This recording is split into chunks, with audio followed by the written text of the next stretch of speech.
at the Chesapeake State of the City luncheon, and we'll be here momentarily, and Ms. Abbott will be here around 2 o'clock. So the first thing I need to do is to read this letter on behalf of the mayor. Honorable members of City Council, in accordance with the Virginia Beach City Code, Section 2-21, and by the authority vested in me as mayor of the City of Virginia Beach, I hereby call for a special formal session of the Virginia Beach City Council on Tuesday, April 30th, 2019, 1 p.m., City Manager's Conference Room, Building 1, City Hall, 2401 Courthouse Drive, for City Manager's briefings. At 6 p.m., City Council will continue the special formal session in the City Council chamber for the following purposes: public comment, candidates for City Council vacancy, Rose Hall District, public hearing, real estate tax assessment rate, and that's signed by Mayor Dyer. So that's out of the way. I guess we need to do a roll call. It says right here, roll call. Formal session, I think it does. It does say that, yes, we can do that. I'm sorry, so Mr. Jones? Aye. Ms. Henley? Aye. Mr. Moss? Aye. Ms. Abbott? Absent. Mr. Rouse? Aye. Mr. Tower? Aye. Ms. Wooten? Aye. Ms. Wilson? Aye. Vice Mayor Wood? Aye. Mayor Dyer? Okay, Thank you. Mr. Manager. Yes, sir. Mr. Vice Mayor and Honorable Vice Mayor, members of council, I know it comes as a shock to you all, but we are going to conclude our operating briefs today for our FY20 fiscal year budget. So to begin, we do have several of our constitutional officers here with us, and many of your, all of your appointed officers, as well as some department directors. And so I'd like to begin with Lee Henderson, our treasurer. Welcome, Lee. Thank you. Good afternoon on this beautiful day. Thank you for having me, members of council and city manager. I appreciate it. Our budget is pretty simple. We have 74.6 employees, one division, and an operating budget of about $6.1 billion. Just to go through it, most of it is in salaries. We're there to do the job, and so we have employees to staff that position. And I added in a couple other things because I think it's important to note that a lot of our job has to do with getting the bills out. So there's a notation there that about 6% of our budget is attributable to postage by itself. And then another 11% is on additional things, and the majority of those things are revolving around some of our technology initiatives, some subscription costs for ComIT, those things of those nature. For our upcoming budget, we're going to be going down by about $153,000, 2.4%, and some of that is attributed to some attrition in our office. We've had a number of retirements in our office, so we've reduced our budget some because the starting salary of those who we hire is lower than those who have retired. So you'll see that small reduction in our office. I'd like to take this opportunity just to give a little bit of update on the operations in our office. I don't think you've heard from a member of the City Treasurer's Office in some time within council.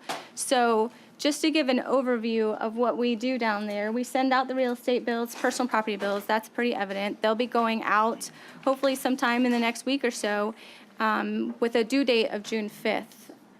Additionally, we have some collection actions in our accounting department, and that focuses on cash management, banking, investment, those type of functions.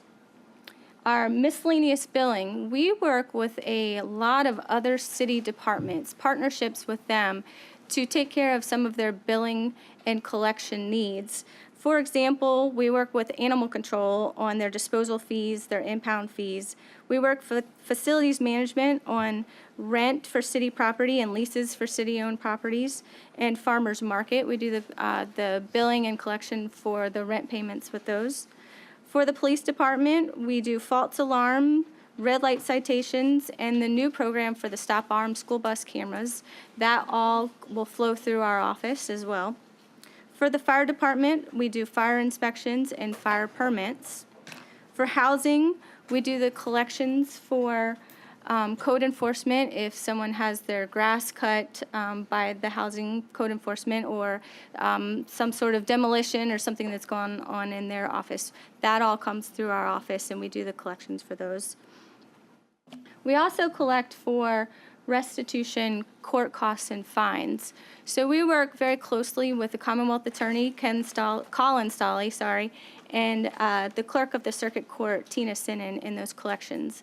I know when Tina was here doing her presentation, she talked a little bit about that. And what we've made a few changes in my tenure as treasurer on the collection fees associated with restitution. So restitution has become our priority over court costs and fines. And I've changed the administrative collection fees associated with restitution collections. So you will probably see a small decrease in our revenue associated with those collection fees, but instead of having fees for the citizens that compound and keep adding, we've initiated one collection fee on delinquent balances for any delinquent balance. So I think while you'll see a little bit of revenue go down, I think it will add some efficiencies in those citizens not giving up, those citizens making their best effort in coming in and trying to make good on the restitution payments to get that money out to the victims. A couple of technology changes. In the fall of 2018, we implemented our business revenue and personal property project, and that was the replacement of a large number of stovepipe legacy applications for personal property, business license, trust taxes, parking tickets, miscellaneous billing, invoices. And we're hoping to see some efficiencies from that in regards to statement billing and then some automation of processes. So just to give the disclaimer, we're still new in this application. There's peaks and valleys in what we're still trying to figure out, but we've had a good partnership with the Commissioner of Revenue's office and ComIT to try to get this implemented and work all the kinks out. We're also partnering with the IT department to rewrite some of our legacy software applications within the city treasurer's office. We have, over the years, accumulated a bunch of programs that are in old, outdated, no longer supported applications. So we're working on getting those updated to the most current technologies.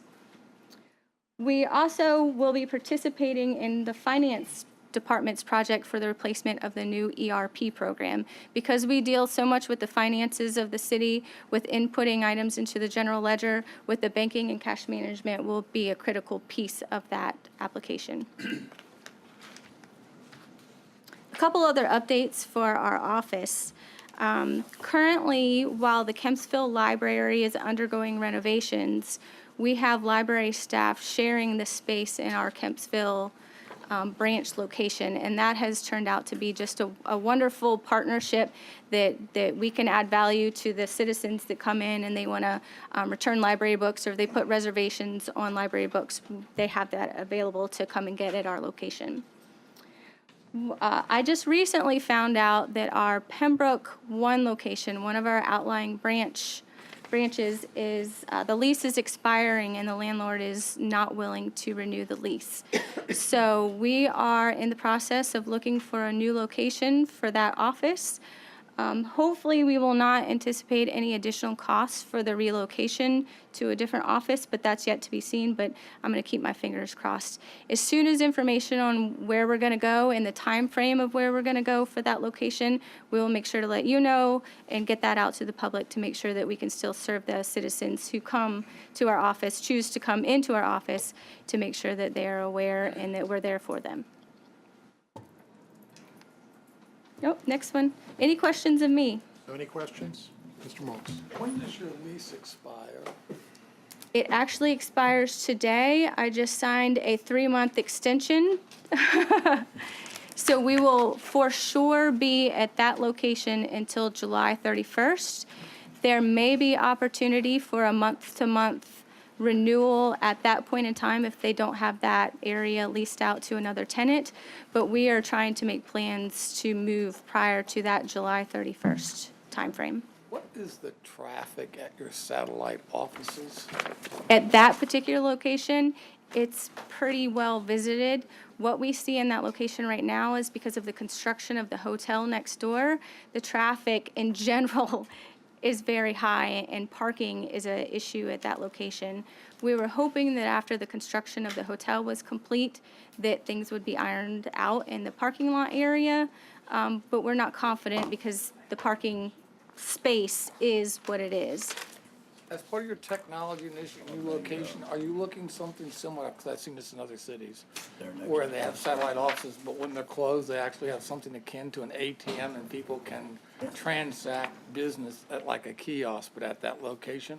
We have looked into kiosk options, but what you can do on a kiosk, most likely you can do online. So we will look at that. Are people like myself, I don't do financial transactions online. I don't do any banking online, in fact. But just curious, I just know I've seen in other communities. No, I have used your Dropbox there often to save the 48 cents. Great. Okay, thank you much. Any other questions? Lee, thank you very much. Thank you. Thanks, Lee. Our partnership with the Treasurer's Office remains strong, and I appreciate her collaboration on all this massive IT work. I can tell you that BR and PP and personal property, I showed up in 2006, and they were sitting at the table, and it was a long time coming. The first vendor was put out, and we had to go through a whole new process, and pretty amazing. So thank you for your partnership. Thank you. Can I ask one more question? Sure. I noticed at DMV, when you pay with DMV with your credit card, they never charge a fee. Is it because they're eating the fee, or because of the state's relationship as a condition of deposits? Put some kind of condition, but I've always wondered why they are able to take financial transactions without charging the customer a fee, but we are not. I'd like to understand how they are able to do that and why we can't. I can't speak for what DMV does, but I would assume that they absorb the merchant fees associated with conducting I would like to know if business. that's the case, or if they Yeah. use the leverage of the state's deposits to extract a benefit for the citizens. Right. Thank you. Sure. Thanks. All right, thanks. So next we have our registrar, general registrar, Donna Patterson, and there she is. Donna, welcome. Welcome, Donna. Thank you. Thank you, Mayor, City Council, and City Manager. Thank you for the opportunity to present the budget this afternoon. With me today, I have Al Ablowich, the Chairman of the Electoral Board, Laura Lee Grimm, the Vice Chair of the Electoral Board, and Christine Lewis, the Deputy Registrar for the office, and also Budget Analyst for the office. So today, our budget's pretty small, but I will go ahead and, once I get this moving, okay. Our organization, 12 full-time positions in our organization, 1 division, and our total budget is $1,733,731. Our budget is slightly lower this year, and our budget fluctuates each year depending on the election. Each election has different requirements, different amounts of money needed for each election. As you can see, the majority of our budget goes towards personnel. Just over 55% of our budget is for personnel. The rest of it is for operations. And this just kind of shows you a little bit of trends and issues. This is showing voter registration. Our graph shows the peak on that is the 2016 election, which was presidential. And then as we have purges after that, the voter registration will go down a little, and then it's going back up now, 2018. The election coming up in November, that's the general and special elections. We'll have 14 different ballot styles. State Senate, House of Delegates, Clerk of Court, Soil and Water, Conservation Directors, and we will have 4 special elections, which will include City Treasurer, City Council Beach District, City Council Rose Hall District, and School Board Rose Hall District. As far as turnout, it varies. Normally in the past, our governor's election is the second highest election after presidential, but this past November proved us it was a little different. That was our highest election. That midterm we just experienced in November was the highest midterm, and I think it was seen throughout the country. It was the highest midterm we'd had. So you're seeing the trends. People are voting more in midterms, and we had a 55% turnout on Election Day in the midterm, which was significantly higher than the governor's race in 2017. And a lot of the turnout we experienced also during the midterm was absentee voting. Our numbers for absentee by mail was very high during the midterm. So for 2019, in the November election, we're expecting about a 40% turnout. We expect about 3.2% voting absentee. Again, this is what we're anticipating. We're really not 100% sure, but that's just based on previous elections. And one of the biggest changes with elections and what will continue to increase is absentee voting. Remember, we have absentee voting 45 days before every single election, and that's by mail and in person.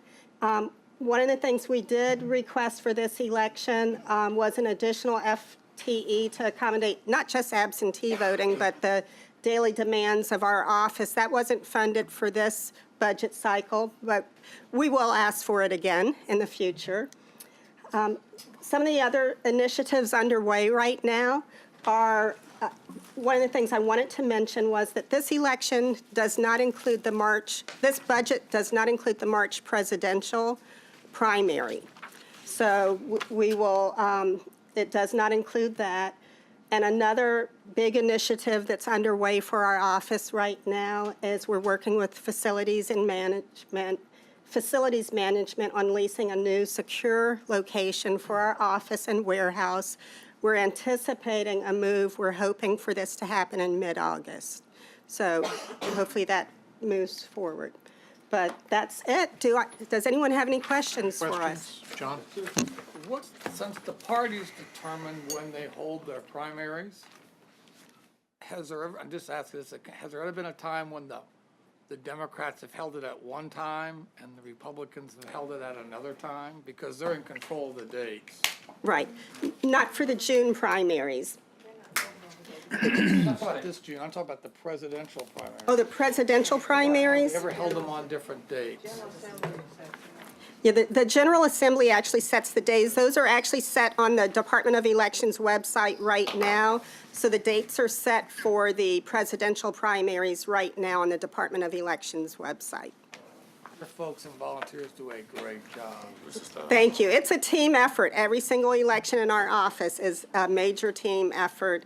It takes a team to get the job done. Any other questions, Ms. Wood?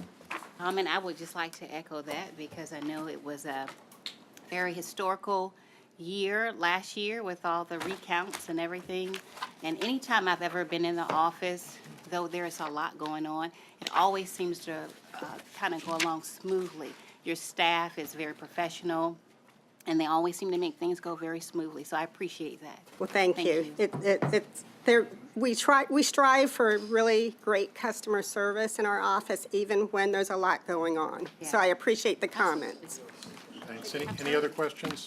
I would just say that 8 of the 10 of us sitting around this table were on the ballot when you had your historic turnout. So we're well aware of those numbers. And a couple of us, or a couple of them, were involved in the recounts, and so it was quite busy, but y'all did a great job, and we really appreciate all your work. Absolutely. Thank you. Thank you. I'll share that with the team. Maybe they're watching right now, and hopefully they heard your comments. Okay, thank you very much. Thanks, Donna. Thanks. Appreciate it, Al. Good to see you. City Attorney. Which guy is that? Welcome, Mr. Stiles. Thank you, Mr. Vice Mayor, members of council. Always a pleasure to be up here with you.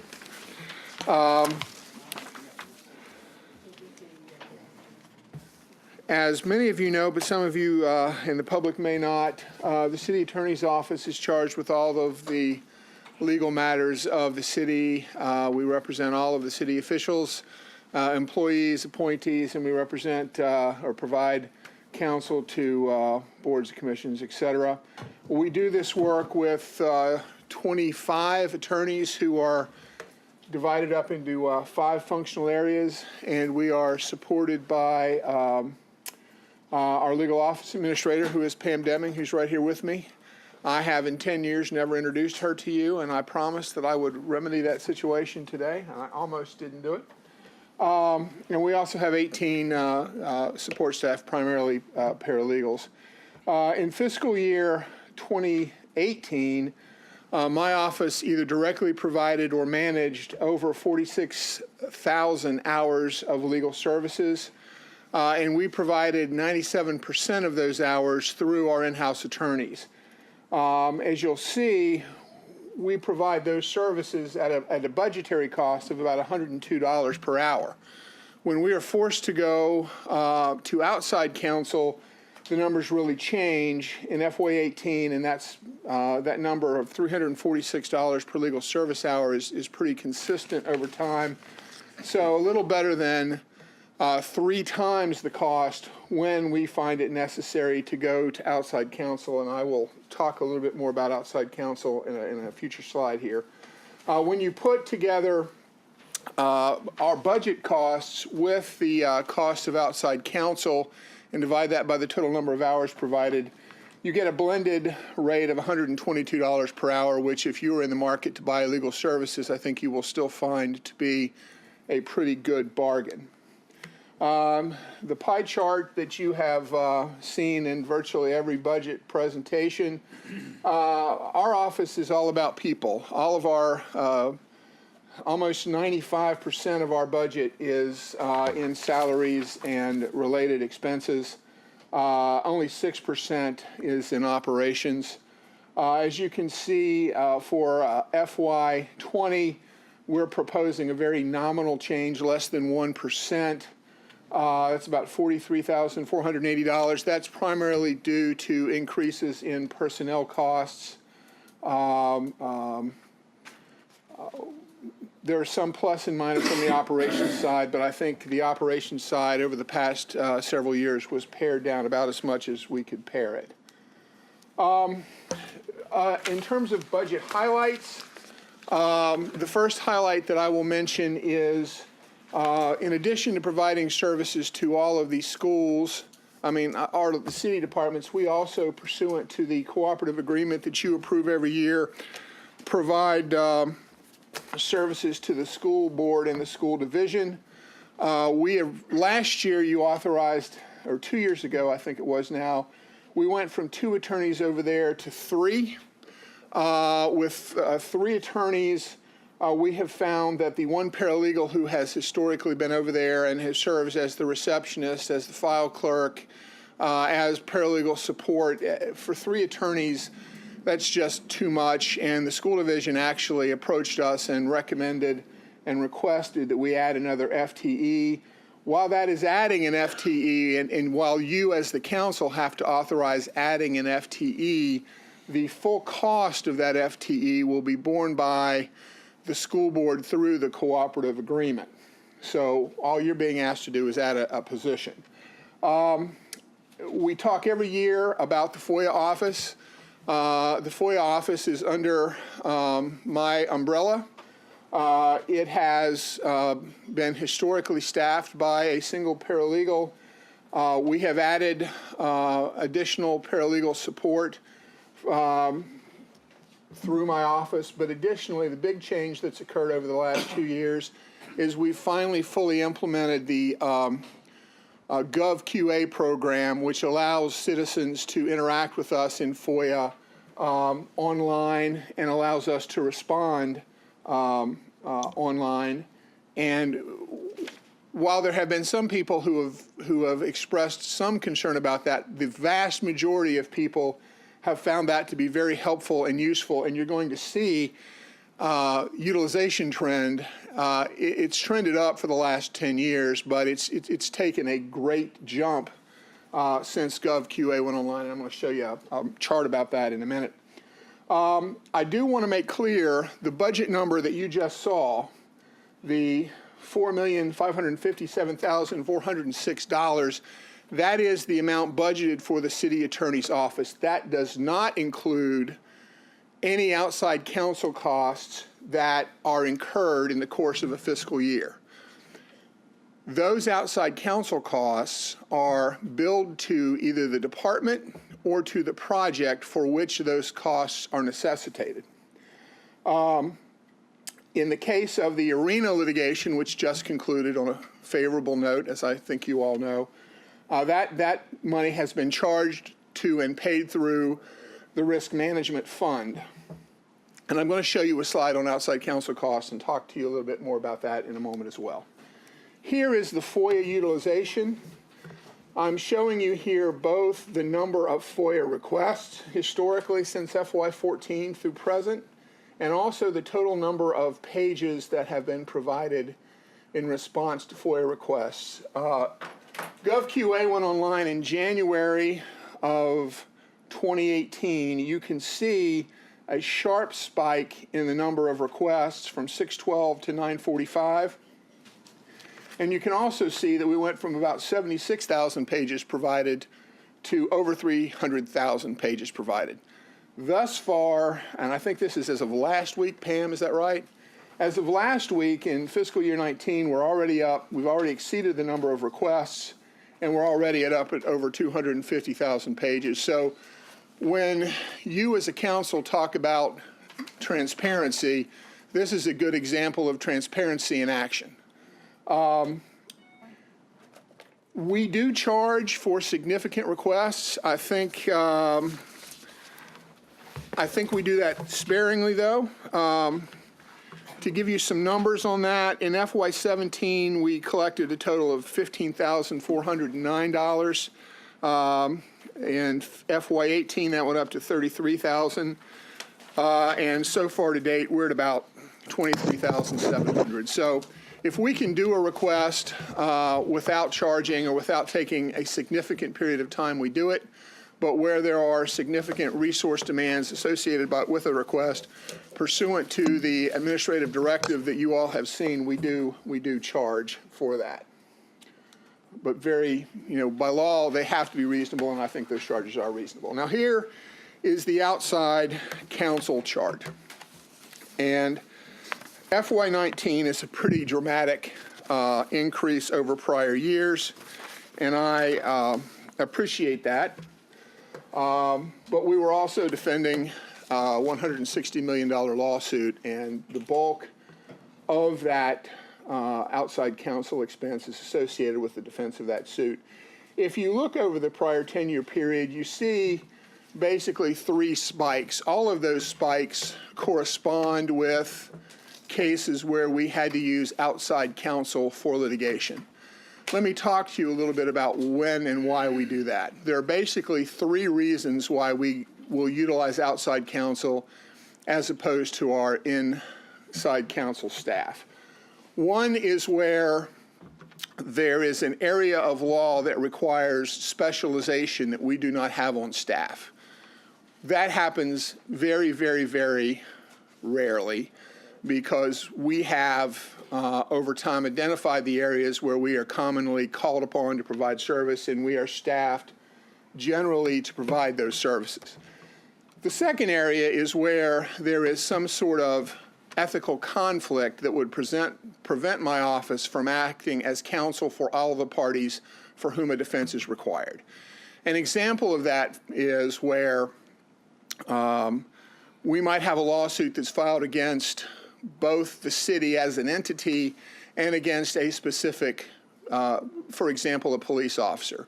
The police officer may base his conduct on a city policy, and the department may have taken the position that the action was not consistent with that policy. So we have 2 individuals that 2 clients that we would typically represent. They're both potentially pointing at each other as to why they did or didn't do what they did.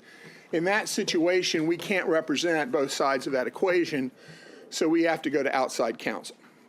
Another example is where because we are not only litigation attorneys for the city, we are also transactional and business counsel to the city and its departments.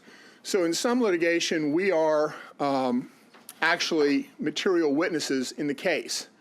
That was an example in the Brigano case, which is part of the spike that you see in 2017. It was also part of the reason why the Arena case had to be sent to outside counsel. The third reason is where you have a case that just simply overwhelms the resources that we have available to provide the service. The Arena case, again, was an example of that. There were hundreds of thousands of pages of documents produced. There were depositions in various locations all across the country. And so we didn't have the physical resources in-house, and it doesn't make sense to staff up for those kind of cases since they occur so sporadically. So that's another example of where we will go to outside counsel.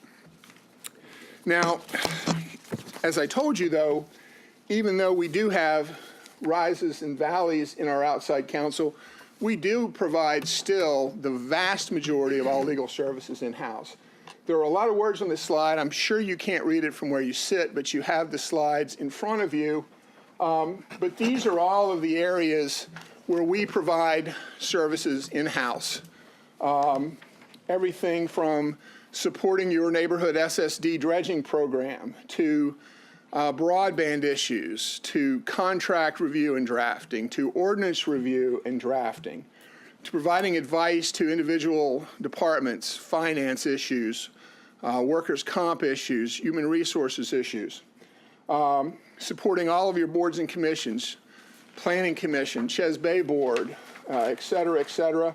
And, you know, while we've talked about going to outside counsel for civil litigation defense, 1 week after the Arena case, our in-house lawyers also went to court and won a victory for this council in a zoning challenge. So we still handle the vast majority of all of our cases with our staff attorneys. And of course, the 3 attorneys over in the school division handle everything from civil rights claims to student discipline to employee grievances to civil rights matters, et cetera. So I acknowledge that big outside counsel number for the year, but I would tell you we are committed to and we continue to provide a significant amount of high-quality legal services through our in-house attorneys, and I'm very proud of them and the work that they do. And I'll be happy to answer any questions that you would have of me. Any questions from Mr. Stiles? John? The voting rights case lawsuit, which I know we're using some outside counsel, is risk management paying for that? It's not associated with any project. How are we? The voting rights case we're handling in-house. We're having to hire some expert consultants to provide testimony and support, but we're handling that as in-house. So where are we charging off the statistical expertise that who's getting that, since that's not a department? Is that going to city clerk? Is that the council unit? Is it risk management? Who is under your criteria that I just heard, how is that cost being expensed? I am not at this point sure. I can get that information and provide it to you, but as I stand here at this moment, I don't know what department we're charging for that. I don't think council has a department, so I don't think we're charging. But there actually is one. Yeah, but I don't think we're charging the council the council I'm just curious, given the idea department. of that department, it deals with us. I just didn't know how that would be charged. And this will be one for the city manager on these things when we look forward. And I know I didn't think to ask this question, but I'm assuming that the Arena is looking as an anomaly versus a recurring risk, and therefore no one's risk management factor in the budget we're looking at was adjusted based upon the potential for those kind of suits in the future. Obviously, we didn't pay out anything. I can answer that, and I think the answer is you're correct. Okay. Typically, we would have put money in the CIP for the project that would have carried over, but we expended all of the money in the CIP, and rather than going back and doing a new appropriation when the project was over and into litigation, with the manager and Mr. Bradley's concurrence and the risk manager's concurrence, we charged that to the risk management fund, and that is not typical of contract dispute cases. All right, thank you very much. Any other questions? Barbara? Just a comment on these 2 cases that you folks have had recently. We were able to see how you operate. do a good job. Thank you very much. Thank you, Mrs. Henley. Any other questions or comments? Mark, just the one I ask you every year about FOIA requests.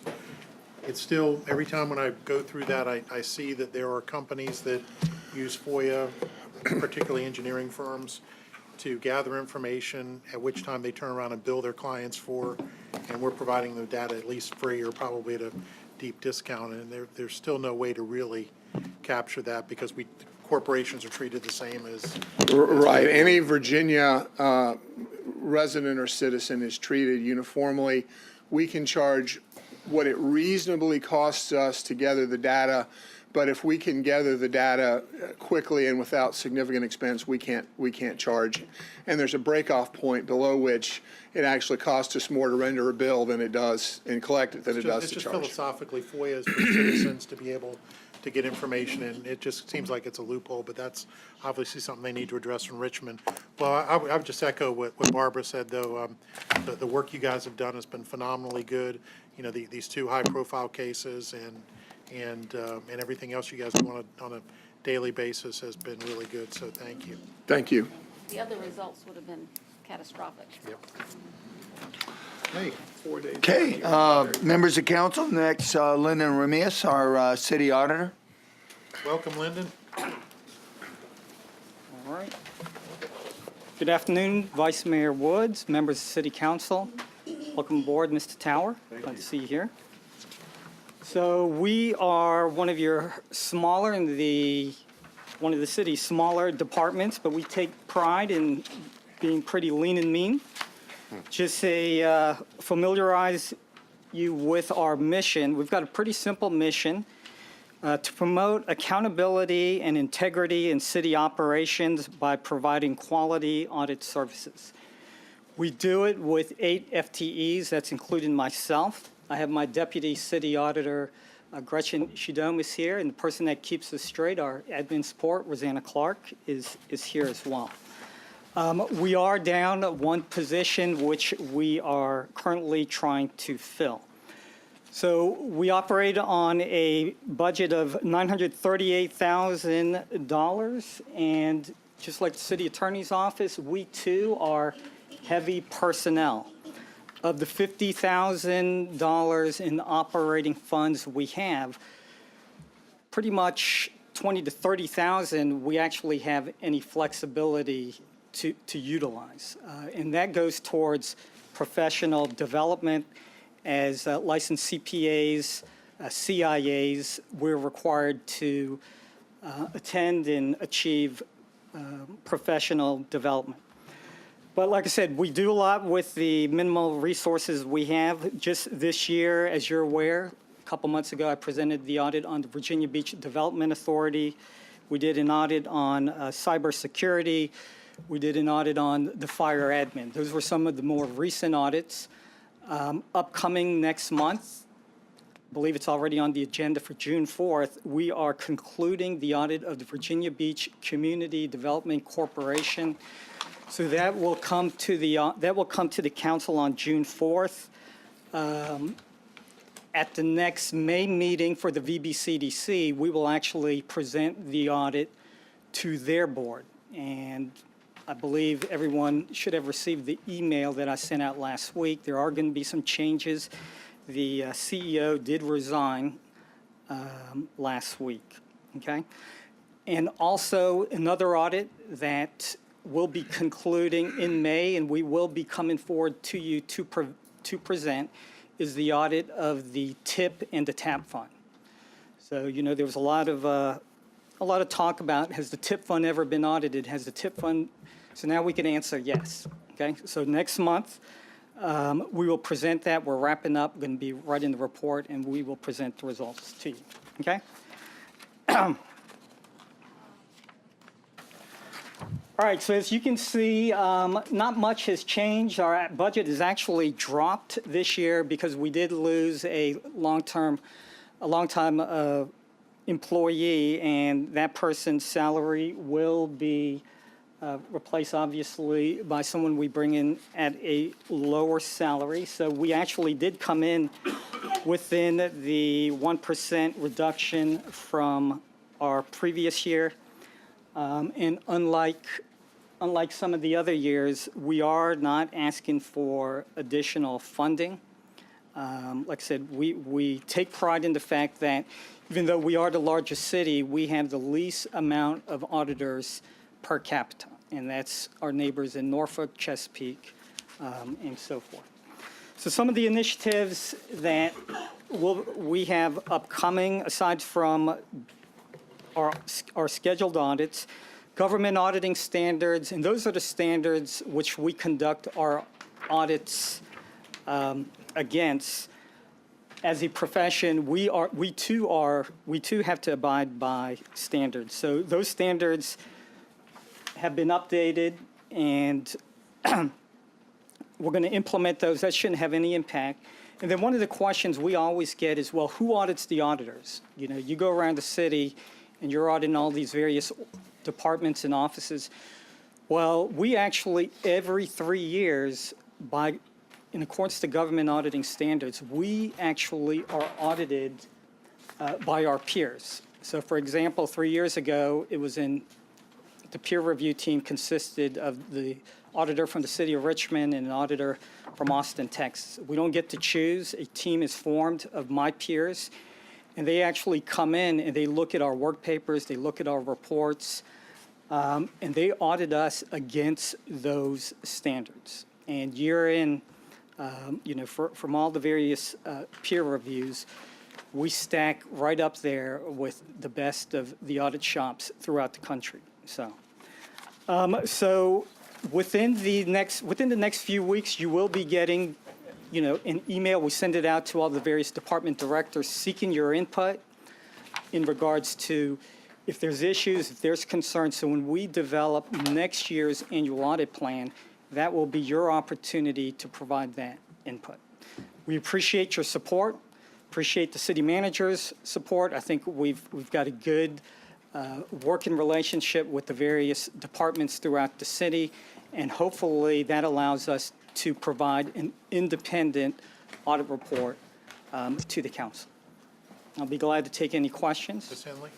I know you said you're going to send us something in a couple of weeks, but it's okay if I tell you what I would like to have audited now. Yeah, absolutely, and I'll take some notes. Did come Gretchen's up writing it down. in one of the speakers at our public hearing last week, a mention of the Sandbridge TIF. Yes. There's so much confusion between the Sandbridge SSD and the TIF, and the thought that maybe we're misusing some of those monies. I would like to have those funds audited during Okay. this year. I think it will also let us know whether we are Absolutely. doing the right thing, the right amount for the SSD.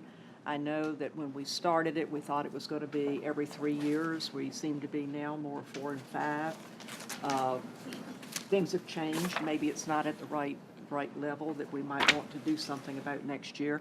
And the TIF, since the SSD is doing so well, we may want to consider whether we need to continue with that. So, but I think the important thing is that the folks know exactly how those monies have been spent and so forth. And so I think that's Yes, ma'am. why we need an audit in order to make those decisions. So. Okay, yeah, we will definitely put that on our list.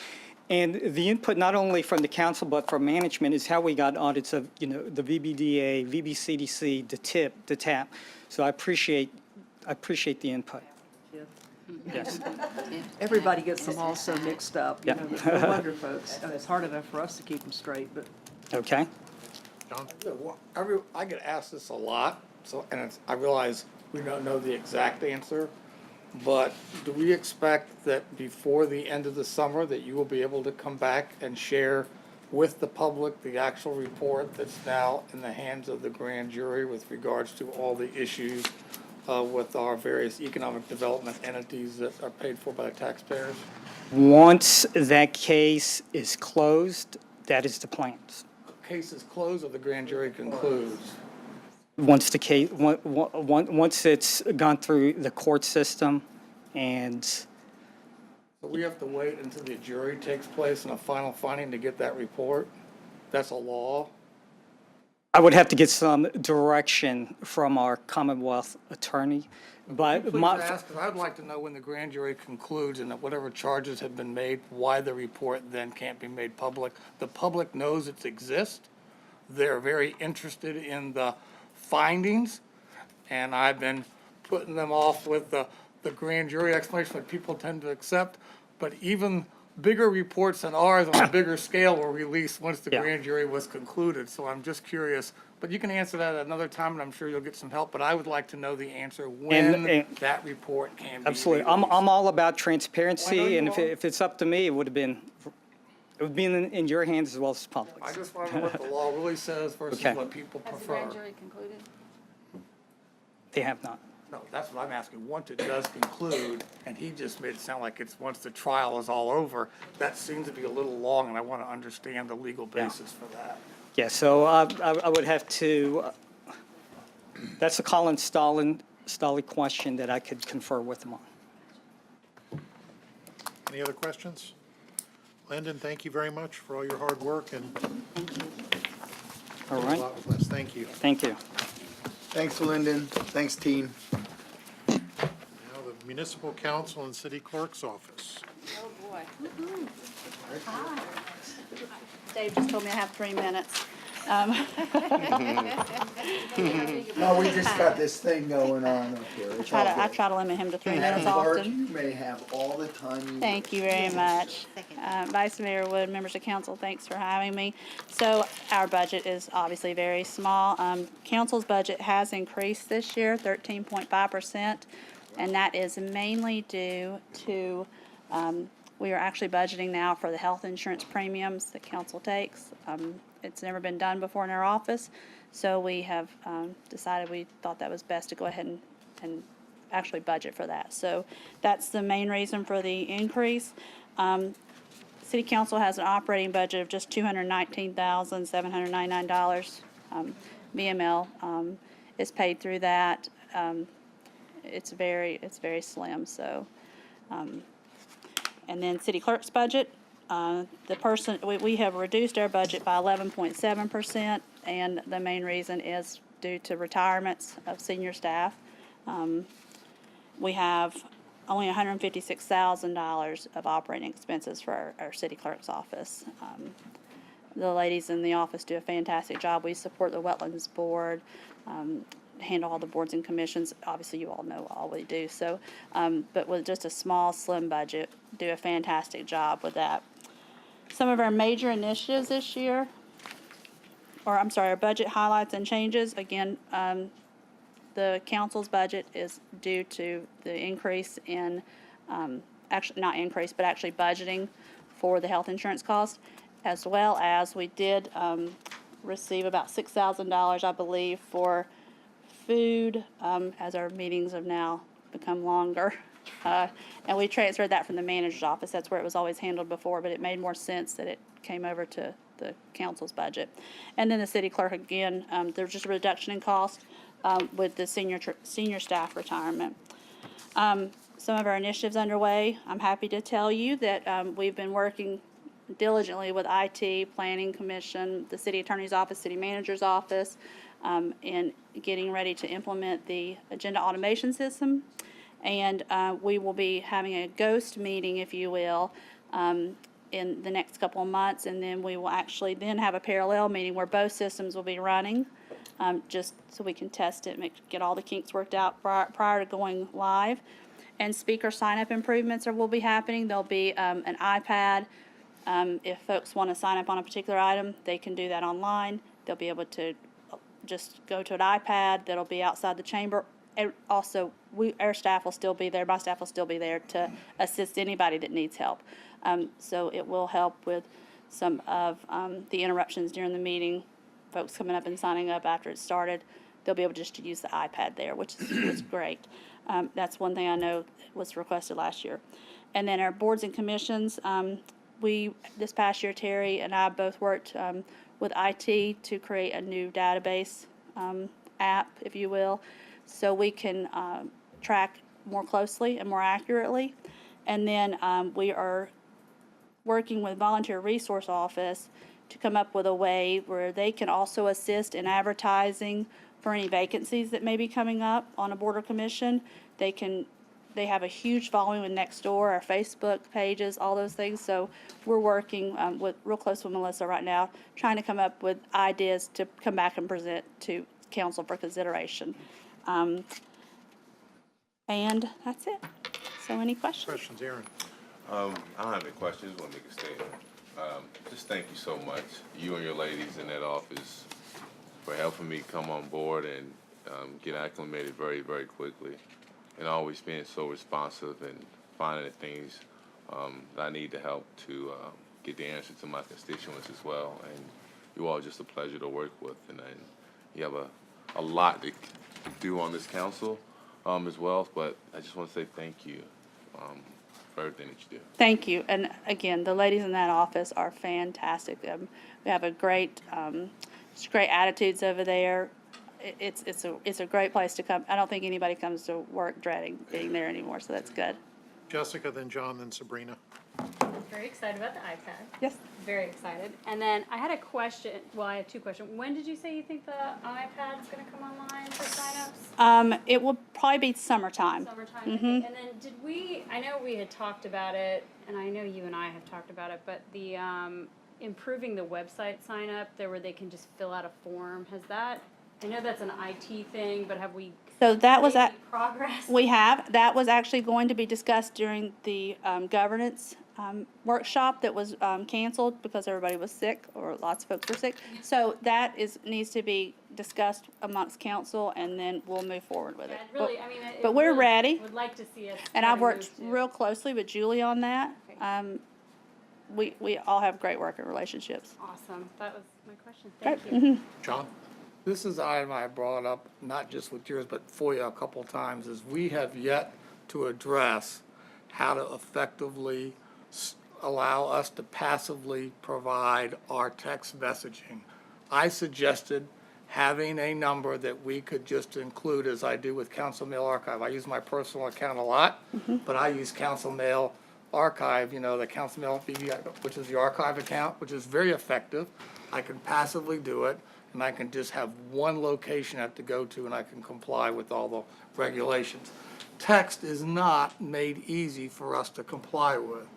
And I still make the point again, I don't know why we can't have a text number to dial into that we can send our text messages to, and they get stored, and we passively include this number.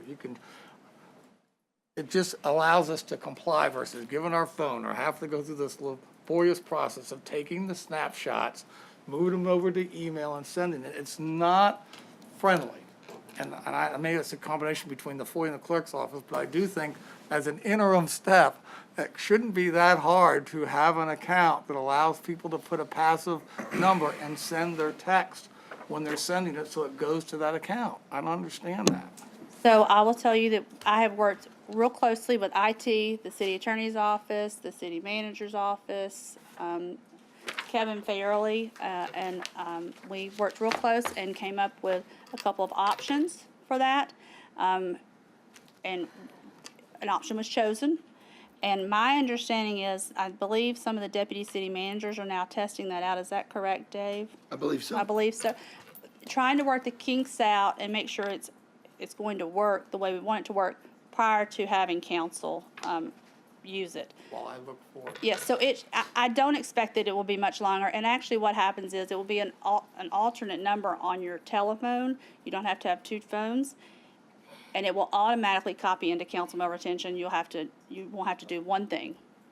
I will say in Amanda's defense, she has been working on this issue since you brought it up. There were some technical issues that are not as obvious as you might, or not obvious to you as you just present it.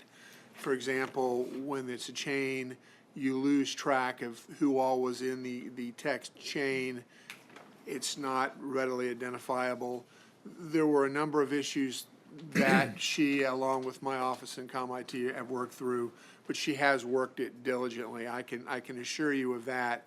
And I will just say, I've done some new council member trainings just recently. I will remind you all that my recommendation still is to you is whenever you can, try to use email rather than text. But I know you don't always control it, but if you can, emails are a lot easier to keep track of, and they're not as easily unintentionally deleted. And therefore, we're working on a solution for you, but I would still encourage you, when you have the choice between the two, to use email. Well, if this wasn't a criticism, it was a query as to where we stand. And it's been a long time, It has and been, that's yes. why I wanted to And the let you know reality that is, the people that we serve are in a text world. I understand. And also, let me say to council, all of council, use their VBGov account, which every one of you do. Everything that's sent to or from, council, to that VBGov account is copied automatically into councilman retention. That makes things, just a lot easier for everybody when it That comes to helps us FOIA. help you, yeah. Okay, Sabrina, then Jessica. I just want to say thank you as well, because I worked as a executive assistant for a couple of people, but I know that you and your staff you have so many people that you support, and you do an excellent job at that, and I just appreciate everything that you all do. Thank you very So much. Thank you. I actually had a follow-up question, Sure. kind of on John's thing. Maybe moving forward, and if we have the governance meeting again, probably need to come up with something similar for Facebook Messenger. I mean, I effectively just screenshot and email myself what's sent, but it isn't very user-friendly for anybody, and I can't imagine what the FOIA office has to go through to read those screenshots. So I will tell you that we looked at a program that was very, very expensive. It was very, very expensive, and but I believe Julie has a platform that can possibly assist as well. It's We do. We would have to talk to the attorney about adding your personal pages to it, but it is a software that we have that we can, that we would be able to archive your social Everything or media. only? We archive ours now. Right now, the only two platforms that we're doing, mostly because of the level of activity, is Facebook and Twitter. Right. But if that would work, we actually have some capacity in that. That might work just fine. Well, I So just know happy to follow up on my council page, people have been reaching out more and more via Messenger, I think just out of convenience. So I imagine that trend's not gonna change, and I don't really get, email and Messenger are really the primary ways I get contacted, but just Okay. something to think about. okay. Any other questions or comments? Amanda, I'll tell you, just echo what everybody else said. You guys do a heck of a job keeping us straight, which isn't easy, I'm sure. And then, if y'all get a chance, go back there and take a look at all the records that the city clerk maintains, going back to how far back? Back to the early 1800s, yes. Yeah, so it goes way, way back, and they do a phenomenally good job, and really appreciate all that you do. Thanks. We actually spent a lot of time with a group of ladies from the historic houses. One of the friends of the historic houses this past year, they were doing some research projects and helping them, making sure they have a spot to sit and look through books and actually just doing some research for them as well. So Excellent, thank you. thank you. All right. My pleasure, thanks. Okay, Ron Agnor. Good afternoon, Mr. Vice Mayor, members of council. Thank you for inviting me here today. It's a pleasure to give you this. I also would like to say it's a pleasure meeting you. Thank you, Mr. Agnor. It's the first time we've met in person. We are, like what you've seen mostly, we're a small department, and we are mostly personnel.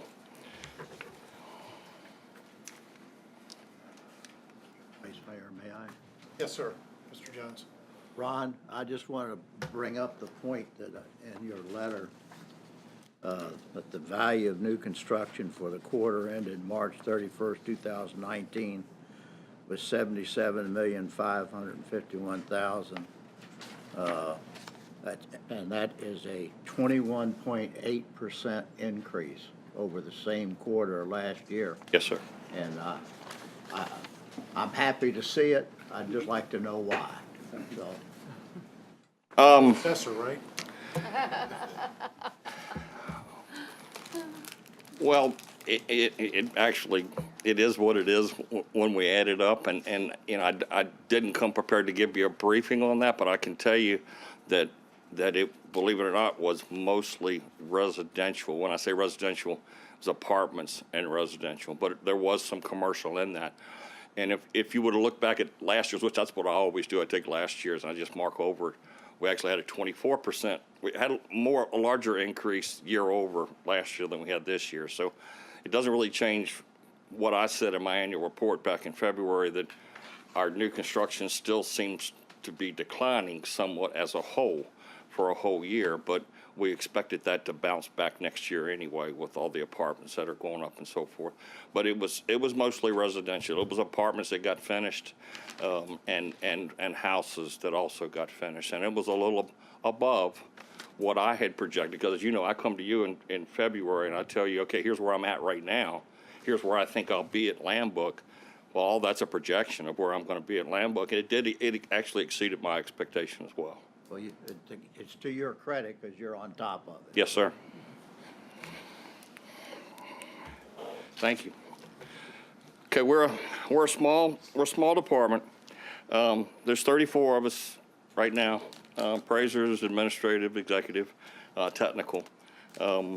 And this budget that we're putting before you today does increase that by one appraiser. It would take us to 35 total personnel. We don't have any divisions. We're just one department.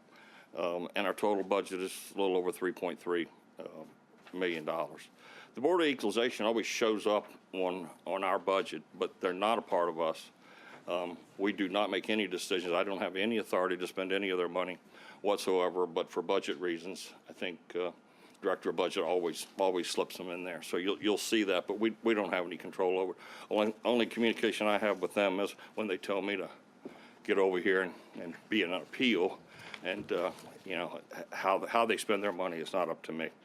So Do they report to the judges? yes, ma'am. Yes. Each year, as a matter of fact, it's not like even though they can have a 6-year term, the judges of the circuit court appoint them each year. So it's an appointment year by year. And their budget was $29.80. As I said, we are mostly personnel. Less than 10% is operating, and that operating is postage and printing of 160,000 notices that go out and all the things that go out with that package. Our Marshall and Swift valuation service, the dues that we try to keep our licensed appraisers in their organization, their dues and their continuing education, the phones, the fuel. We have 11 cars, so the fuel for that. So that really, and supplies, that eats up our little bit less than 10% operational budget real fast. Not a whole lot left.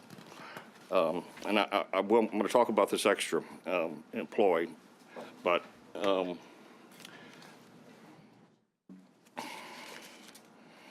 okay, so the budget is actually a savings, even with the extra appraiser. We have a savings. That's because of attrition. We lost 5 people that had 30 plus, even 40 plus years last year.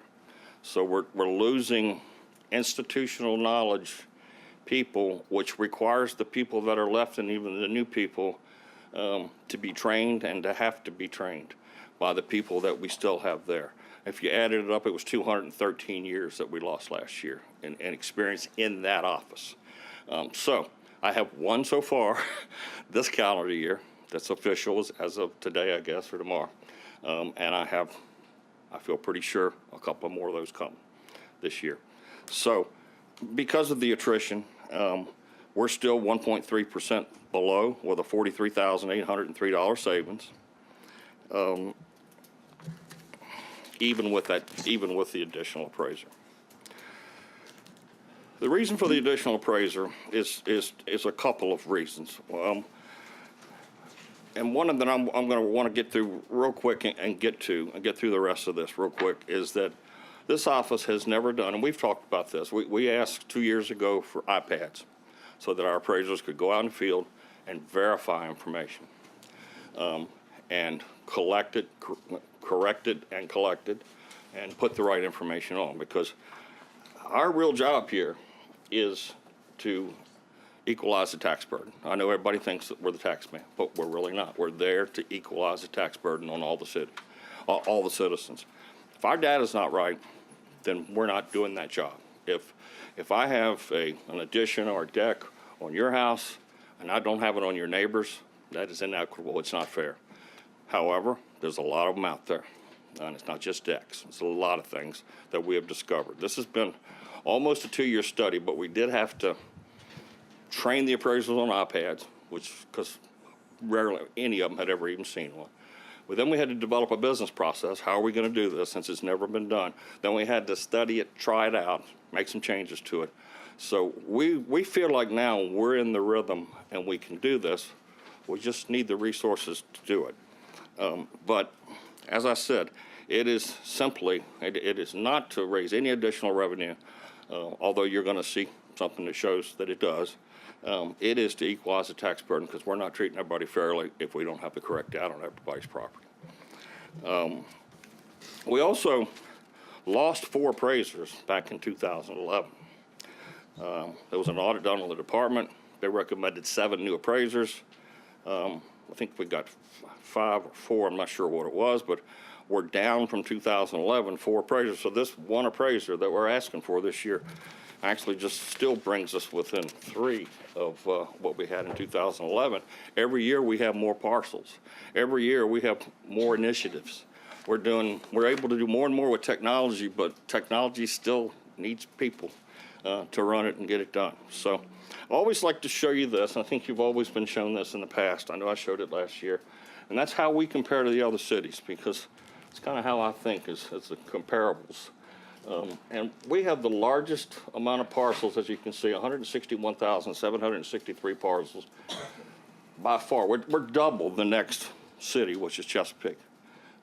And we do it with the least amount of parcels per appraiser. We do it with 7,353 parcels per appraiser. And that's misleading in a way, because that's adding the supervisors in there. The supervisors are training. They're reviewing, they're doing a lot of things besides just appraising and all of the things that an appraiser can do, because they don't have to do the reviewing and the supervising. So if I was to tell you, I can just about tell you that every appraiser in our office has 10,000 parcels. If you take the supervisors out of the mix, that's a lot. It's an awful lot to keep up with. And the bottom line of the $20.22 is not only are we the biggest, but we do it the cheapest of anybody in this region. These are up-to-date numbers that we collected this year. So we do it, and you can see nobody even comes close to us in the number of parcels per appraiser. So with every year having more parcels and more initiatives, we still get the job done, and our appraisers and administrative staff are just wonderful. And they've all stepped up to the plate with these retirements. The initiatives that are underway, I'm going to move through the first couple real fast. We were already re-engineering a sales validation process, which means that the appraisers have 15 working days at the most to get out to a sale after it's sold and take a picture of it and verify what's on that property. Because if you don't, you wait 6 months or whatever you waited in the past, something could have changed. Something could have been knocked down. Something could have been added. You need to get out there and verify. Now, we use MLS for a lot of that, and that helps. But there's nothing like being on that property with a camera in your hand and to review it. Pictometry helps tremendous amount for us to do that, and we start that process. But you've got to be out there. So, and then as we had that business process done, and the state came in last year, this current year was the first year we had to do it, and said, we're not allowing any more valid, invalid transactions, because we get audited every year by the state, the SCC and the utilities. So they came out and says, no, statewide, if it's invalid, if you're calling it an invalid sale, here's the 19 reasons why it can be invalid. Now, they didn't ask us what we thought the 19 reasons should have been. They told us what the 19, and there was no other. Like number 19 wasn't other. They're all specific. And so I'm proud, because I know some jurisdictions said to the state, we can't do that this year. Our systems don't allow it. Our manpower doesn't allow it. And we dedicated ourselves to meeting the state's requirement. So we did. in fact, meet it. 19 invalid change provisions. So what they're doing is they're using that across the whole state to see why properties are being called invalid for assessors. We're also heavily involved in creating some type of application, and we've looked at several, to reduce the large plotter size neighborhood maps that show the sales and the information that the appraisers need before they go out in the field or while they're analyzing. We're working with ComIT on a digital solution for that, because in this day and time, we should be able to do that on the iPads. We should be able to do it on the desktop. We shouldn't have to print maps. Like I said, you know what a plotter is. It's, it's huge paper that has to come off of it. So we're working on that. And then technology upgrades, we're staying current on upgrades and fixes and patches with our current software as we look and plan to move into the browser-based .NET world of our appraisal system and cloud technology. So the data maintenance component, there's two components to data maintenance. One is permits, fires, demos, all the things we know about. We get notice of them. There's plenty of them. Lots of things. There's a ton of things, but that would be one component of maintenance. The other is to do what I said. We've got to go out according to the International Association of Assessing Officers and other standards that are set. As you are supposed to go out and visit every property if you can. Well, really, it's not if you can. No longer than every 6 years. You got to realize a lot of houses were built in the 50s, 60s, even 70s and 80s. They haven't been really looked at since. If they didn't sell, if a permit was not pulled on them, if they didn't appeal. And so there's a lot more of them that we haven't seen than what we have seen. So we're in order to equitably distribute that tax burden, we need some extra resources. That's why we're asking for this appraisal, this extra appraiser. But we're also looking at finally what's available is instead of just using the iPads to verify, is now our vendor offers a solution that we can actually collect from the field in real time and make that change without having to come back into the office and make that change. We're working on that right now. I need to spend more time with ComIT to make sure that they're comfortable with the security, but it's a cloud-based solution, and it's called CamaCloud, and it's made by our vendor, Thomson Reuters, that we're already using. So it's just an add-on, and it's not very expensive, but I don't have the dollars on what the city's cost would be on. But the technology, certainly has a positive impact of reducing potential additional appraisers or field data collection people. So we've done several studies to try to determine what this initiative is going to take. Like I said, first we had to train people. Then we had to develop the business processes. This is as good a result as any that I've seen, and it's the first quarter of this year. And I feel comfortable with this. You never know what it's going to be till you get out there and you do it and you see what you found. But just in this, I can tell you, while it was a 3-month study, there were only 15 working days that they were able to go out and do this, because what happened May 1st? Notices were sent out. Appeals started. They have to stop what they're doing. So they're always stopping. That's our business. We have to stop, start something else, start again, go somewhere else. So that was about 15 days. Those 4,645 parcels, though, that were looked at to make sure that we're equitably assessed. We either made changes or we didn't make changes to it, and you can see 3.6% decreased in value, 74.5% did not change at all, and 21.9% increased. So of the ones that did increase, you can see the breakdown between commercial and residential. That's $12 million in value, 15 working days. And if you take that out at the current tax rate, that's $125,000. Just to equate that, in my thinking, that's the cost of 2 appraisers right there annually, starting off with an appraiser 1. So that's not what we're seeking here. We're not seeking the revenue. That's not what we're going for. That's up to you with your tax rate. I mean, that's just not what we're seeking. What we're seeking is to equalize the tax burden on everyone. This is just collateral to the effort is what it is. So we're going to be spending a lot more time on that, but I believe that study is very conservative and it accurately represents what we can expect. So just to conclude, minimal time is available for the appraisers to do inspections with the current staff and technology. It's ate up by the permits, the sales validations, and so forth that I already talked about. And I'm sorry, there is a mistake there on the previous slide. It should have been previous slide instead of next slide, but there's the 15 days over the 3-month period. And I will say, the neighborhoods that we have selected so far for these studies, they're not the ones that we expect to pick up the most. You expect to pick up the most just from historical standards on the older housing. When you get to the older housing built in the 50s, 60s, and 70s, you expect to pick up more. However, on the other side of that, you're not expecting to pick up a whole lot on condos and townhouses. And there are a lot of our inventory.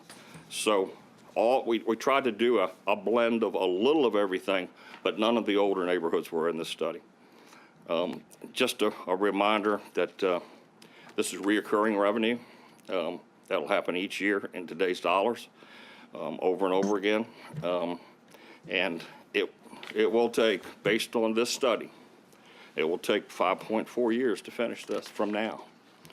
And if that study is anywhere near accurate, and I'll update you each year on how this is going.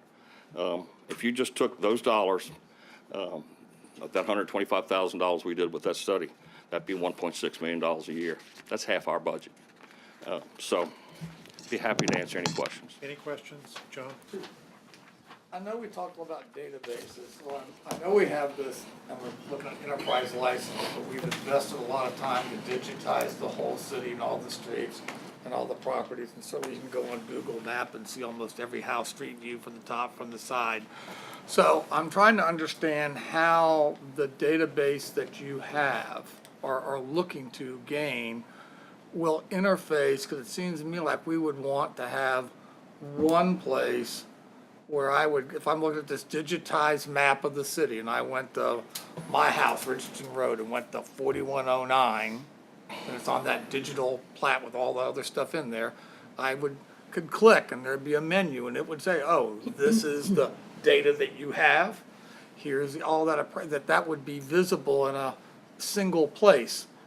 It sounds to me as if this cloud is going to be distinguished and separate from and not interfacing with the GIS database that we've been building, that everyone else is building upon. It would seem to me like somewhere along the line we would want that to be, if not at least a linkage where they might have that cloud basis, but with the rest of the departments who are paying this enterprise license for, how could we link to that database? Maybe not embed it all, but there's a common denominator, whether it's the geopin location or whatever it is, that they'd be able to go and get that without having to buy an enterprise license for everybody to have that tool.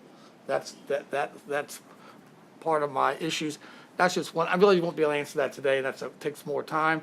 My other question is, last year between the time we got your report, which we based the budget on, and the final book value of July 1 was substantially different, such that just for the schools alone, it was $3 extra million more. My memory's pretty good on that.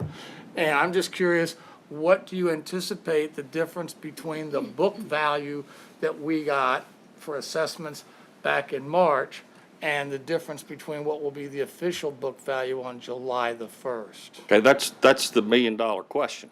Billion-dollar question Well, sometimes. based on historical percentages, what's Right, the historical right. difference? And let me say that the projection that I gave you the year before was 2.8, and we came in with 3.1. So it's 0.3% off, high. I gave you a 3.2% this year to get to land book, 3.2% increase. I hope it's not going to be exactly on, so I hope that I send you a note that says we're a little bit over, 2-3% or it's anything under 0.5% really is acceptable in our business. But I'd rather do that than come back and say that we missed it a little bit.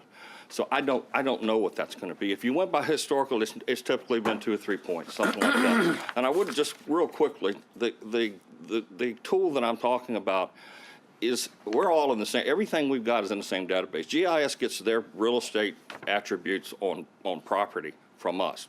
They get the geographical stuff straight, but they get it all from us, and we're all in the same database. So this tool I'm talking about, and not interfaces, it integrates seamlessly with our CAMA software. So then we're collecting that, boom, put that decal into the field, it's touch. You put that decal on the field, boom, it goes in, it's taken care of, everything's done right there. Then GIS will come in and they'll grab our data. The reason why I'm asking is because this is an area that's really ripe for analytics. Look at the algorithms that do the stock market projection valuations. There's nobody involved in that whatsoever. That's all done by algorithms, by machines. At some point in this data collection, maybe we're not there yet, but it ought to be something that regionally, and maybe at the state level, but people should be looking for the analytical model such that these assessments, because of all the data we're collecting and the overflights, you can, like California does, who's built a pool in the last year and never got a permit? I'm sure you find some of those. And other things that people build decks on and never got a permit, put a permanent garage and never, a shed in their backyard, never got a permit. Well, as you do this digitation, all that stuff, and you look for the disconnects, and it goes and looks and say, what's in here relative to the assessment? And then you take out this latent revenue that other people are paying a burden for because it's a subsidy for that in effect.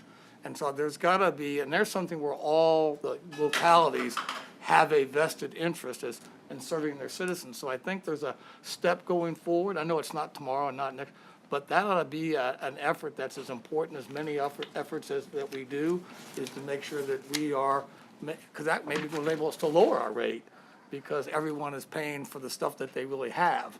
Well, or change the rules so they don't tax it. That's also good. I like those also. But I'm just saying there's a lot of analytical work here, and I think if you looked at the industry in this particular area, we are behind the state of the art, the state of practice, I think, in terms of analytical decision-making and assessment. And maybe our local universities could help us in that regard, but this is not up to where we are in many other areas of industry in terms of the application to analytics, to a very data-rich and standardized set of information. I can tell you, in real estate, what is an assessment and what's actually out there don't always match. There's a lot of mistakes. It may say 3 bedrooms and there's actually 4 bedrooms, or the square footage may say 2,000 and it's really 2,500. There's a lot of errors. I can echo that.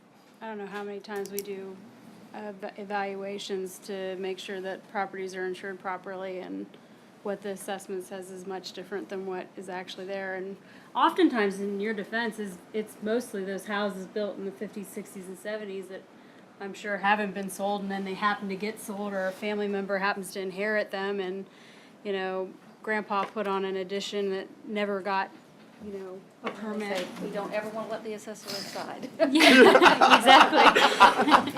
And we're not doing that. That's a point. Well, we're doing cursory inspections. We're not asking to get inside. We're seeing what we can get from the outside. Any other questions or comments? Ron, thank you very much for all your hard work. Thank you. All right, finance. So, Interim Director for Finance, Alice Kelly's coming through the door with her team, and I've asked her to do 2 briefings today. Alice is going to present her operating budget for her department, but she's also going to provide a conversation for you all on debt service that it's generally a part of our budget process. So, Alice, thanks for everybody coming in. Miriam? Andrew? Good afternoon. Finance Department provides comprehensive financial and business services for the city, and it's, I think, the heart of the city. But we provide accounts payable, purchasing, accounting and reporting, payroll, risk management, and we are very well staffed with very technical and dedicated employees. Our budget for the fiscal year 2020 is $25.4 million. The general fund budget of that is $7 million. And the, another thing that's in our finance department budget is the DMV fees, which are $1.6 million. In our risk management fund is $18.4 million, and in that we have, the majority of that is workers' comp, but we also have property insurance and other types of insurance, as well as our personnel costs of running the risk management. Our operating budget for FY 2020 is proposed at 25.43, and we have a slight increase in salaries. We've had significant personnel turnover, and we've also had increased usage of our STOP program and a slight increase in our risk management program.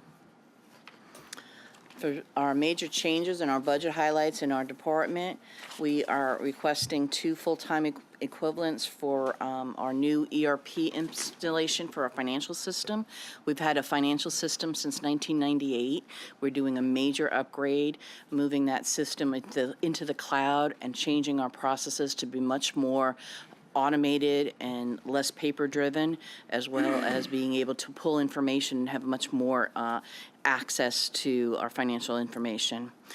In addition to doing that, we look at our internal controls, but we also look at cybersecurity while we're doing that, and our new ERP system will have the abilities for vendor to have a lot more self-service, to see where they are in terms of getting a check issued to them, to be able to register as a bidder.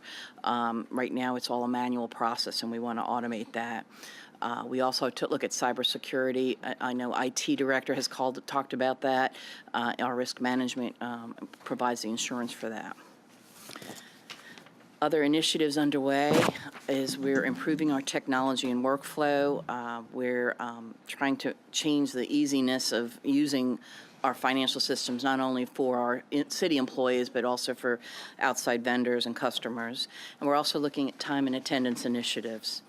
One of the things we also house in our purchasing department is our Minority Business Council support, and we also have a lot of minority business implementation and recommendations that we're planning on implementing, and as well as the new minority business aspirational goals. Be happy to answer any questions on finance. Questions on this part of the presentation? John? No, this is always the classic challenge that, from your own remarks, that we're automating more stuff, reducing paper, but yet the more automated process is more labor intensive. Generally speaking, and this has been my personal experience with ERP, it really does generate labor productivity and labor savings.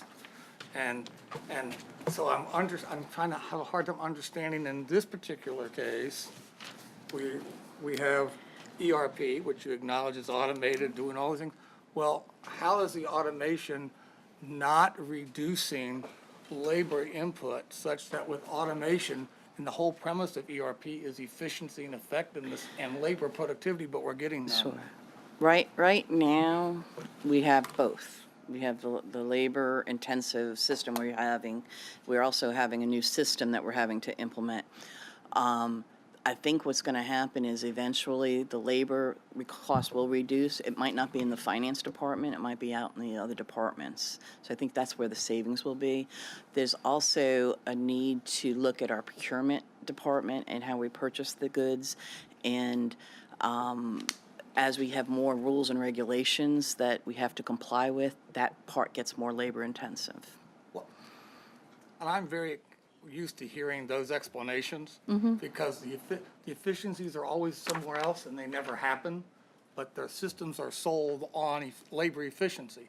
So I don't understand why the existing, this will be just a disagreement, this is my opinion, based on professional experience, that we should be repurposing the base who's freed up from the efficiencies, rather than saying, oh, well, in the future, we hope we can return on investment, but the return on investment never happens, because unless you're going into the out years of the budget and marking budgets and making reductions in the out years, it's always growth, and there's rarely, if you don't take your stuff up front, the labor savings never happen.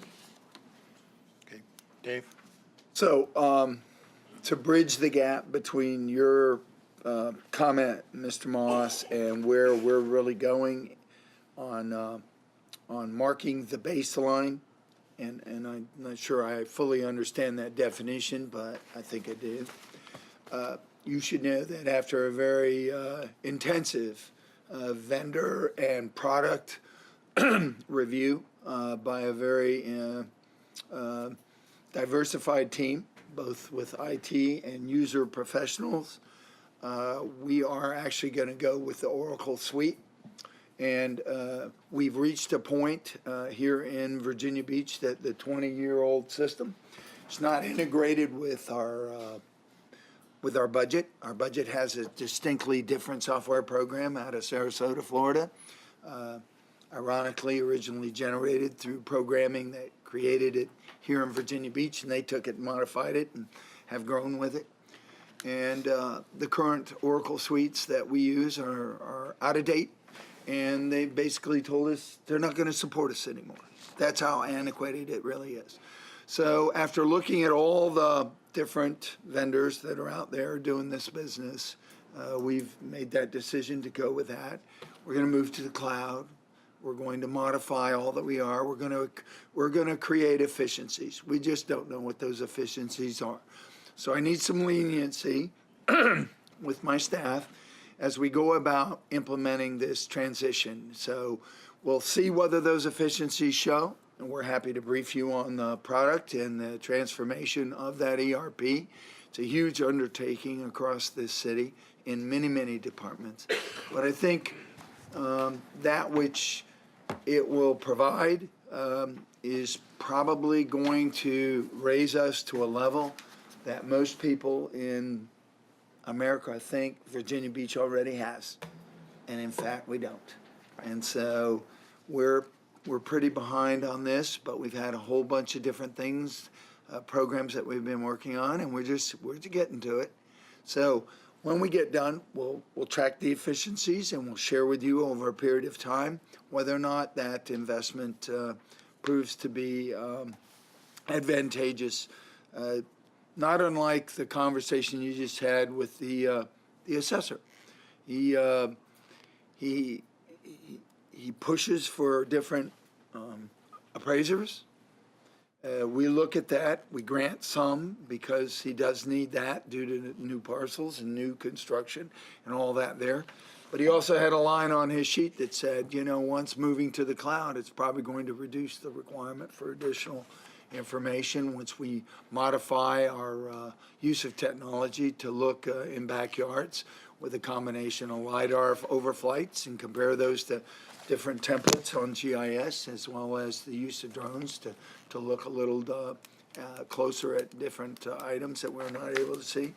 But I would just tell you that it's essential that we move forward with this technology. I think, I have a follow-up question. Go ahead, and then Thank you very Sabrina. much. Yes, sir. On this average cost of a data breach, I assume that you're just pulling that from a national source. That's not an actual cost that you're attributing to us? Yes. Jeff O'Donnell. Okay, well, it just didn't say, there was no disclosure Okay, on I'm the sorry slide about that, as to yes. what that was. And let me ask this question, have we had any data breaches that have actually cost us money? I don't think so with the IT director. So, Mayor, thank you. No.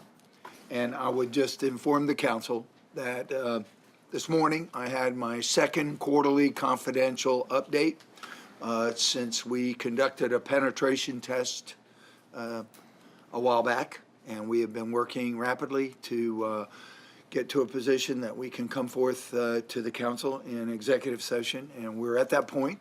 And I once again have made a statement to you all in the past. I will make that statement again, reassured today with my confidential team that we are in a good place and that we are working diligently, and we are at a very high level of knowledge of where we stand and where we're working towards. I asked that question only because I know there had been some discussions that we were going to red team our system. I'm glad to see that you did that, and I appreciate the feedback. And we've been working now over half a year to be able to come forth, and so we will be scheduling an executive session with you all to have a rather lengthy 1 hour discussion about, so that you can get in the weeds on it and understand what we've done. Thank you very much. Sabrina? So thank you, Ms. Kelly, for your presentation and all that you've done since you've taken over that department. I appreciate that. My question is regarding the implementation of the recommendations for the minority business initiatives. What have we, or what are we planning to implement? Because I know that we're going to continue to work with a consulting firm Sure, to sure. monitor the growth, but what else, what other recommendations? are So we rehired the BBC to help us do the 2018 report because they did their report, and we want to make it apples to apples. And so because of the ERP system that we have, it was easier for them to pull the data and get the data the way that we needed to have. And so we've issued a purchase order for them to do that, and we should have that in the next few weeks. So we'll have the 2018 results. We've been debundling large contracts. We have improved some of our data collection. We've been training staff on procurement processes. We've increased our use of ACH payments, which is another recommendation that the diversity study or disparity study had.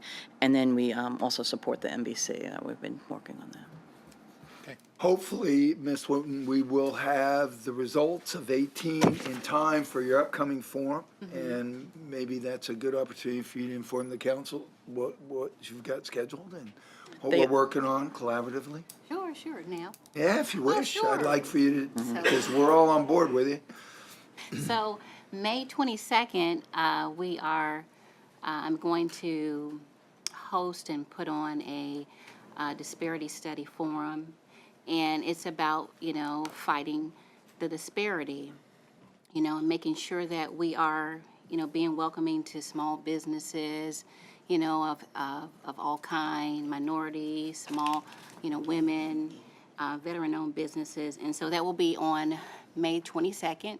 It's going to be at the Sandler Center, and it's going to be at 6 o'clock. So just inviting, the community out, the different church leaders, community leaders, business leaders from, all areas to be a part of the conversation because the results came out. And so now we want to know what are those next steps, how are they going to be implemented and addressed. A lot of the questions that I've received and feedback I've received from the disparity study. So. Okay, you ready for the next? I have one Sure. quick Oh, go ahead, question John. before we go. This is a big cost of the slide. This is workman's compensation. And I noticed that on the breakout slide, it wasn't shown as a line item or the percentage change, but I'm just curious, what has been the trend line on workman's compensation, percentage growth rate rise, and just what initiatives that we have that are keeping with the benchmarks and, industry as a Sure. whole to give people the compensation they do, but at the same time, making sure that it's not being abused. I know the trend has gone down, but if I can point to Jeff O'Donnell, our risk manager, We he owe probably, you, we owe you, probably can we give owe a you, much by the better. numbers, because I'll wait. we're working it really Right. hard inside. It's a big dollar item, and if we don't clean it up, it's just gonna keep kicking me in the ribs, so I need to fix it. I'll wait it. And we've been working on it, and we're making some headway. But to that point, I'm here, I want to, one from FY15 of paying $12.5 million in workers' compensation, so last fiscal year, 7.6. This year, with 2 months left, we're on track to be 7.1. So we're back down from a workers' compensation payment rate in FY19 back to where we were in FY10, FY11. So when I look at this number on this page, Of 12 million. $13.8 million roughly Right. for next year, that's some percentage growth you're expecting, correct? Okay, I look forward to the report. Right. Thank you very much. And insurance premiums and I other things. pick up a few bills that some of my Understand, my Jay. fellow friends walk in my door and hand me, so, Jessica? but it's better than the alternative, as you said, Ms. Rosemary. I had a question about the workers' comp. You said we're down. Is that because our payrolls changed, or is it because we're having less risk? We're not having less risk. Our payroll is not down. but we are better effectively and efficiently managing our book of business. Okay. We are having a lot of communication initiatives. We're going out to all of the departments, talking about having a safe work environment, making sure everybody goes home. Well, use of occupational health and safety, return to work programs, all of our programs that we've really done a lot of initiatives with in the last 4 years have worked. So it's a best practices reduction in premium. Understood. Thank you. Okay. Going to debt service? Yes. All right, so for our FY20 6-year program, our debt service total is $1.7 billion. This chart, or this pie chart, shows the various sections of that proposed CIP, of which stormwater is one of the largest sections now. The next slide shows the financing source percentage as proposed, the cash balance, which one of our policies or practices in the city is to strive to cash finance or issue self-supporting debt instruments before we issue GO bonds. So our cash percentage of our financing source for general government is 45%, with total bond financing of 55%, and total overall, our cash financing is 41%, and our proposed bond financing is 59%. This next slide shows the 6-year trend of debt, ending debt from 1.02 to 1.137 for the tax-supported debt. Our debt service, which is the amount we pay each year, is at 170.5 million, and it's a 5% increase from FY19 to FY20. Summary of our debt management policies. We have 4 major policies that we adhere to. Our first one is our budgetary policy to make sure that we have enough funds to afford our debt. It's our annual debt service to general government expenditures. Our guidelines are no greater than 10% of our general fund government expenditures. We also have debt policies for overall net debt to estimated full value of our property is no greater than 3.5%. Our overall net debt per capita is no greater than $3,000, and our overall net debt capita, our net debt per capita to per capita personal income is no greater than 6.5%. So our debt indicators for FY20 6-year budget is are shown on these slides. The debt service to general government expenditures, the 10% is shown as the bar, and each year we've been able to be under that bar. Our net debt to assessed value is well below the 3.5%. The net debt per capita is below our 3,000 in the next slide, and the net debt per capita to per capita income percentage is no higher than 4.3% in the next 6 years. So in your meeting with the rating agencies, this is the kind of data that they're Yes, looking at? this is what they look at. They look at our management, our economy, our debt overall, our ability to pay our bills. They look at also our policies in general and making sure that Since these are self-imposed Yes. limitations, and they're seeing if we're keeping to. Yes. Okay, Yes. thanks. And that they're reasonable limitations, you know. Any other questions? John? I think one of the answers to one of my questions that I posed in the budget, what was the basis points differential between GOB bonds and PPA bonds was a question that I asked as one of my budgetary questions, and it was a variable answer. Somewhere between 25 and 50 basis points was generally the interest rate charged between general obligation bonds backed by the full faith and credit of the city and PPA bonds. And so therefore, but I didn't ever get an answer as to over the life of a bond, how much money how much that reduces the cost. Well- And the reason I'm asking the question, because if you change the mix, which is what Sure. I'm suggesting that we do, have a bond referendum for stormwater sewer versus using revenue bonds, that substantially, 25 basis points and hundreds of millions of dollars adds up to a lot of money. Sure. And that would change that profile as well on that page in terms of where you are relative to your operating budget as you change how you what kind of debt you use to Sure. finance the obligations, because you reduce your So- life cycle of debt. If I can, we asked our financial advisors to run that because it really depends on what day you sell bonds. So if you're comparing somebody selling bonds in January to somebody selling bonds in March, because of market conditions, you cannot really, it's comparing apples to oranges. So we had them do it on the same day. And if I'm not mistaken, the average average debt service change each year was about $3,000 on 100,000, was it $1 billion bonds that they ran? Yeah. Because So, am I looking and studying this and talking to people on Wall Street, as the interest rate on the 10-year note rises, the differential between will DOD change. bonds Yes. and any other kind of bonds increases. Sure.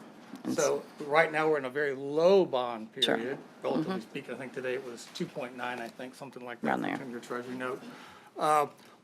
So that makes a big difference. So I think it would be good to see that profiled. It could just be a line. Sure. Because I think that we should try to be borrowing the money at the lowest cost to the public as possible, if we can, and that referendum would be a way to do that. But what I can't tell from this, because I have to go look at the CAFR, is when you look at the amount of general obligation bonds that we are using in the amount, obviously a referendum or a charter would create new capacity, so that restriction would go away. Sure. And if you're making a substitute, it shouldn't be changing bond rating, in fact, because you're giving a bigger legal obligation to pay the debt, and you're expanding the avenues available to the creditors to collect, because it's backed by the full faith and credit of the city versus just a revenue fund, which is only gives them the right to seize the assets and to operate the facility, but not to make us have to pay higher taxes to pay the debt. They just get the revenue generating facility. I think that's correct. City attorney could concur with that, but I think that's true. I think it is too. So I think that's why I think we're using the wrong mix. I think a referendum is a better way to go than revenue bonds. And it's also because I think that the stormwater management as an enterprise fund is the wrong approach. I talked about that, but that's for later discussion. But I'm just trying to understand how we create greater headroom to issue more debt in a very favorable environment, because no one thinks that favorable environment is going to exist 3 and 4 years out. No one is forecasting that because of the huge federal deficit. This is a time frame when foreign banks, central banks are running negative interest rates. People are paying to have their money in the bank. Sounds strange, but it's true. That's, no one's expecting that to hold. So we should be looking at forward funding. And I appreciate the article that you provided, City Manager, talking about the risk index. And that risk is real, and what the loss of GDP is if you incur those kind of flooding risk, which would argue to be doing more reduction risk sooner than later. Because if we have one of those events, we won't recover, and we won't have the capacity then to pay for the improvements. So I know this will be later, but I do think this is very insightful as to show you the mix of debt we use today.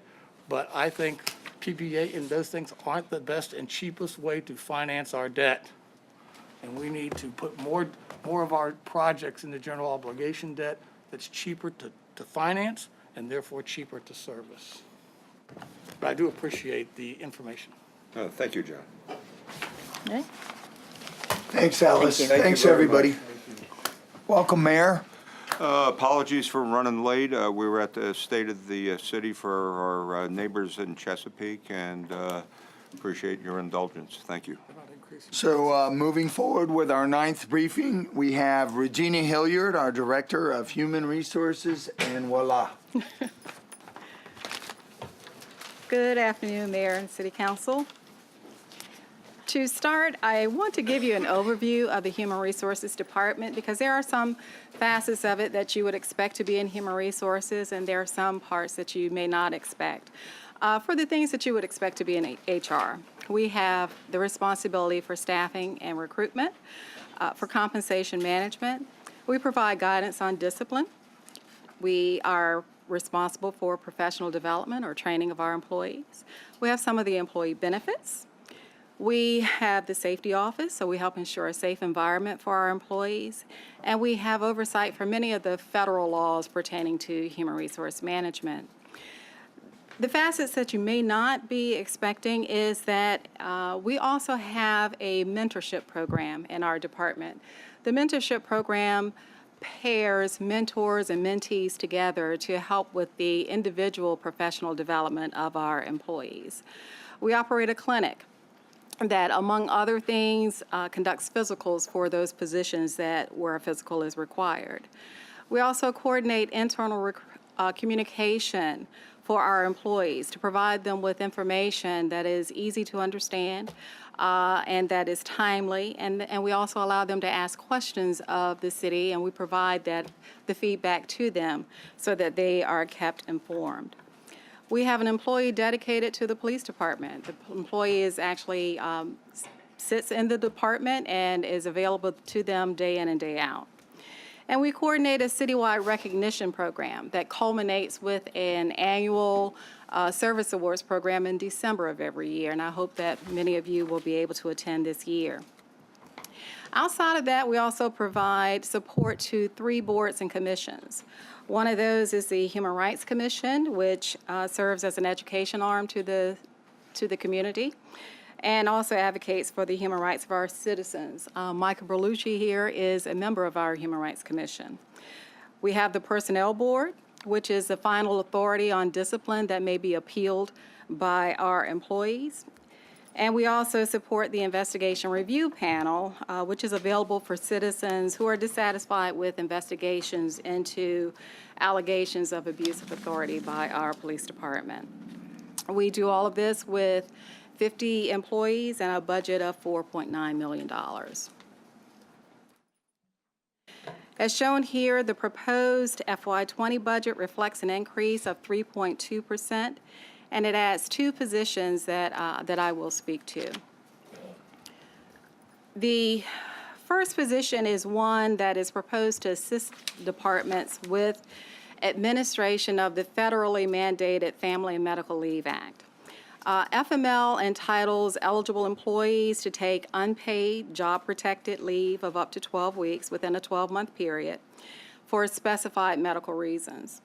Currently, administration of FML is decentralized, so we depend on the departments to carry out many aspects of the law. But because there are so many requirements in the law and there are timelines associated with those requirements, we think the city would be better served to centralize those responsibilities. This was also recommended by the city auditor's office a few years ago. We were not able to centralize at that time due to the lack of staff. And even with this one position, we won't be fully centralized, but we should be able to provide the departments with a lot of the assistance that they are needing. The second position is to assist with our inclusion and diversity efforts across the city. We do place importance on inclusion and diversity. For example, we have an Inclusion and Diversity Council, an IDC, that is employee-based. And this new position will assist the IDC, as well as assist with our other initiatives, such as our workforce planning program that also has a diversity component to it. The goal of this position is to elevate the work that we are doing, to take it to a new level. The other component of this position will be to assist with community outreach to help increase the quality of our applicant pool, as well as the diversity of our pool. As part of this process also, Human Resources did reduce the budget in various accounts by $25,000. And you may also be interested in knowing that $30,000 of our budget is geared towards maintenance of automated external defibrillators across the city.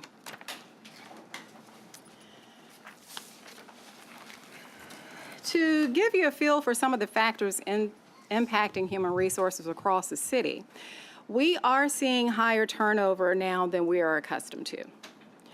The turnover that we are experiencing is at 8% now. We are used to seeing turnover that's somewhere around 4, maybe 5%. We're up to 8%. And when you include retirements in that number, we're up to 11.6%. Some of our surrounding cities are seeing the same types of numbers. I've asked for some of that information, and they're comparable to what we're seeing. We also looked at a study, it's a 2017 study, it's by the Center for State and Local Government Excellence, and 91% of the respondents to that study also cited a concern with recruitment and retention as growing issues for their organizations. Now, when you couple high turnover with, or higher turnover, with relatively low unemployment, as we have now, it makes it harder to fill our vacancies. And we are seeing the impact. We're seeing that we're having to advertise our positions in many instances multiple times before we get the quality of candidates that we're looking for. This takes us back to the need for that position I mentioned, which will focus on the outreach to help increase the quality of our pool. Also, another thing that's going to be impacting the city is that there is a proposal under the Fair Labor Standards Act to increase the threshold for exemption from overtime. Now, I came before you a couple of years ago and talked about the Fair Labor Standards Act and a proposal that was there at that time to increase that salary threshold. The federal government says that employees are entitled to overtime if they work typically is more than 40 hours in a work week, if they do not meet certain criteria. One of the criteria is the salary threshold. The proposal at that time would have increased the salary threshold to over $47,000. Currently, the threshold is around $26,600. So a lot of organizations felt that that was too much of an increase at one time, and so it did not pass.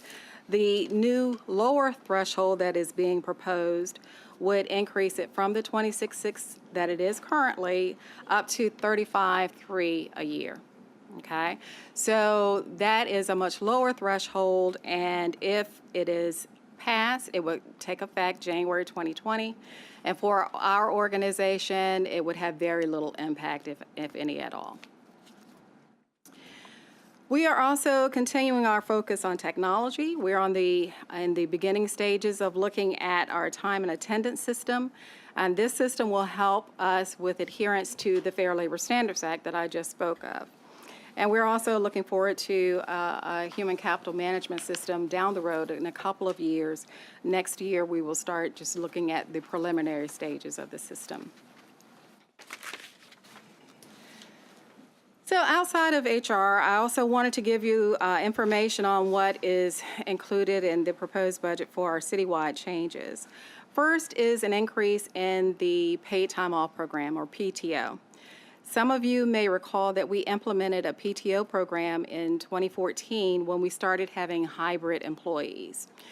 Because of the difference in the benefits that hybrid employees received, we did not put them under the traditional annual and sick leave program, and instead we started the PTO. One of the most common concerns that we heard from our employees was that the accrual was not high enough to fill their needs, because the PTO is for their vacation needs as well as for their sick needs, as long as they are not going into longer than 7 consecutive days. And they also were concerned about the carryover, because they felt as if they were not able to save up for future times that they wanted to be able to take a longer time off. So we started reviewing the rates that we are giving to our employees, and we first compared it to some of the other cities that do have a PTO program, and we did find that we were on the lower end of in comparison to some of those cities. We also reviewed data from SHRM, which is the Society of Human Resource Management. SHRM showed an average accrual of 13 days for less than 1 year of service and 26 days for 20 or more years of service. Now, our comparison of service years doesn't parallel with SHRM, but our 1.5 day annual increase would still have us well within that average, because it would take us to 16.5 days for less than 5 years of service and 25.5 days for 15 years or more. We're also seeing more of our part-time personnel lose leave hours, and hence the increase in the carryover for the part-time employees from 48 to 54 hours. We're not increasing the accrual rate for these employees. It would just be the carryover. A 3% merit increase is also being proposed, and as in prior years, this 3% would be based on the midpoint of the pay range. This has the impact of giving slightly more than 3% to those who have a salary less than the midpoint of their pay range, and slightly more, for those below the midpoint, and slightly less for those above the midpoint. This helps us with salary compression, so it moves our employees away from the minimum a little bit faster, so that when we're bringing in employees probably at the minimum of the pay ranges, we have some added separation for our employees who are already here. And last, we are not proposing an increase in the premiums for health care for our employees who receive the health care subsidy. So when we have the premium staying the same and the 3% merit increase, this will be a welcome addition for our employees. So, any questions? John? I think it's important to say that the taxpayers are paying the 1% premium increase. It's not to say that there is no premium increase. That's really that is, in fact, as you correctly stated, a form of compensation. There is an increase in the premium, and that bill is being passed to the taxpayer. Correct? 1%, I think that's correct? Yes, so, City side. Well, the city is us, right? The city has no money by itself, last time I checked. I'm glad you mentioned the Sherem thing, because I went and looked at that as well for benchmarking. And it says for organizations up to about 7,500 from 5,000 something, that the benchmark number of people is 35.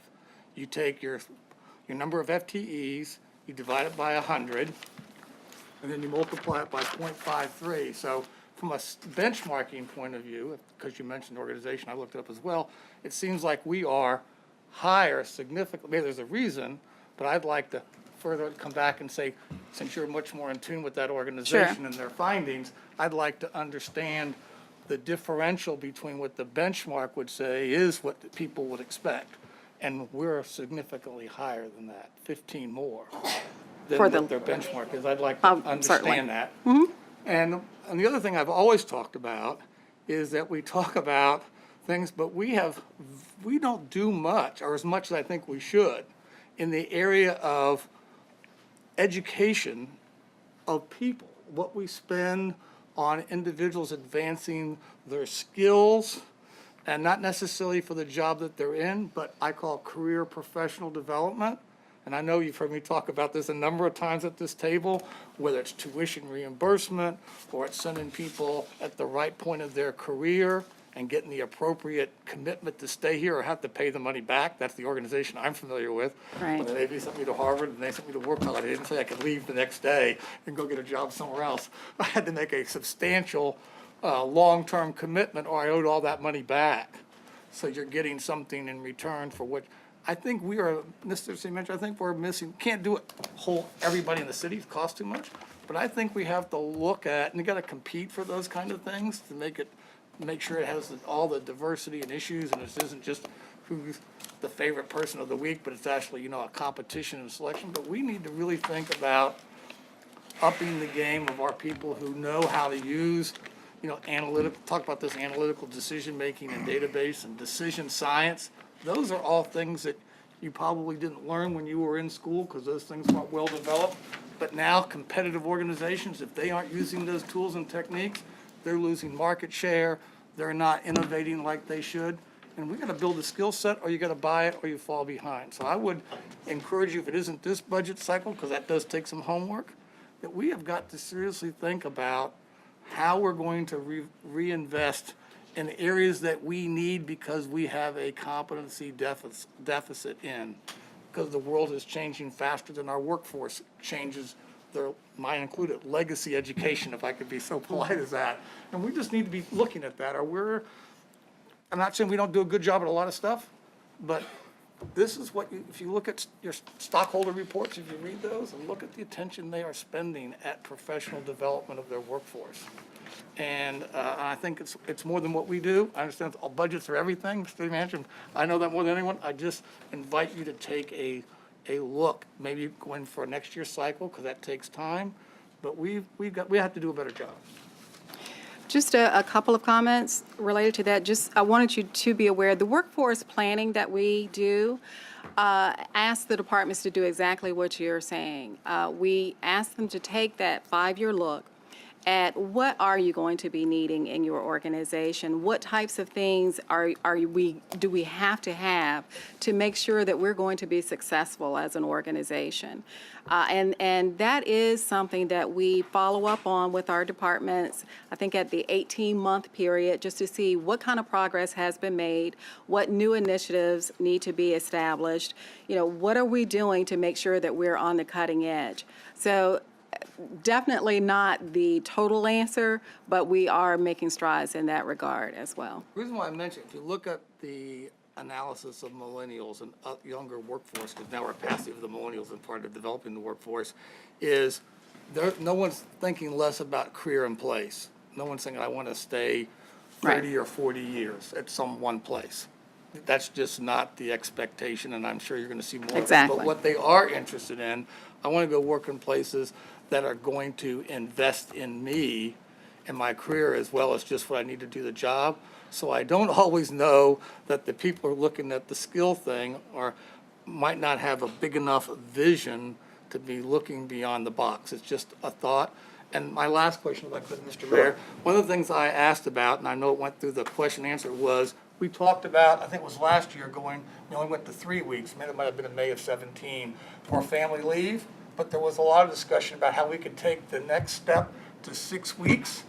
And I know we didn't make any commitment, but we did pose the question.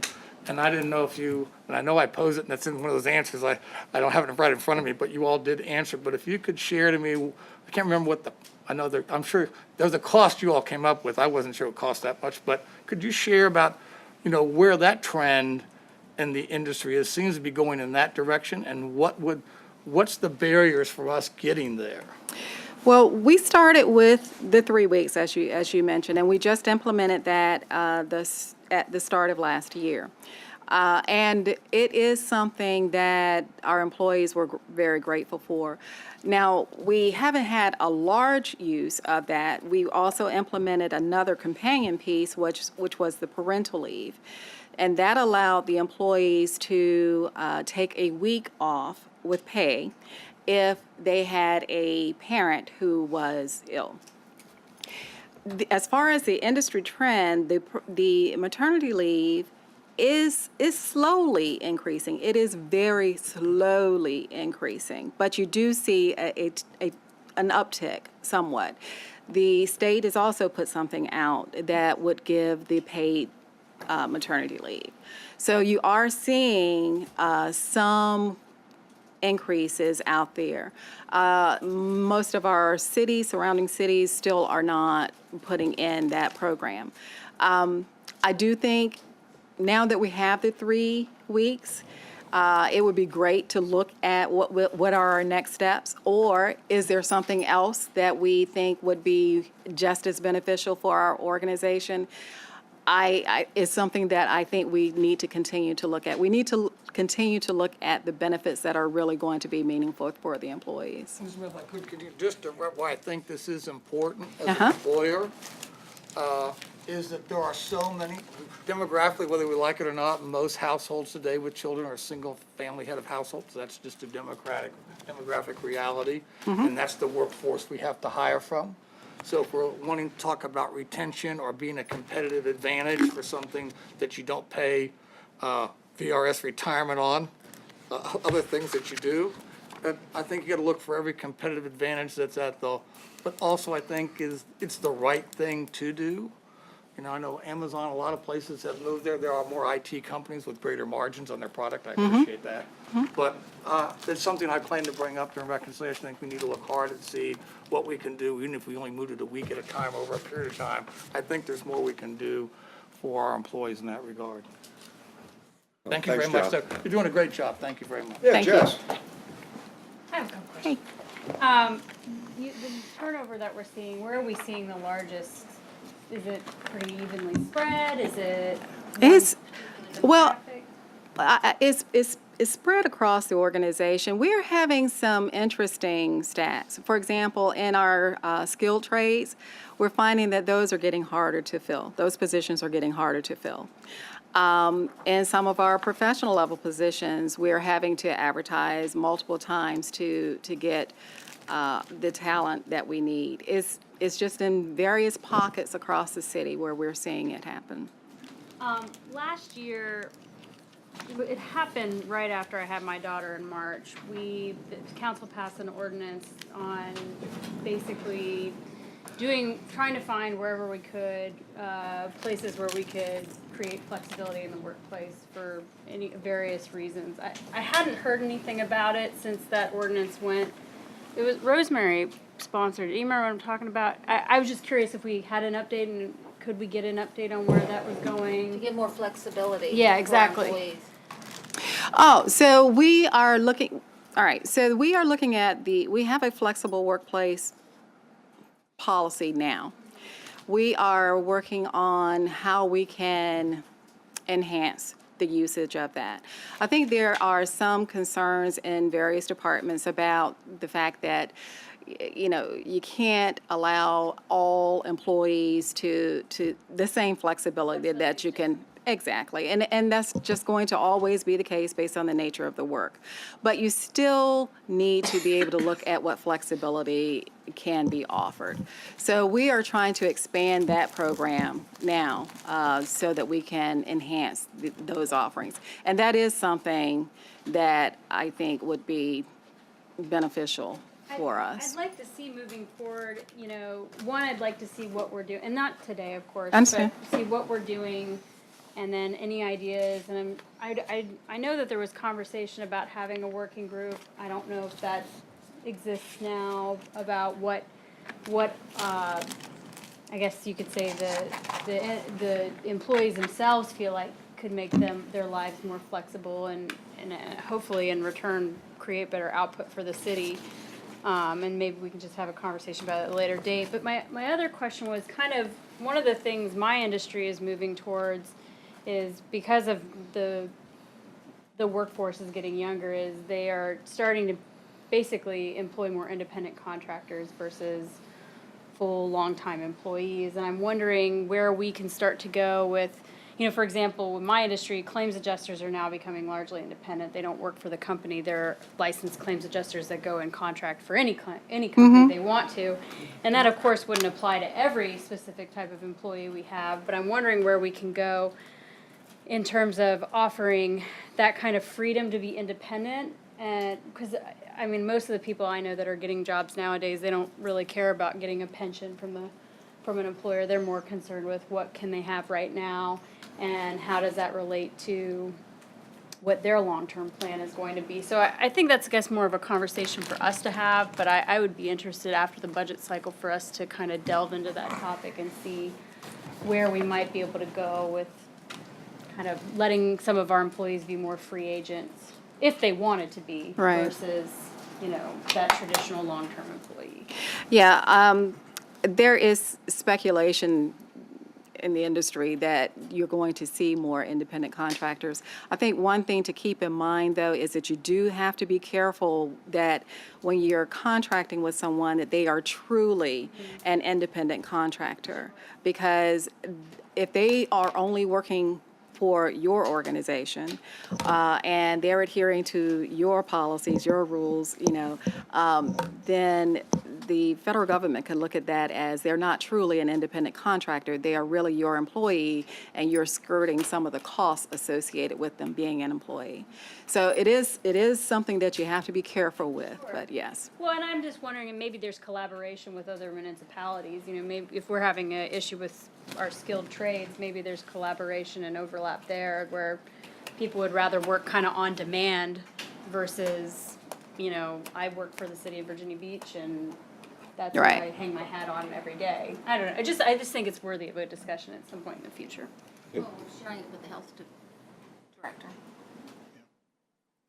Okay, thank you. Anybody else? Thank you very much, Regina. Certainly, Appreciate thank it. Great you. work. Briefing. Next, we have Julie Hill of our Communications Department. Okay.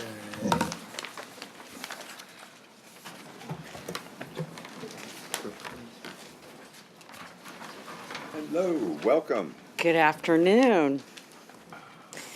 Number 10, I think, on your list. So I'll go through this with some speed. We were on social a fair amount this weekend. Yes, we were. Let me say up front how proud everybody is of the way the city did the communications. I know we're going to talk about this later. Sure. But I'll tell you what, the use of technology and, you know, we'll get into this a little bit, but I just wanted to thank you personally. Thank you. Because I'll tell you what, there was a lot of effort that went into this that We had a really great team. paid dividends, and thank you. Thank you. I really appreciate that. We have, in the communications office, there's 20 and a half of us. We have one part-time designer. And one of the positions that we have is funded by the schools. Those of you who are new to this area, it actually predates me by a good bit. We have been consolidated service with the school board since 1993 on the multimedia services side. So back then we merged, and they had not provided any additions since then. But a couple of years ago, Dave spoke with Dr. Spence, and we were able to negotiate an increase. So the increase that we had from a couple of years ago when we were 18 and a half, one of those positions, Dave provided, city manager provided, and the other the schools have provided, and they continue to pay for that as well. So they pay for the position. It's in multimedia services, and then the multimedia services division does provide all of the video support for the schools, and that's everything from the daily videos to their school board meetings and events. And then the public affairs or media communications group that we have. I have no budget requests for this year, and in fact, we have a modest but worth mentioning decline in our budget of just over $16,000, almost $17,000. So we have no additions. We're split almost half and half between the Public Affairs Division and the Multimedia Services. Overall, the department is 92% personnel. So the remainder is in things like our PageMaker software or some of the other software licenses that we have, and training and travel and supplies. So we are just about half and half on both of those divisions, and you'll see on that next chart where everything's broken out from the last couple of fiscal years. So I do want to talk about some of the highlights from 18 and in part because I think that this one actually started in 18 and came over, but just kind of remind, my office does work for every department. We also do them corporately. We have speech writing. State of the City is a really great example of one of the major efforts of my group, but also a lot of community meetings. And so it's worth kind of reminding us, we have now 3 pilots who are certified pilots for our drones. And in fact, 2 of them were working this weekend and providing some of the drone footage for the festival in addition to staff. The Sea Level Rise Symposium series that Ms. Henley spearheaded last year was supported and marketed by my group, as was the Housing Resource Center. Craig McClure, every single one of you have come in contact with him in one way or another. He is an amazing resource. He is one guy, and you wouldn't know it based on the activity both we have on our Flickr page and software, but he makes us always look so good. His photography of the Lesnar Bridge when it first opened is one of the coveted pieces that we have, and he does a whole lot more.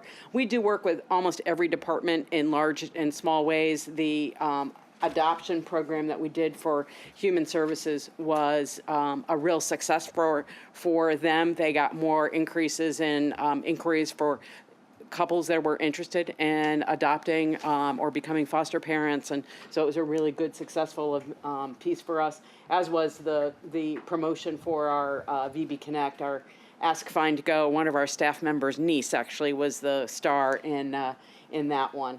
We added last year these 2 shows. We have some other videos that we added. The year before, we produced 177 video projects. Last year, in 2018, it was 252. So we have markedly increased not only the variety, but the numbers of the projects that we've done. And Nancy has been a great addition to our work. The dome site project and all of the community engagement that we did around that piece was really key. You're going to see this from Melissa Zabutis in a little bit, the graphic design and infographics that we do. We promoted the Pulse Point service and the VB Connect. So in general, those were just a smorgasbord of the examples of the projects that we do. One of the points of pride I think that I had personally last year was a long time coming, and I think it showcased better than almost anything I could think of the work of the recruiting and the training division at the police department. We had somebody basically embedded with them, and the result was a 10 episode series that highlighted the academy in Class 62. And in fact, we've just recently been notified that we've won a couple of awards for that service, both at a national and a statewide level. So we are extremely proud of that work. We also have worked really closely with the police department on their recruiting efforts and are in the process now of actually updating their entire recruiting website to be much more focused on the younger group and how they interact with social. And then one of the additional services that we provided last year that you provided funding for was the new public engagement platform called Public Input, and that's been just a huge success for us in terms of numbers and the variety of people that are coming to participate. It was even featured, the mayor featured it in his State of the City speech this year. So we have had really good luck with that. On social, our numbers are exponential, and I highlighted a couple just because it really shows just these last few months have really taken off for us. But on Facebook, year over year, we went from 29.8 to 35.4. But just since January, we increased by about 6,000 followers. And on Twitter, Barb Morrison would tell you it was her desire to get over 75,000, and we reached that and added a great number just in the last few months. Video views, we're continuing to increase there. Nextdoor, Melissa and Barb team up on Nextdoor and have grown it. We probably have the largest concentration of users of Nextdoor than almost any other community in the country, and that is a real credit to what Melissa has built.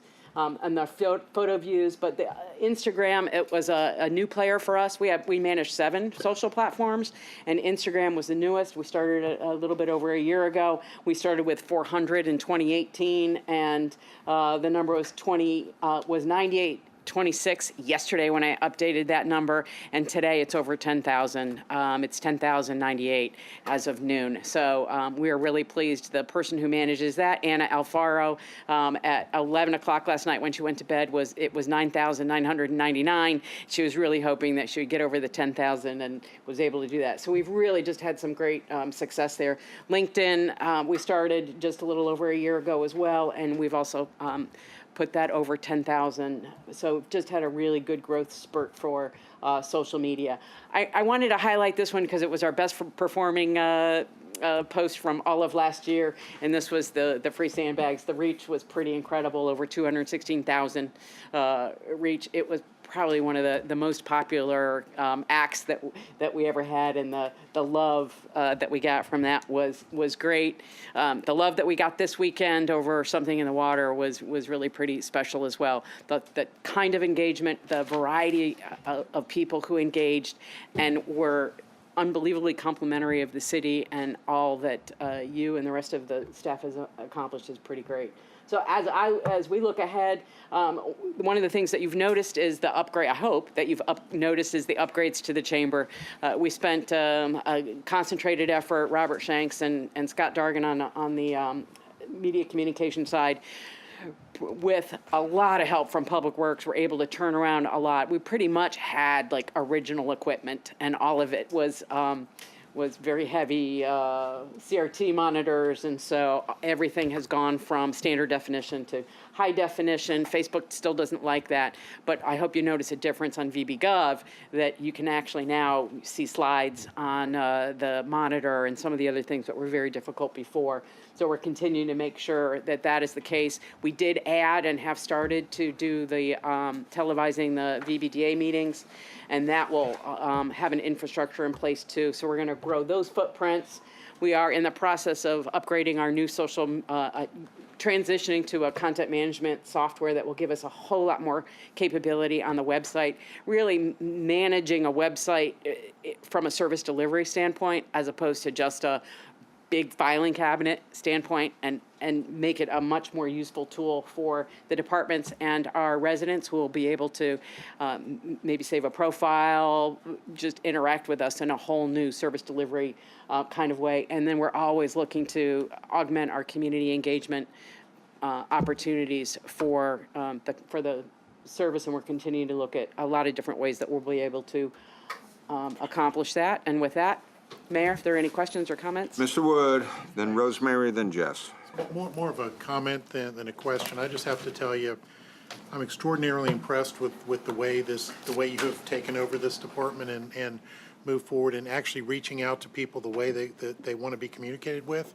And just looking at those numbers just astounds me. There are over 1 million people looking at our Flickr page, which is just, I can't grasp why, but I mean, Craig does some great photos, but that's 1 million people. Mermaid Mondays is a real winner. Yeah. So, but I have to tell you, it's just, I mean, just going back to the Class 6-2, which if you haven't watched that series on YouTube, it is phenomenally good. And I understand that the guy who was a videographer quit, went to work somewhere else, and now is back, and I saw him down. And he's leading the division. Yeah, so, and yes. has done a phenomenal job. So, you know, kudos to you, Julie. It's really good. I tell you, I was Thank down you, Vice Mayor. in EOC Saturday night and watched, well, as you real time, taking a look at all of the social media coming in and responding, and the responses. I mean, if you go back and you look at some of the responses, you'll see that it was right on track when it needed to be, and they held their tongue when people said mean Some people things. did remark about that, how well we managed to keep it Which cool. is sometimes hard to do, but it was Indeed. it was quite good. So thank you very much. Thank you. Appreciate that. Rosemary, then Jess. This is a department that we struggle with for a really long time, and Julie is a jewel. Julie is a jewel, and It's kind of you to say. we really appreciate you, and anytime, we come to you, you've got clever, bright ideas and a can-do attitude, and we're just so fortunate to have you, and, you're always trying to help and put the best face forward, and we just want you to know how much we appreciate you. Thank you. It's very Yes. kind. Thank you. I had a question. The VBDA, are we going to be going Facebook Live on that? Yes. And I know we do Planning Commission, which I've gotten nothing but fantastic feedback about, because I know a lot of people want to.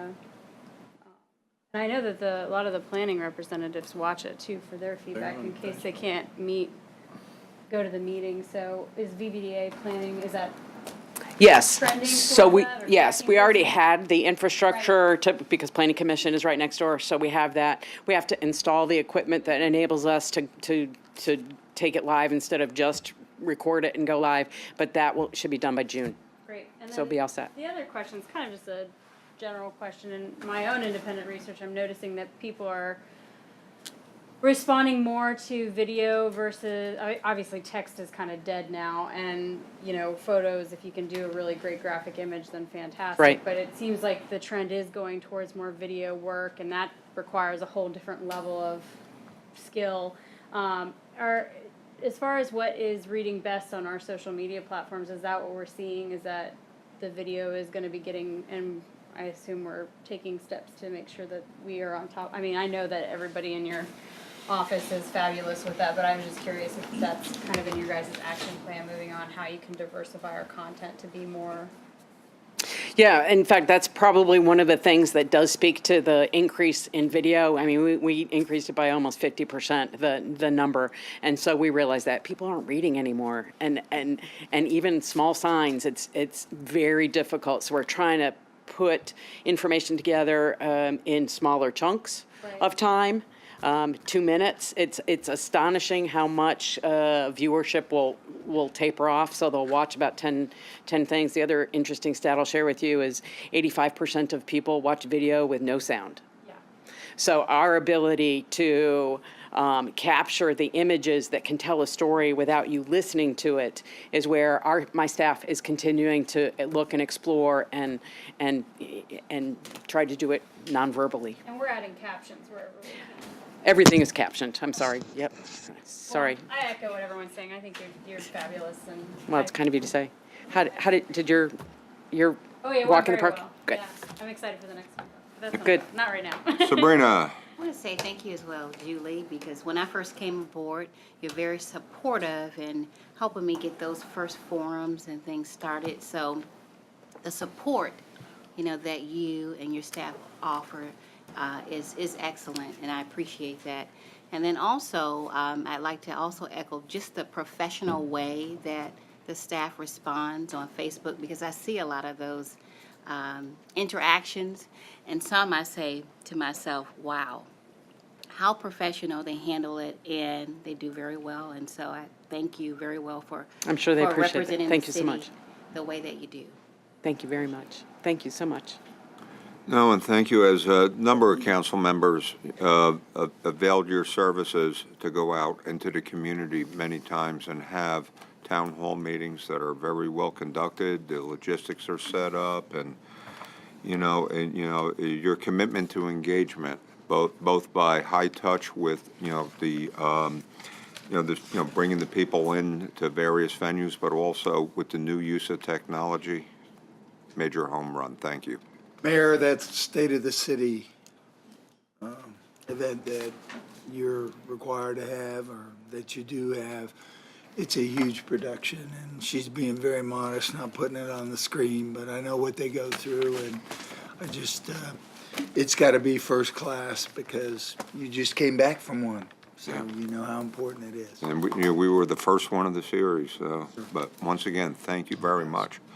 Tell you what, at this point, let's go ahead and take a 5-minute break. Sounds good. Okay. It's a little overdue.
Let us go, it's hard to get us back. Doing great. Okay, next. Yes, sir. For your 11th briefing, we have the STIR office. Strategy, transparency, innovation, and resiliency. And our department director is Neva White. Welcome. Good afternoon, everyone. It's my pleasure today to present to you the budget for the Transparency, Strategy, Innovation, Resiliency Office, most commonly known as STIR.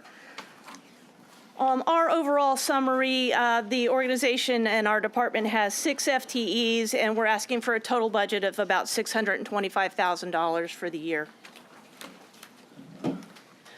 STIR is a small department, and much like the other small departments, about 85% of our budget is personnel. That provides 3 analysts, a business application specialist, an executive assistant, and the chief strategy officer position. Our operations budget covers the cost of providing process improvement, human design, facilitation, and other trainings to city staff, office and instructional supplies, the city-wide membership to the Alliance for Innovation, and the city-wide software licenses for WebEx. STIR was able to come in under target this year by making some process improvements to our Process Improvement Academy, actually, ironically, for a total of 3.1% increase in the budget for the year. Some highlights for this current year that will continue into the future. While STIR has had Innovation Academy experiences in the budget for the past 2 years, we focused those experiences on continual process improvement this year, and will continue to do that in the future. STIR trained 24 staff to be able to assist us with those academy experiences, thus eliminating a future need for city funds to be used on paying an outside organization to provide the academies. The Academy uses the Denver Peak model of process improvement, which has shown millions of dollars of savings in Denver since its inception in Denver in 2012. This Academy provides training in Lean and Six Sigma tools that will then be used to save money, reduce errors, and reduce the time it takes to provide services to the customers. As with Julie's department, our department works for every other department in the city, and so we've tried to provide a variety of departments with that training. Each 4-day training on process improvement that the STIR office provides avoids an outside consultation of about $40,000, and it also results in soft and hard savings to the city of Virginia Beach as individuals put the tools we provide them to use. The STIR Innovation Center opened this year and provides 5 rooms of varying size and configuration to allow organization-wide staff to hold meetings, trainings, consultations, and co-working experiences outside their regular work unit. Technology in the rooms allows virtual meetings to take place between those in multiple locations around the city, thus eliminating the need for them to travel. And STIR staff are available to assist with facilitation needs if needed by participants. So far this year, almost 8,000 people have visited the Innovation Center, and this far exceeds the participation in the old STIR space previously located in Building 23. 244 consultations were made between the STIR office and the various departments this year. Those consultations on strategic planning, process improvement, leadership transition, change management, and data needs are just some of the roles the STIR office plays and will continue to play in the future. Outside consultants, as you can imagine, on strategic planning, process improvement, and change management can range in cost between $15,000 and $40,000 a project. So when departments are able to use the services of the STIR office, the only cost to the city is our staff's time and any office supplies we use in that consultation. In the upcoming year, we will continue to assist with change management for the new ERP software implementation. We have ongoing process improvement projects in finance, the aquarium, IT, and human services. We've assisted with strategic planning in fire, Office of Emergency Management, the volunteer office, and others. And we'll continue to provide leadership transition services as upper-level management positions change and shift in the organization. Our organization and office also trains and provides facilitators and recorders, and that thus eliminates the need to hire outside facilitators to be hired for meetings, citizen engagement, team building, and a variety of projects and processes.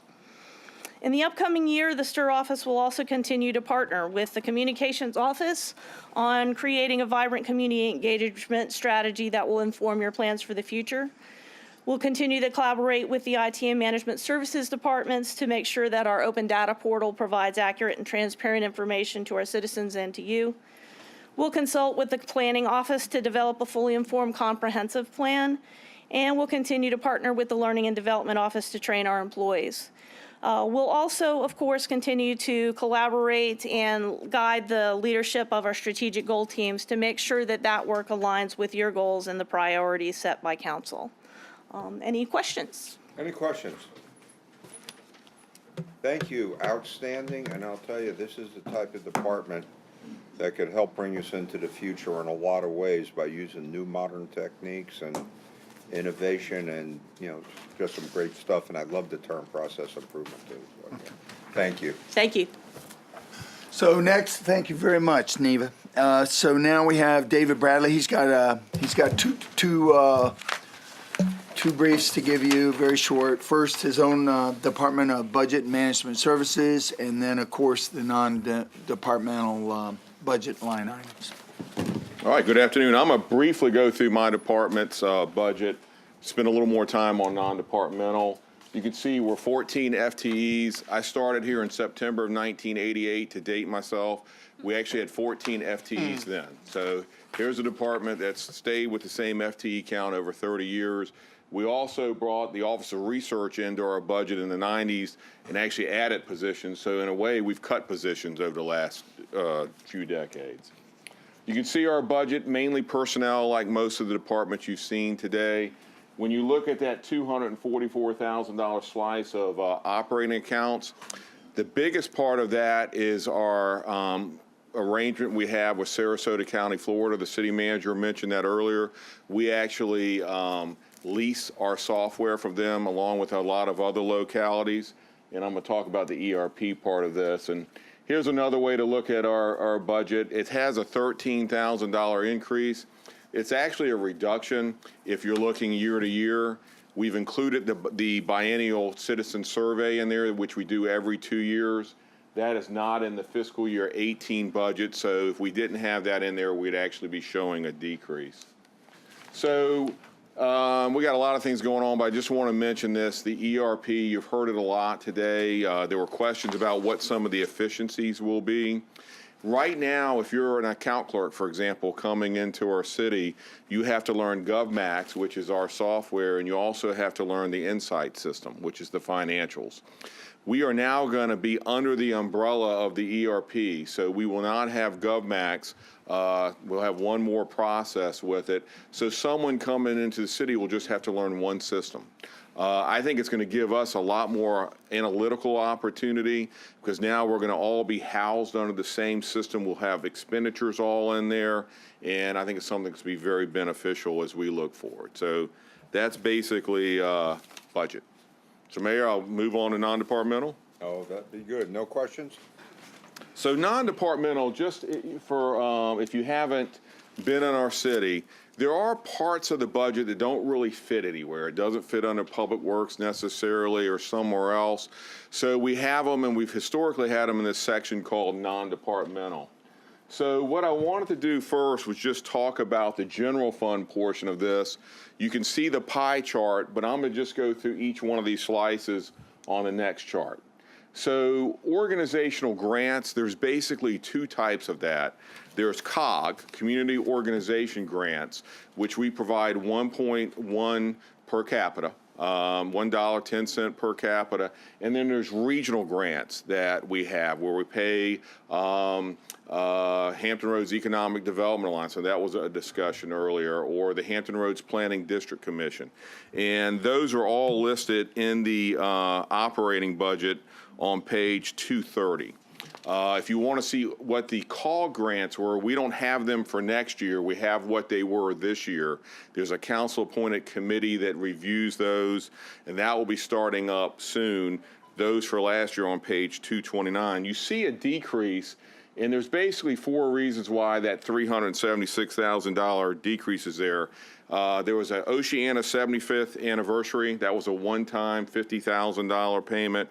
We Feed, there was a council commitment to that for basically 2 years of 20, and that $25,000 went away. Tidewater Builders Association had a kind of skill academy, trades academy. That is no longer in place. And the Princess Anne Little League, there was a $250,000 commitment one time only. So that's wanted to explain why you're seeing a change there. Employee benefits, the biggest part of that is retiree health care. So that's where that shows up. Benefits administration is the city's cost. We participate with the schools to administer our health care. So it's really under the schools, but that's part of our commitment. Vehicle replacements, we've been holding steady. This is the general fund vehicle replacements. That'd be police, fire, public works. Whereas if you're in one of the enterprise funds, you have your own line item for that. Computer replacement program, very similar. We try to replace computers on a regular basis. I want to mention this next one, tax relief for the elderly.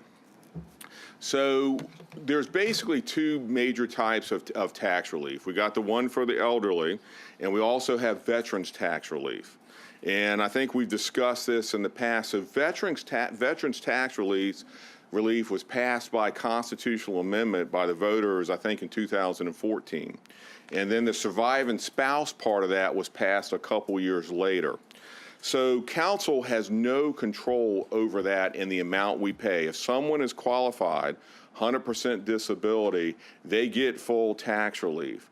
So what we're proposing in this budget, starting in fiscal year 20, that will come off the real estate tax revenue. In both these instances, we're not getting the money and giving it back, for example, to the elderly. We don't collect it. But finance, we try to expense the elderly tax relief. We show it as an expense and true up the revenue. It's a council program that council could stop or start, whereas veterans, we have no control. So each year we've been having to come back to council and say, hey, we're a little under. It has really grown exponentially. So for example, the veterans is going, we're projecting from 5.4 million in this year to 6.6 next year.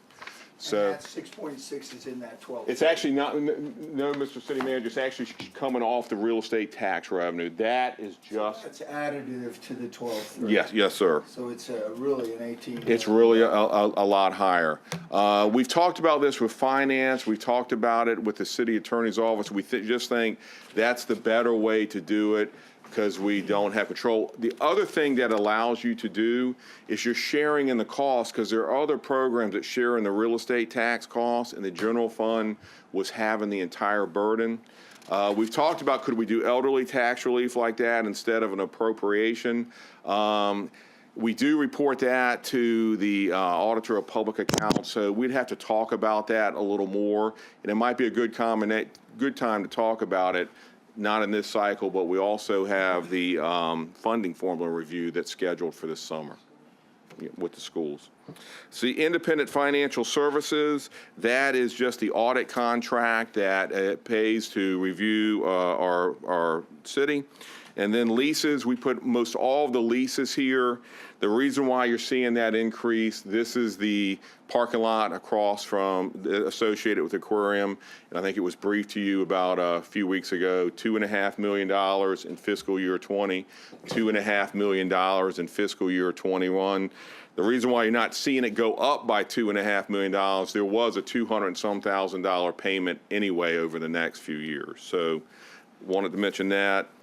Then there's a kind of non-general fund portion, and it's basically the town center TIF, the town center SSD, and the TIP fund. Now the TIP is divided out into different departments. So CVB has a part of it, Public Works has a part of it. This is mainly just debt service and the reserves associated with it. So it's going down, but we know that the TIP fund in total is going up. It's just this segment is going down. If you recall, in this year's budget, there was a $500,000 payment for the SEALs exhibit, and there were also waste management vehicles that were budgeted in this unit and not will be budgeted next year under the city manager's proposal coming out of the TIP fund. So that is kind of the TIP fund in total. I wanted to mention the organizational grants that I talked about earlier. Once again, these are listed on page 230 of the operating budget. So if you want to get a good idea of what's budgeted and what's proposed, you can see that there. And I mentioned the lease is the biggest change in this budget. Everything else is growing towards either council policies or what we anticipate the projected cost to be. Okay, any questions? Barbara? On the elderly tax relief program, okay, a couple years ago when we had to do the true-up, which got to be controversial because I think it should have been done many years, we I think, determined that we were going to every year make certain that we had made any adjustment that needed to be made so we didn't get on the filter again. Does this change the requirements, or have we changed anything in that program? So in 2015, I think you led the committee, Mrs. Henley. We changed. No, it's one of those voluntold things, I think. We reviewed at that time and we changed some of the parameters. And going forward, we are increasing the amount you can qualify for by the assessed value of a single-family home. In every 3 years, there's required to be a true-up and review. We provided that to City Council last year, if you remember. So we would be doing that again in 2021. We can always do it if that's Council's desire. But basically what that kind of review is how do we compare it to the region, you know, and just giving you some more additional detail. And we still, I'm assuming, are at the top of the region anyway. We're not lagging anybody. I had that letter. I think last year we were. Kevin, does that? You know, we were leading the region. Yes, ma'am. These organization grants, that's not COIG. Well, and I combined them all into one. So just to get it all on the page. But you're right. There's two parts to it, Mrs. Henley. The COG, which is the $1.10 per capita, and if you want to see what last year's amounts were, you could see it on page, I think, 259 and who we provided. Independence Center here, I'm assuming they are somewhere. That should be in the, Code. Yes. Okay, all right, thank you. John? Go back to the pie chart if you could. I can't remember which. This one? No, there was one that was showing the TIF.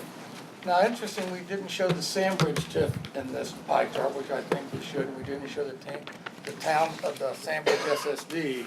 And the Sandbridge TIF is the only TIF that we have harvested any revenues out of. I'd be interested to know, giving the expense versus the collection. And I use this as an example. Wegmans just opened.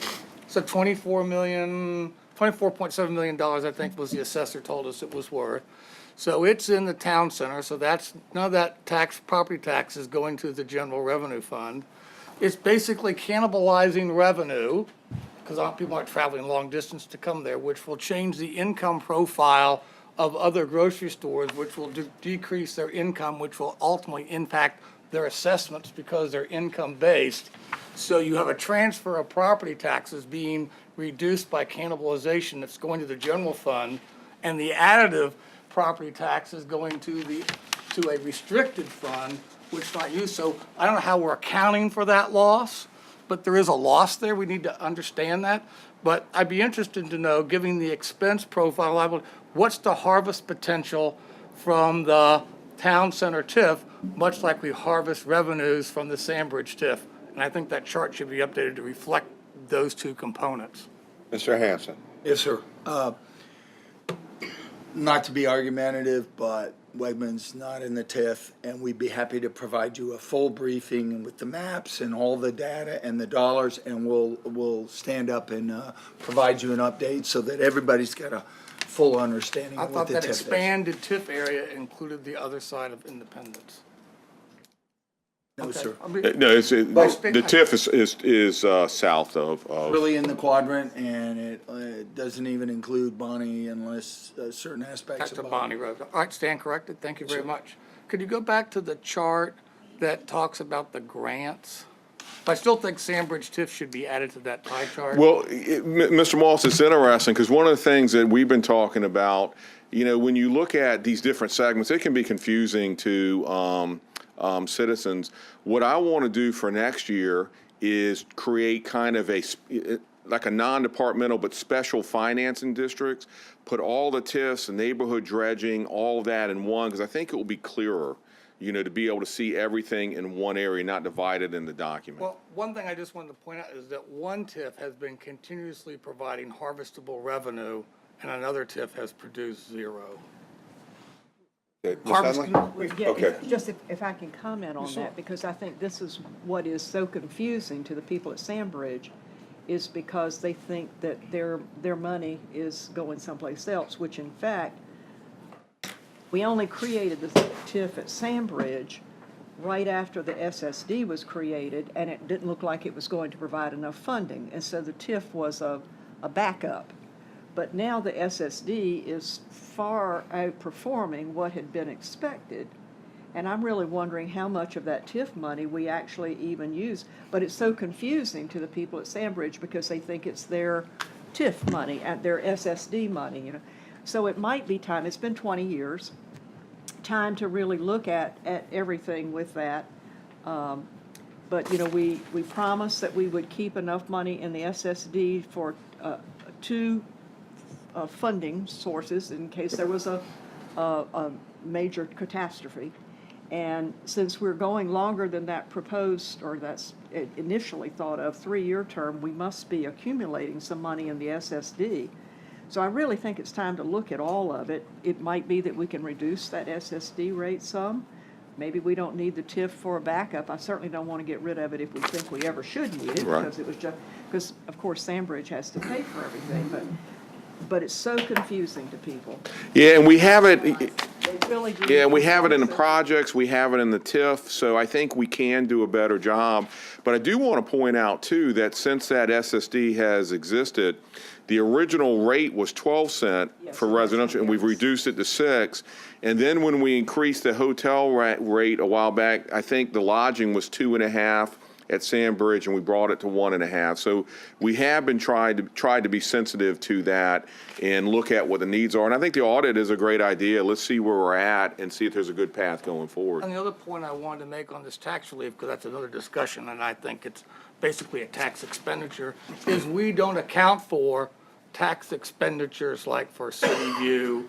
We don't account for tax expenditures like the Cavalier Hotel, all these rebate of real estate taxes that also have to be made up by somebody because they don't go into the general fund. So I think when we look at next year's budget, I think we have to also capture not only just the tax relief that's, and I think the elderly program is an expenditure versus an expense, but we need to account for all the tax expenditures because that's tax relief, not for seniors, but tax relief for developers or commercial operators. It's still tax relief.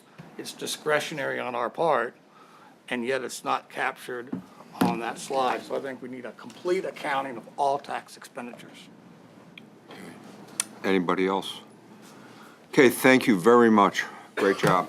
Thanks, Steve. So, your 14th brief for today is the city manager's office.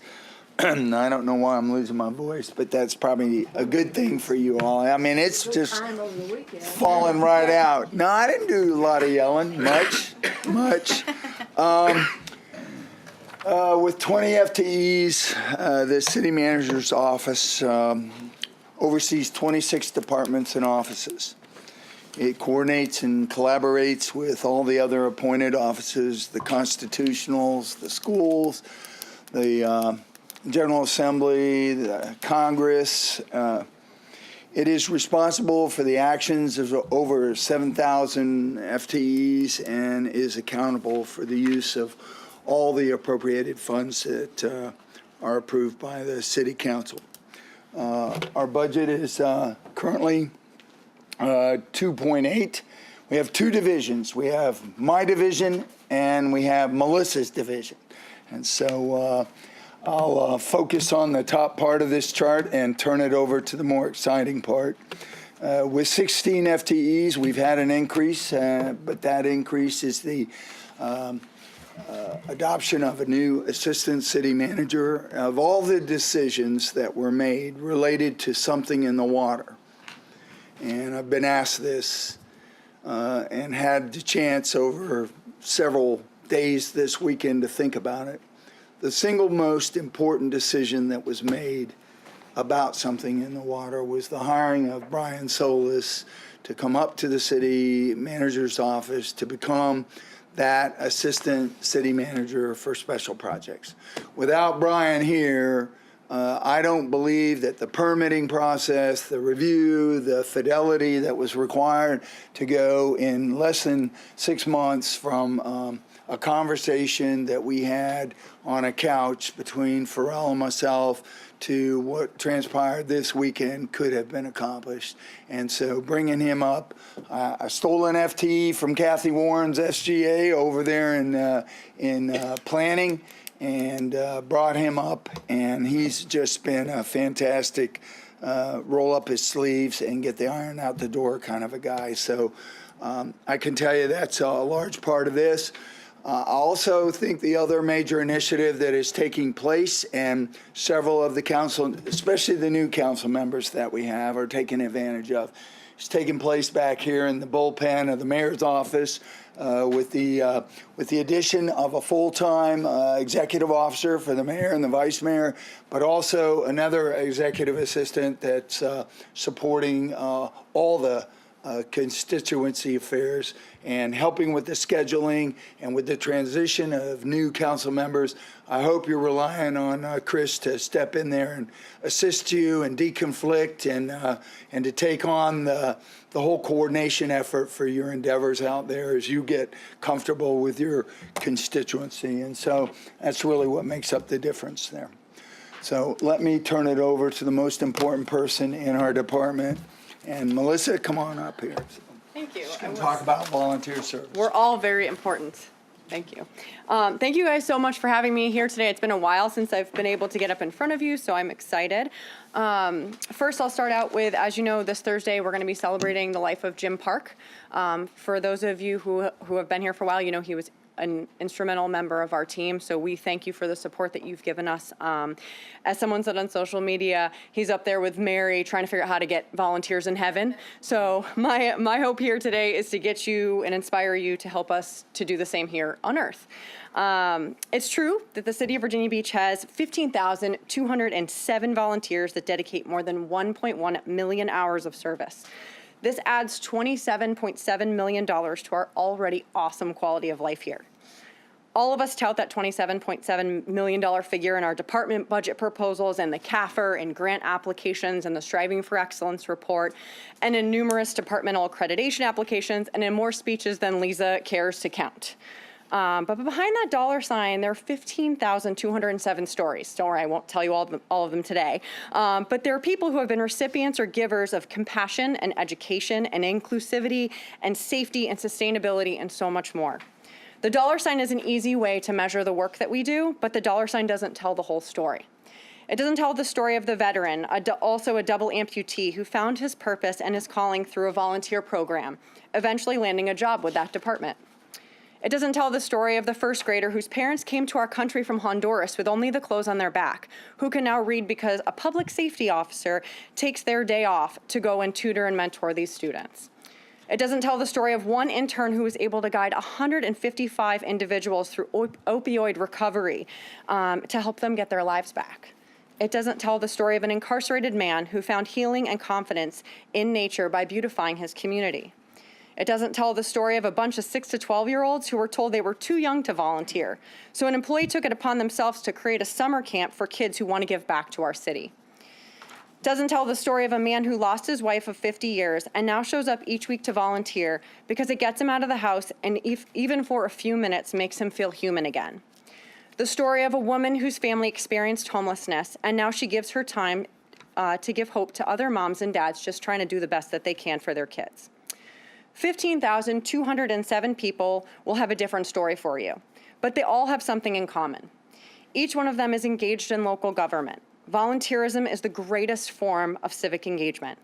These people are working side by side with our city staff to achieve City Council's goals. So thank you for supporting the Office of Volunteer Resources mission, and thank you for supporting the departmental staff, the VRMs, the Volunteer Resource Managers, at the helm of volunteerism in every department.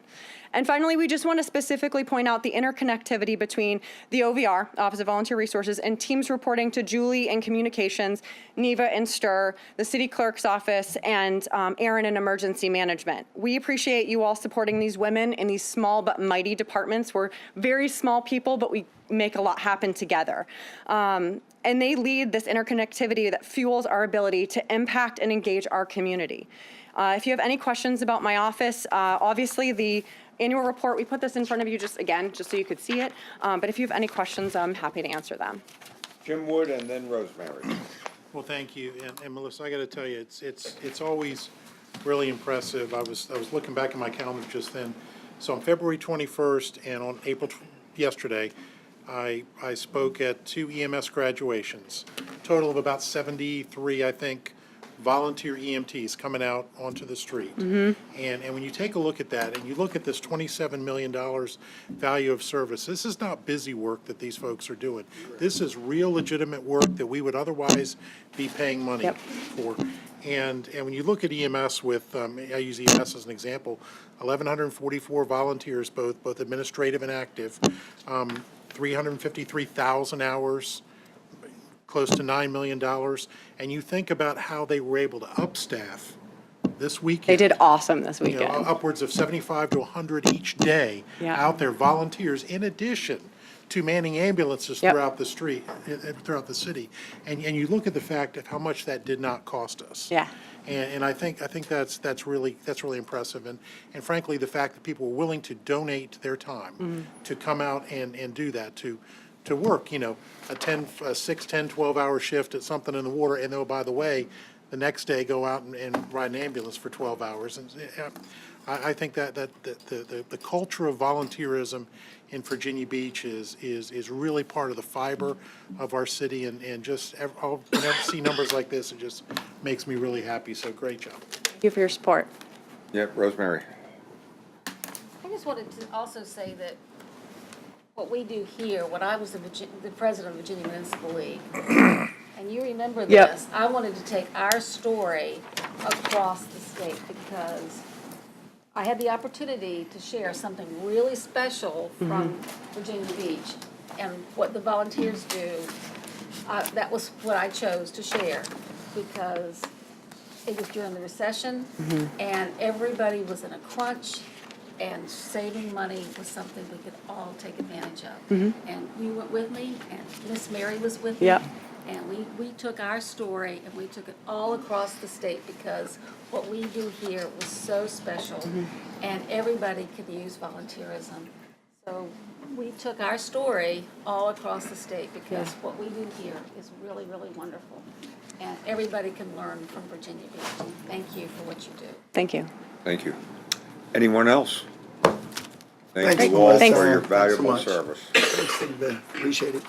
Okay, so as Phil Pullen, our city engineer, comes in with his team, we're going to give you an update on the Laskin Road project. The Laskin Road project is a VDOT project. It is not a city project, and some of the media is not really. So Dave Jarman's going to do it. Dave Jarman has taken the former Phil Pullen position because we promoted Phil to the city engineer. He's a transportation administrator. Just to make sure that everybody knows, it's a VDOT, it's a legacy, more than 24 years now, old legacy VDOT project that we're finally getting our arms around. And they moved forward with a advertisement and open bids, and we had a significant bust in the what the bids came back as for the total project cost.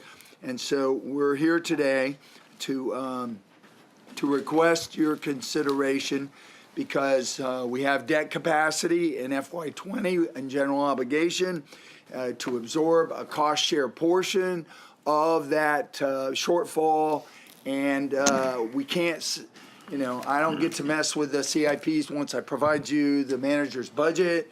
Any changes to the CIP projects require council review and approval. And so we're gonna explain what we got here, but, and the cost share. Yes, sir. Okay, Okay. Dave. All right, we'll walk through this real quick. You've had a lot of briefings today.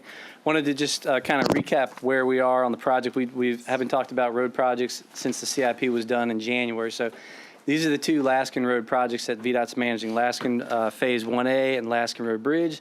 Laskin 1A has the first Colonial intersection in it. Laskin Bridge is the bridge over Lincoln Bay. So both of these projects are being advertised and managed together through VDOT. The next slide here, just a quick history. We just wanted to put some bullets in here so you could see some of the recent activity on here, highlight the smart scale funding that we were awarded, and obviously the bid opening here was in March. You'll notice the first item up there, 1991, was when this project started.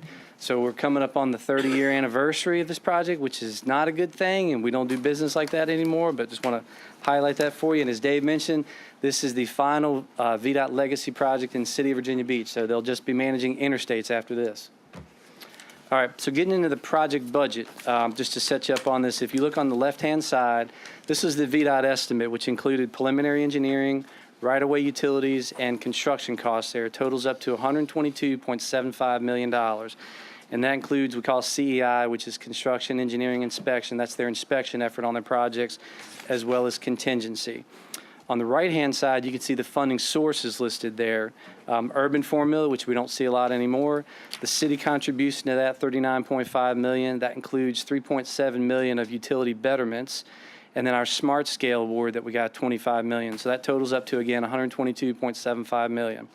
So fast forward to the bid results here on March the 20th.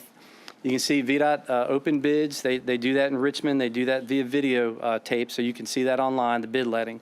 And basically, they got 4 bidders, and you can see the numbers there. Allen Myers was the low bid at $83.2 million.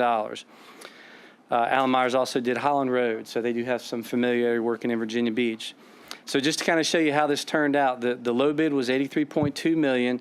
We compare that with VDOT's construction estimate. Then we add in the CEI for this project, the $14.75 million, and it ends up giving us a total shortfall of about $26 million. So that's a pretty significant number, pretty eye-opening number, and kind of stopped VDOT in their tracks right now. Some of the factors that are involved in that, there's a myriad of things, but what we're able to discern with the information we have, and I'm qualifying that because VDOT's not allowing anyone to look at the bid tabs right now. All we have are the bid totals because there's a chance the project would be re-advertised. If that's the case, they don't want to taint the rebid so the contractor knows everybody's numbers. So that's why we don't have all the information. What we're surmising right now is there's market conditions. Just drive around. There's a ton of construction going on. A lot of it's VDOT. A lot of work out there. There's a lot of risk and complexity in the project with trying to maintain business access and deal with the traffic at First Colonial and Laskin Road. We've also seen some rising material costs. There's the schedule on that. There's concerns about the schedule maybe being a little bit tight. And also there was a pretty big disincentive on that project that VDOT provided. So if you missed the completion date, there was a $2.25 million charge you were going to have to incur. Also, there were night work requirements because we're not letting them do lane closures on First Colonial during the day. So that was pretty hefty requirements there. So VDOT has come back and with the city kind of looked at are there some things we could do to maybe reduce the scope on this, reduce some costs. And so we've categorized those into some indirect cost items, things that won't necessarily appear in a line item in a bid, and direct costs that would appear in a bid. So some of the indirect costs we've touched on a little bit, extending the contract time, changing some of the scheduling requirements, reducing the disincentives from 2.25 down to 250,000. That's a huge one. The next two involve just changing up, letting off some of the MOT requirements, and then finally looking at some alternative sites for laydown areas where we can put the yard and their trailer for doing the work. The next slide shows you some of the direct costs. And of course, there's the top one there affects the city. This is the request of the city to fund an additional $6 million. Potentially, VDOT could go back to the CTB and ask for more money. We're not sure that they want to do that. Obviously, that's not their first choice because they've already done that once. Looking at possibly using some alternate materials for pipe bedding and backfill, that's not an issue. We've already talked to them about that. And the final 4 items would be what we call additive items, where they're going to pull those out of the base bid, make those additives so that once they get the bid prices, they can decide, do we want to do these? So, and some of them are minor, some of them are more significant, such as streetlights. Obviously, we want streetlights, so that could potentially be a big ticket item there as well. So how are they going to pay for this, or how would we pay for this, hypothetically? Looking at the first 2 items, that would be the $6 million that we talked about, the city would fund, the 5.7 in charter bonds, and then some transfers from road projects. The next one would potentially be value engineering or scope reductions with the additive bid items to come up with $8 million. And then finally, some potential alternate funding from VDOT that we don't know about yet. That would be $12 million to get us to $26 million. So all of this, you can tell, is it's a lot. It's a big number. All of these are dependent upon re-advertising the project, which VDOT has not decided whether they want to do yet. That's what we're waiting to find out now. If they do move forward, this would be the schedule. Would re-advertise in May, open bids in June, do an award with the CTB in July, start construction in October, and a 4-year construction schedule. So there's a lot of things up in the air right now. We're kind of waiting to see how they want to move forward, but this is kind of the plan of what we know as of today. So what we're asking the council to do is consider in the reconciliation, adding the 5.7 to this project in the FY20 budget. Okay, John? Well, I'd like to know, this deserves a lot more attention than we're giving it here in terms Sure. of discussions. There's a lot of detailed questions I could ask along the way, Sure. trying to understand all of this. But I don't know that that's the right, I don't ever like single point solutions to problems. I think the council deserves to get options besides just the one. You know, like, what would it take us to reallocate pay-as-you-go and not use debt? What are multiple sources of funding the 5 point, if that's bond finance, we're issuing debt, that's debt we can't, obviously that was available, we're not issuing for something else, but I think we need more than one option to think how we could fund it. And I think we need, if you go back, Sure. I assume this is a fixed price contract, correct? Or is this a cost plus, or what is the It's a nature- unit what- price contract. When you say unit price, that means it's not fixed price? Correct. It could go up depending on the quantities. But if we've estimated the quantities right, is it quantities defined by man hours or by length of payment? When you say unit, what is the unit for the? It's the measured in-place quantities. If I do 100 feet of curb and gutter, I'm going to pay a unit price for that curb and gutter. So, Itemization of all the. Yes, sir. Those are the tabs. Yes, Okay, sir. just trying to, Yes. like, we can't see, just trying to Right. understand all Yes. that piece. and there will be overruns and underruns associated with that on any project like that. So, That's when you go to the next slide. yes, sir. Reduce schedule tracking requirements. This is reports that the contractor's having to provide on the progress and schedule of their work. So It this- is. So if we have, my question is, when you have a project or a track record where things have gone late, Right. there's a real risk when you reduce not understanding soon enough that you're not doing well. So I like to understand when someone Yeah. says reduce schedule tracking requirements, that means reduce oversight of the Right. project. That's cost accumulate and risk accumulate before you know it's happened. And what it means in this case is VDOT has several different tiers of tracking these for scheduling. They were at a type 4 and they would go back to, they would relax it to a type 3. Type 4 means I have to go out and pay someone, a subconsultant, to do all of my scheduling and all of my updating. It's very intensive, very expensive. They backed off and said, okay, maybe we can lessen the requirements so the contractor can do that with his in-house forces. Well, the reason why I asked that question, we had Surgic, and you probably, I don't think you were here, Barbara was here, and Lewis was on council at the time, we had Surgic Corporation, and we had contracted out our oversight and even acceptance of road projects. And they did a very good job of holding people accountable, and we had much better road paving jobs than we have today. There's no doubt about it. So I sometimes wonder, as you know, penny pie, we pay less, but we get a lot less than what we paid for. And we certainly found out in a certain, but they did a much better job than the city ever did, and I think that's why we got rid of them, because it didn't do well, because people had to meet the standards. So I am concerned, because that's all part about, if you put this money in, is it really gonna be enough? Well, and that's kind of the point with the presentation too, is it's not done, it's not over. We don't know, depending on the rebid, we don't know where the numbers are going to be, so we may be back. So Mr. Hanson? let me just give you what happened at the table when VDOT and everybody came in. We had this big discussion, there's been numerous discussions on this. This is what we can offer them as a cost-sharing partner on the major road project that we got. We got a lot of road projects going on. We're going to bid with a bunch more, but this is the top project. And this is all we can give them.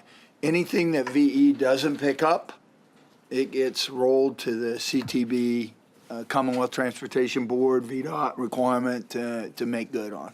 Because we're tapped out by providing this. So if I hear you right, then from our point of view, and assuming that there's still financial risk and the costs go up, we then would be back somewhere, someone then is de-scoping the requirement to make up the difference, correct? 'Cause Or we the wouldn't- CTB is reaching into their But if reserves they and to don't, their but if they priority. don't provide the reserves, we de-scope the requirement, correct? That would be the Well, only we're alternative. VEing it, we're VEing it to get that 8 million on the table, and we're working diligently. But the bottom line, we put our money in, it goes over, and the state isn't willing to put more money in, then the only recourse would we be de-scoping their requirement. That's the risk. I think that's the risk, sure. I think that. I think, so my reason why I'm asking that is, what requirements would have to be de-scoped to eliminate $5.7 million? We've looked at lane widths, we've looked at number of lanes, we've looked at, and quite frankly, it doesn't return enough monies to do that. Plus you're not meeting the design, and now you're into another year delay doing redesign. So the reality is, I think believe me, VDOT and CTB have been heads down on this as hard as anybody, so I'm pretty sure that they're gonna have to come up with the money. So the $3.2 million, I think that's the number you use for utility improvements, can you define what does utility, is that putting things underground? It's water and sewer betterments. There's So when we crack it open, and that stretch of the road needs to have that done, some of the betterments that we have, our Public Utilities Department is paying a portion of that. We don't color up the money that we're putting in on our local cost share associated with it, but. So the 5.7 doesn't include the 3.2, because that's coming out of other budgets like water and sewer, That's correct. That's right. It's already budgeted. That just doesn't come through when you see that. Can you go to the next slide, please? Sure. But I think that's important to know. Yeah. So it's really, now I know where you're getting the $8 million from, Yeah. correct? Is that the combination of the 5.7 plus the utilities? Yes, sir. Correct. Okay. I appreciate, I'd still like to see other alternatives to how to come up with the money, please. Anybody else? Thank you very much. Thank you. Appreciate it. So, moving to our 16th brief, and one that our media have been very patient with, and appreciate you doing that. We've got, we promised you an after action. The team locked themselves away over in Building 30 to prepare for this. They certainly don't have everything, but before I would defer to liaison to do some opening comments while we set up. Give me a second, just trying to get my voice back from this weekend. I did do a lot of singing, a lot of greeting and shaking hands and commending our city staff from every branch, quote unquote, from the law enforcement to our firemen, to our city staff, to our volunteers. This event was monumental in the aspects of everyone was open. The atmosphere was free. It was a hassle-free zone type of weekend. The comments that I got from the visitors as well as the residents is that it was well planned. I've received 3 or 4 calls from parents who said that their kids were home in bed already. By the time the last artist went on stage, they were home. I saw visitors pounding our police officer, getting them fist pounds, and I saw our shaking hands. One of the things that I also heard as well is we had inclement weather on Friday night, but the city staff got the messages out there, and the production team and Pharrell Williams immediately canceled or very as soon as they could, cancel the performances to ensure the safety of our visitors. But not only that, they gave back partial refunds. And people were texting and say, we wasn't even expecting that. We didn't. And to make things even better is that on Sunday after the last artist, people were saying, keep my refund, or I'm going to donate my refund to various organizations. I think we really showcased what Virginia Beach is about and what we can be, not only to our state, but to the world. And it just keeps coming in. If you read Rolling Stones, if you read GQ, if you read all these large media assets, they take our hats off to our city, and I take our hats off to our residents and our staff for just the work and commitment they did to ensure that this event went off very safe. Obviously, we're going to learn some things from this, but this is one heck of a first impression. I'm proud. Like, I am proud of our city and our staff and everyone, and Brian Solis and from the beginning. And I'm just so thankful to Pharrell Williams for even having that vision of wanting to do it here. Just come back home and grow our community together.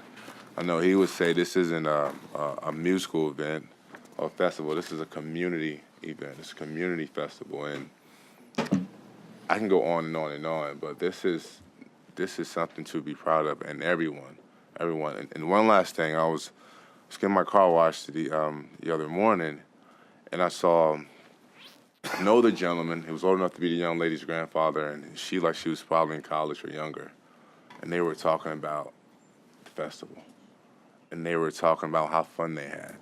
It's the same thing I saw at the festival. I saw older and younger people dancing together, people of all walks of life, different backgrounds, ethnicity, none of that mattered. This weekend, everyone came together and had a blast.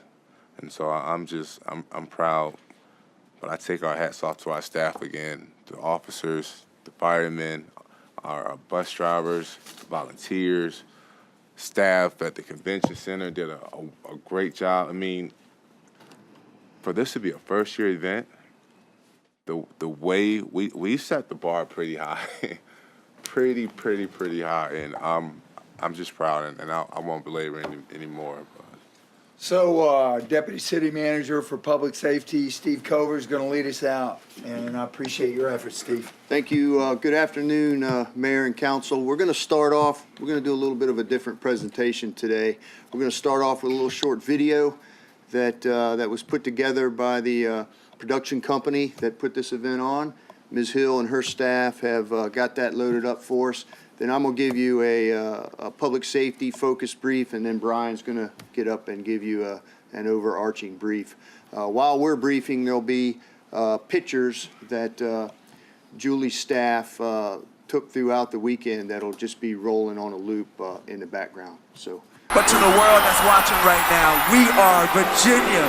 We are Virginia. I know what you're thinking, why I call you me too.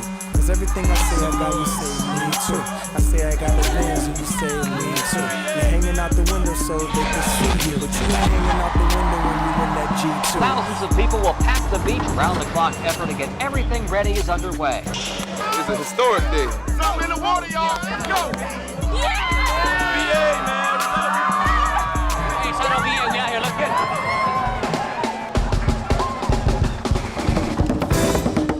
To have Virginia Beach be a location for our own identity for a festival is just huge.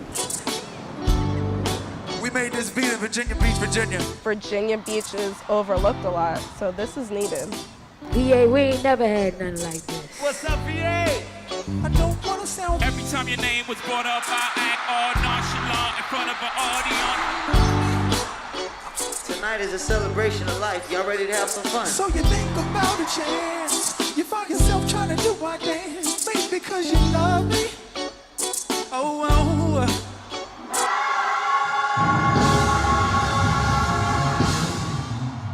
We're gonna show the world that what we're doing is not a music festival. What we're doing is a community festival. VA! The world is about to feel something that they never felt before. And I am so proud. Timberland is so proud. Missy is so proud. Allen Iverson so proud. Bruce Smith so proud. Ella Fitzgerald so proud. Bill Withers so proud. Look what we can do when we come together, Virginia.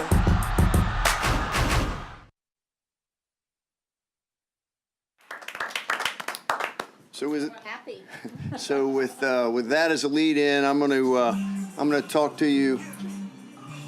Sorry. That's all right. There's more that Julie hasn't told me about. Performance. We have to buy the ticket.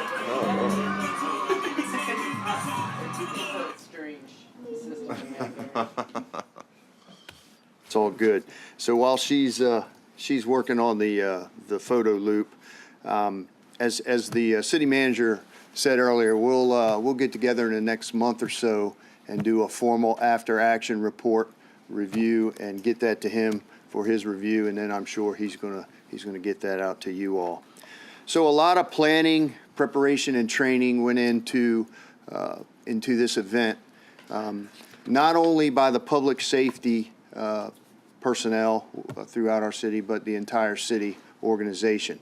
And I think that is the key to remember as to why the event went off as smoothly as it did. There were certainly there's some little hiccups, and we took care of those, but the planning and the preparation in a very compressed timeline for an event of this magnitude is something to really be proud of. And I appreciate the effort that everyone put in.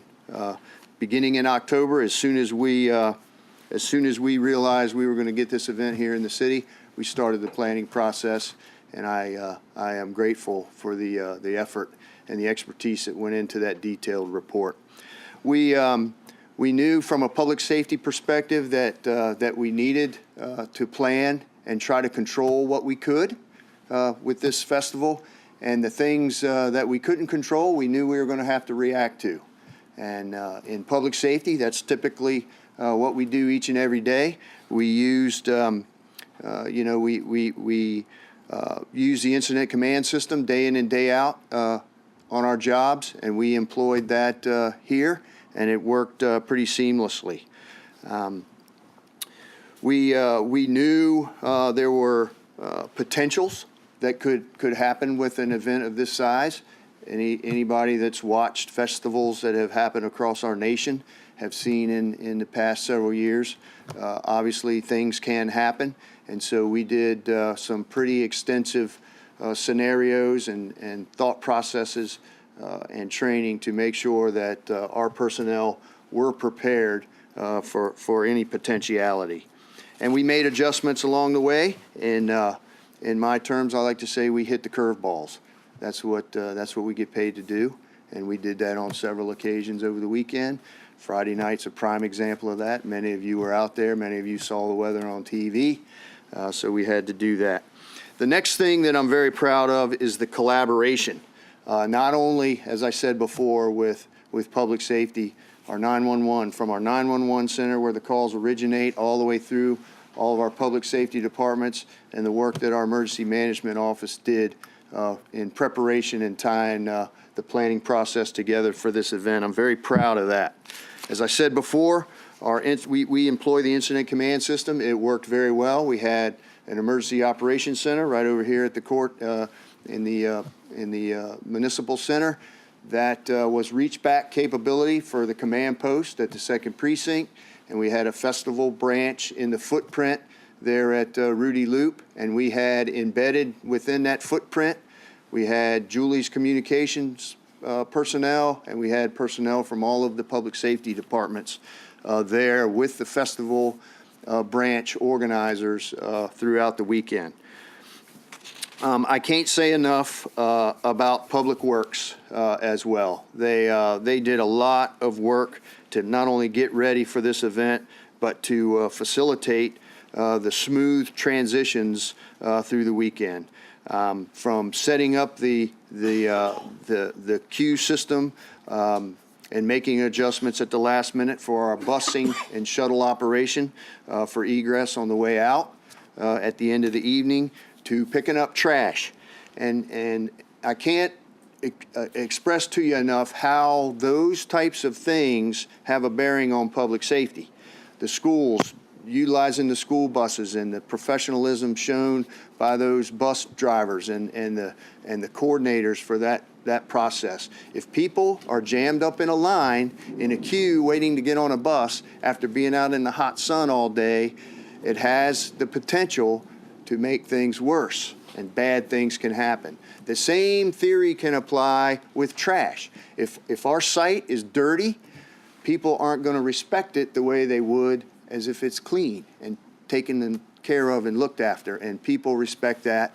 People going to the festival were actually picking up trash many occasions out there. There were no reports of anybody misbehaving on the bus. All reports, people were very courteous to the drivers. It was a seamless flow to get them back to their vehicles at the amphitheater and get them home safely.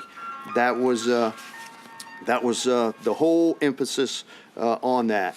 Making sure the water and electric, Public Works made sure we had that at stations along the boardwalk to facilitate. It was very hot. People needed that hydration out there, or that would have led to increased emergency calls for service, people dehydrating. We had, I'll go through a couple of high-level numbers, stats on numbers of calls that we had. It was very hot. We lost the shade material at the main venue during the storm on Friday, so that again increased that potential for people to get overheated. Our communications office and the way we messaged for this event, I think it was something new we hadn't done before, and I think it worked beautifully. The way our communications staff was able to tie in with the Something in the Water production company and push out messaging in a variety of ways, not only through our media, but through the geofencing and the computers and iPhones and things that people had, the mobile devices there on site. It worked beautifully, and it helped us push out information, especially Friday night during the storm, updates as to the concert schedule, because that changed. That, again, keeps people calm, keeps people informed, and it helps with that whole tenure across that footprint in terms of how people react to things. So I'm very grateful for that. Other agencies that came and assisted us, from the state police to the FBI to incident management teams from across the region, Centera Hospital with our tent that we set up there at 8th Street, the Chesapeake Fire Department, they helped us with our fire inspections staff, York County Fire and Sheriff for our drone. They came in with their drone program and assisted us there. They also provided us some 911 operators to assist in our 911 center. And our neighboring cities, Norfolk and Chesapeake, not only police but fire assisting us. It was much appreciated. So, and we know that going into this, we knew we were going to have a lot of traffic. We knew we were going to have to manage large crowds. We knew we had the potential for weather. And we knew the potentials with the shuttles and what that could bring. That was a real pinch point for us in public safety, making sure we were able to flow people from the venue to the queuing station and orderly onto the buses and back so they could get home. The weather, obviously Friday night, we had some pretty stiff weather that came through the area. We were able to communicate out and get folks off the beach. It's tough when you have 30,000+ people.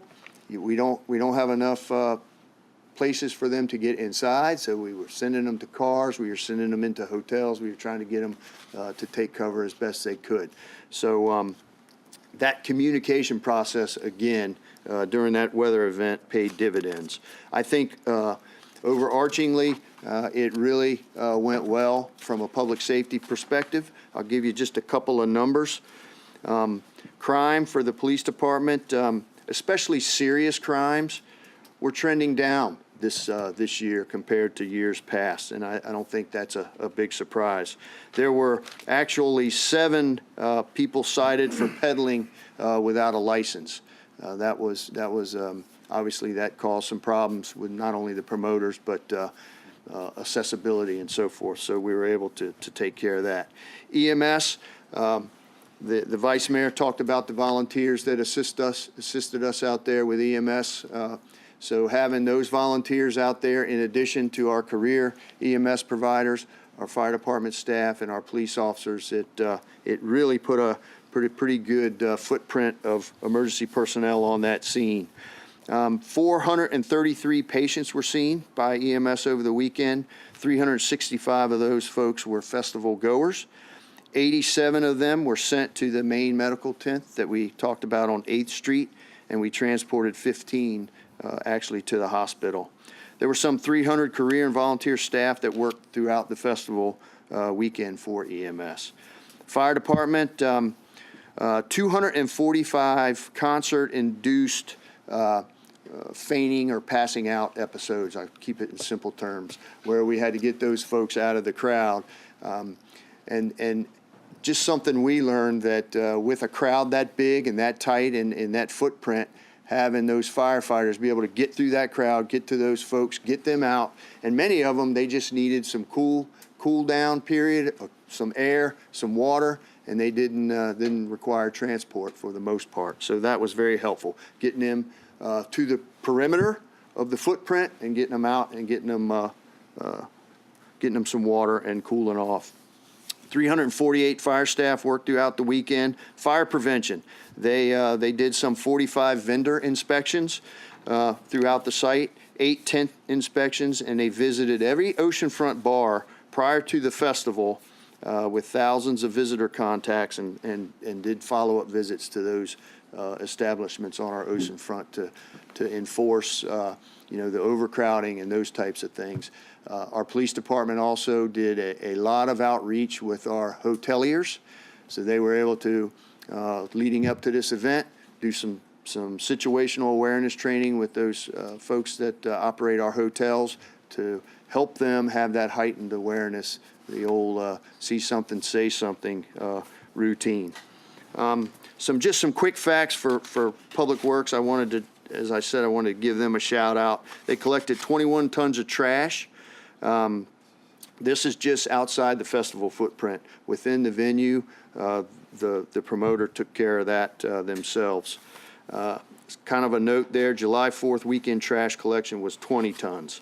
Some things fabricated, some 40 signs, 60 type 2 barricades with signs, 175 type 3 barricades, 150 drums for trash collection, 1,500 cones, some 300 bike rack barricades, 260 water jersey barricades. Those are the barricades like we put down 19th Street that you fill with water that keep the vehicles and the pedestrians separated. So again, I can't say enough, I really can't say enough about the collaboration that took place to make this weekend not only safe, but enjoyable for all those folks that were here. I'm going to let Brian talk over Arching now, and then we'll take questions. Thank you, Steve. I appreciate it. So, as Deputy City Manager Steve Covert has indicated, we are going to have a very thorough after-action report.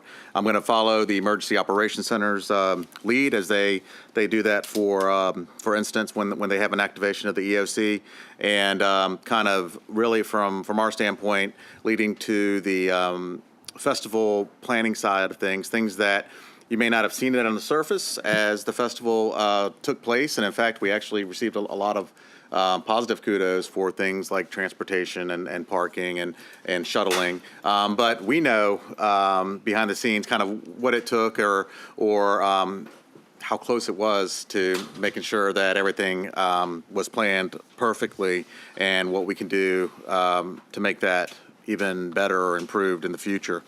We just wanted to highlight 7 positive global type of findings as while this was a public festival, it is a transition year. It was very much a transition year where from a city management standpoint, where we were used to managing this weekend of visitors, college students on week 17 for the last 6 years, to insert such a extraordinary entertainment piece really took an extra level of collaboration. And I stand up here representing a very strong team from top to bottom that all started with Mr. Hanson and through his deputy city managers, the leadership of that, we were all in on the coordination effort all the way through to the folks setting out the traffic cones, at 4 in the morning on Friday morning. So, and everything in between. But when we talk about the sponsorship that you approved for this festival that's similar to Neptune Festival and the Patriotic Festival, Dana Harmeyer kind of wrote in there some tangible deliverables that were charged to the festival organizer. And I think that they, from my view, they met that and beyond. And kind of the 7 overarching positive things that the community took away from this festival were an unparalleled atmosphere of community harmony. I think that was something that was you could feel everywhere you went, almost throughout the city, but especially the oceanfront. An overall welcoming and inclusive, positive image for the city, region, and state. And as you just saw in that brief clip, that's just a brief clip of what you were feeling throughout wherever you went in the oceanfront. They provided cultural enrichment through the access to very top-tier talent in music, art, and wellness. And there was so much to do that on Saturday night, a major event that we specifically, the festival specifically put out there for late night entertainment. Folks were exhausted after being out there and in the sun and on the beach and all the activations where we had, just in the hundreds versus 2,500 or 3,000 attendees for this trap karaoke event at the convention center. So Mr. Pharrell Williams and his team put out such an itinerary of from the morning through late night list of just very constructive, educational, entertaining things to do that it kind of outdid those that attended, outperformed those that attended. So it was very interesting to see that piece. Some things that you have heard about and that have been covered and some that haven't yet been covered are the amount of community and educational improvements that Pharrell Williams and his partners did, and you'll continue to hear about in the coming months. And not only did he improve them, he did not improve them and walk away. He left endowments, such as for the urban garden, for them to live on and be sustainable, be truly sustainable. So there were entrepreneurial opportunities for college students and graduates that both Old Dominion University and Cox Communications sponsored, and that was very interesting to see in terms of the type of opportunities provided to these folks. And they had celebrity judges and experts in the field that helped judge that on Friday, part of Saturday. So with these type of festivals, you have an exposure to new to market major corporations and brand activations. And if anybody had an opportunity to go to the Sony activation or the Timberland activation, they're like pop-up retail spaces, but they are really showing the public the next generation of their products. They usually have very positive messaging with them. In terms of Timberland, it was embracing and supporting the environment. They have giveaways, and overall, it's just a place for folks to hang out and have a good time. And the Sony one was different in that it was kind of a 4D experience, if you will, virtual reality experience. And then the Timberland was more about embracing the environment and showcasing of their latest apparel, in this case shoes, but also a lot of giveaways there as well. So there were also something that the festival team put out there was new community volunteerism opportunities. And the community, they helped organize not only a beach cleanup, but they took that all the way far west through the Vibe District at the convention center, basically parking lot, and then moved all the way east. And the number one issue they had was that there was not that much trash to pick up because of how clean that our Public Works and Parks and Recreation staff had made it starting at 2 a.m. That morning, but also the festival organizers in terms of carrying with them their trash and disposing of it and picking up other people's trash and putting it away. So overall, just to give you an idea, there was 3 times as many volunteer applications or folks interested as could be filled. So 300% more folks that wanted to volunteer could not, and hopefully there'll be an opportunity for them in future festivals, whether it be something the Water Festival or others. And there were 700 media applications for about 80 spots, I believe it was, from around the world that wanted to cover this event, just to give you an idea of the type of global exposure that it had. And global and national. And speaking of national exposure, tomorrow morning during the Good Morning America CBS broadcast will be Pharrell's interview with Gayle King on that happened Saturday morning from 24th Street all the way down to 5th Street here and there about what he was thinking, his frame of mind in creating the festival and what Virginia Beach means to him. So overall, it's a very positive experience, obviously, and just looking forward to continue to report out to you on the after action reports that we can even improve this in the future. Thank you. Perfect, Brian. Yep. Questions, comments? Jim? Well, I made these comments to some of the staff individually, and I guess ultimately, Dave, it's on your shoulders, and I got to tell you, just the fact that your staff did such a phenomenal job organizing this event and responding, frankly, in a very short time frame. You know, as you say, from your time sitting on the couch with Pharrell in October till now and getting this thing done is nothing short of a miracle. I got to tell you, Brian, you're kind of the new rock star here, so that's good for you, Steve.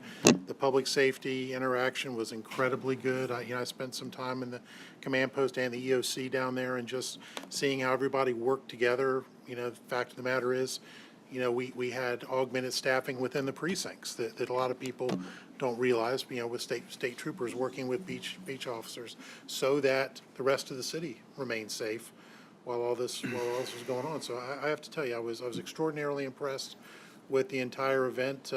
There's always a lot of little tweaks and things like that you guys are going to go through, and it's not all public safety. It's public works thing. There's some outreach to some of the businesses that I think probably did not get the level of additional business that they were hoping for, and I think there's ways to do that, working with promoters in future years and things like that. So I just think it went very well, and Dave, your staff did a great job. Thank you. Rosemary? Well, Dave, you're at the top, so you deserve huge credit for so much. I mean, just wonderful. Appreciate that. Thank you. And all of the staff, all the volunteers, all of the council, and the people, and Aaron, and just absolutely wonderful. And people were so afraid of the traffic and the trash and all of the stuff, and it just was amazing, absolutely amazing, in the compressed time frame. And are we ready to do it next year? I appreciate the council's support. A lot of y'all spent a lot of time out there. Some of you even went down on the sand and mixed it up with the crowd, and it was pretty good. So,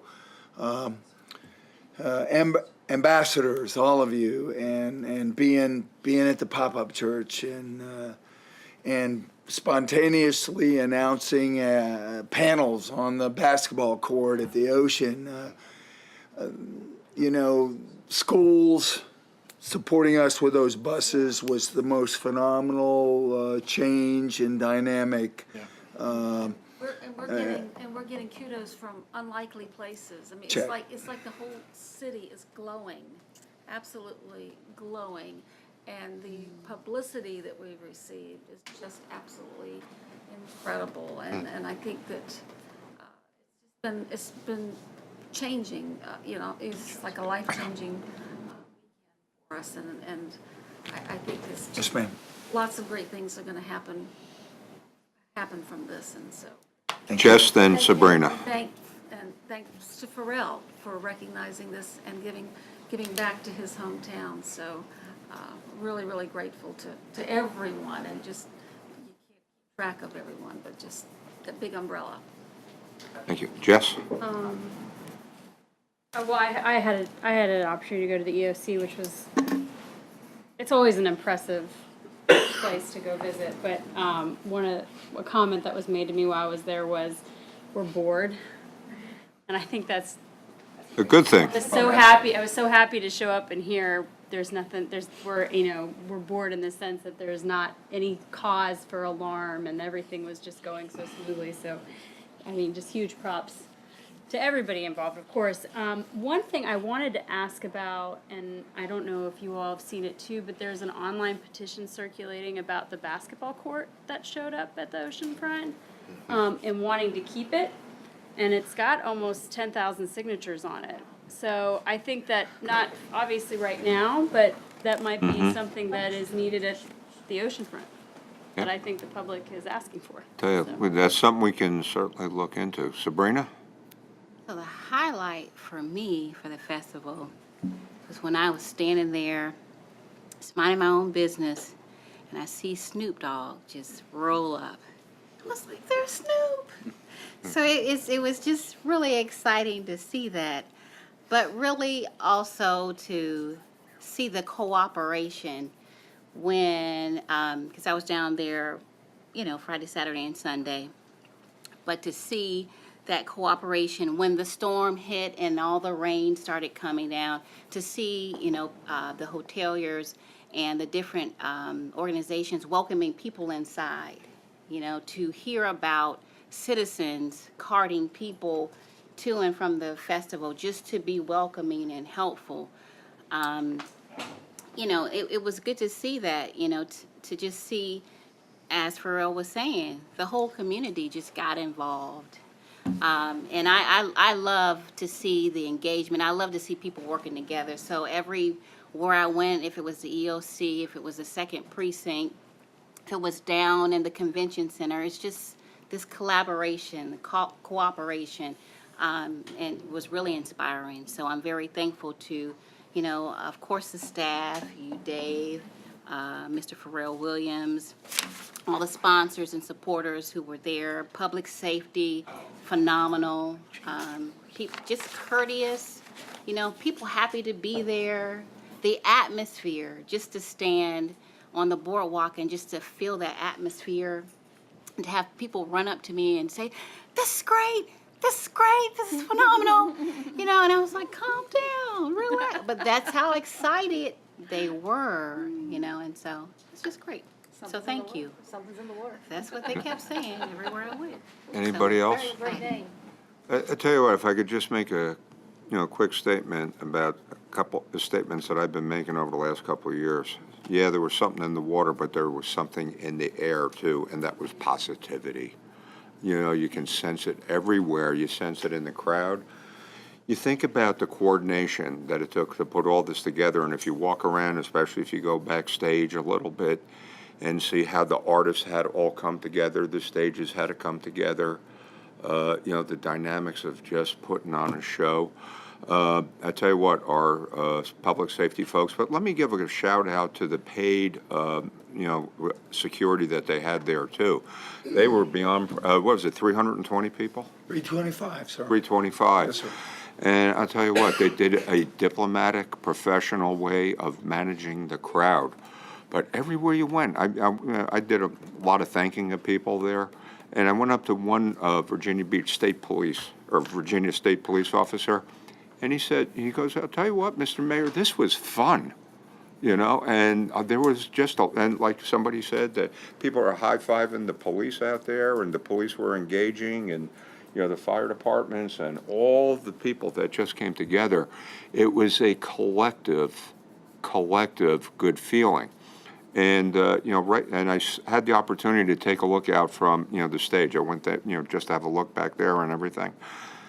And to see the sea of people out there, thousands and thousands of people, that was a beautiful mosaic that represented all segments of our society out there unified, just having a great time in our city. But also the logistics. And, first thing, Sunday morning, 6 o'clock in the morning, the beaches were cleaned and the garbage was picked up.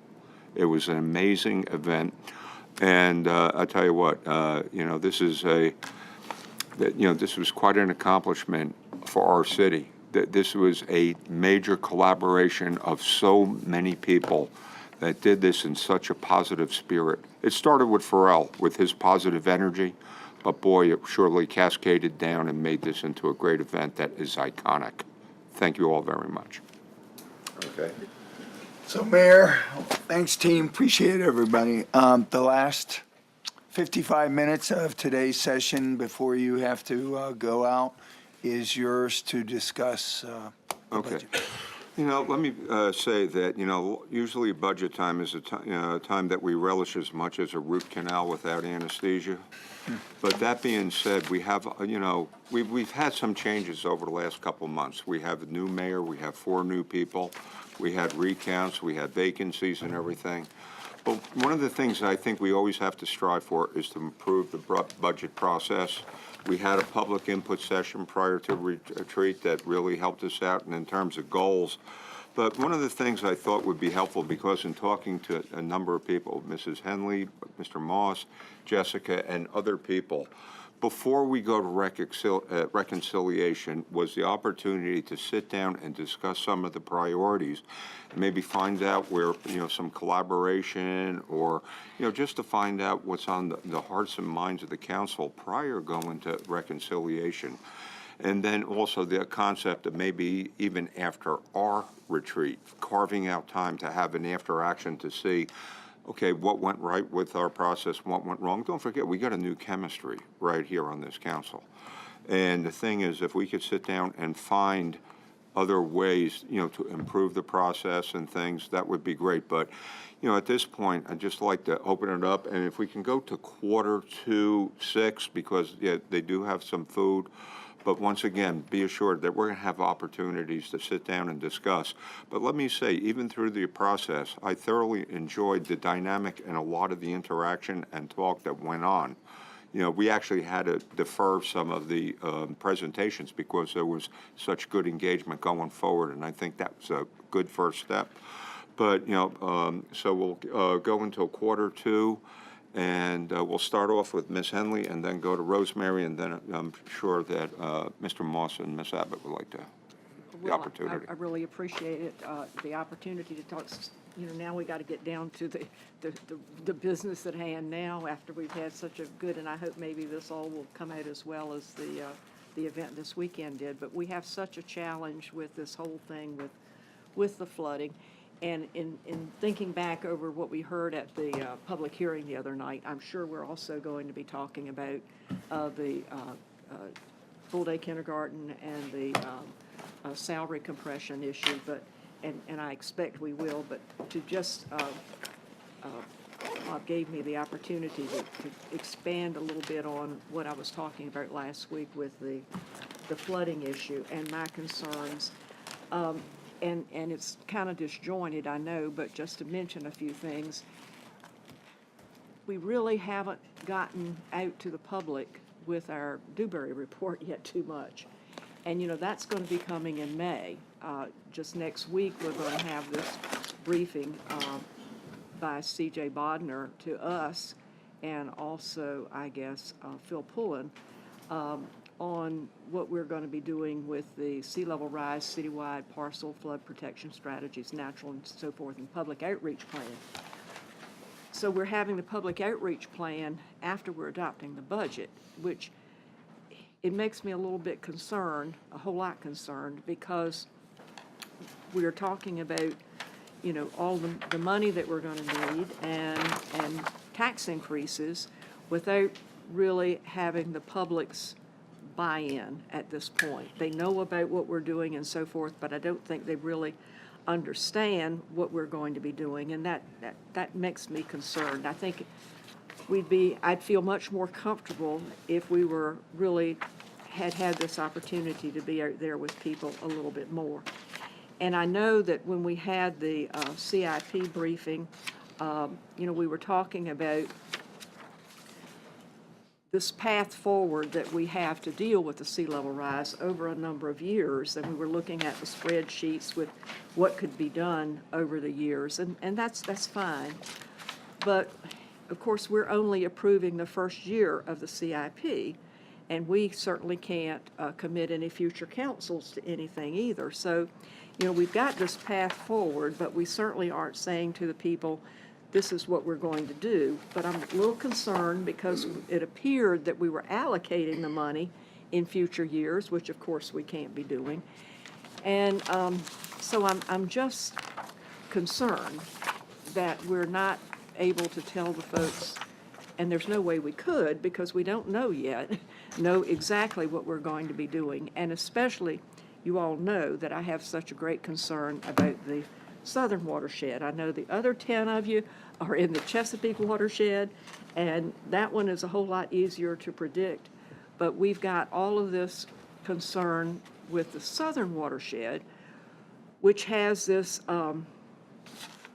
different dynamic about it, which, you know, we had the flooding just a week ago because of. And of course, today the winds have gone south again, but it's going to be moderate, I hope, for the next several days. And because this is that time of year especially that we can get these strong southerly winds that blow this water up, whether we've got any rain or not. And it's exacerbated now, I think, because of sea level rise, because of this change in the climate. We're having more intense rainfalls, more intense storms. The water table can't ever get back to where it ought to be. We haven't had a good old drought in 3 or 4 years. And, you know, we have this situation where it's a lot more intense and more frequent than we've ever had before. And folks are really concerned about it, and I'm concerned about it.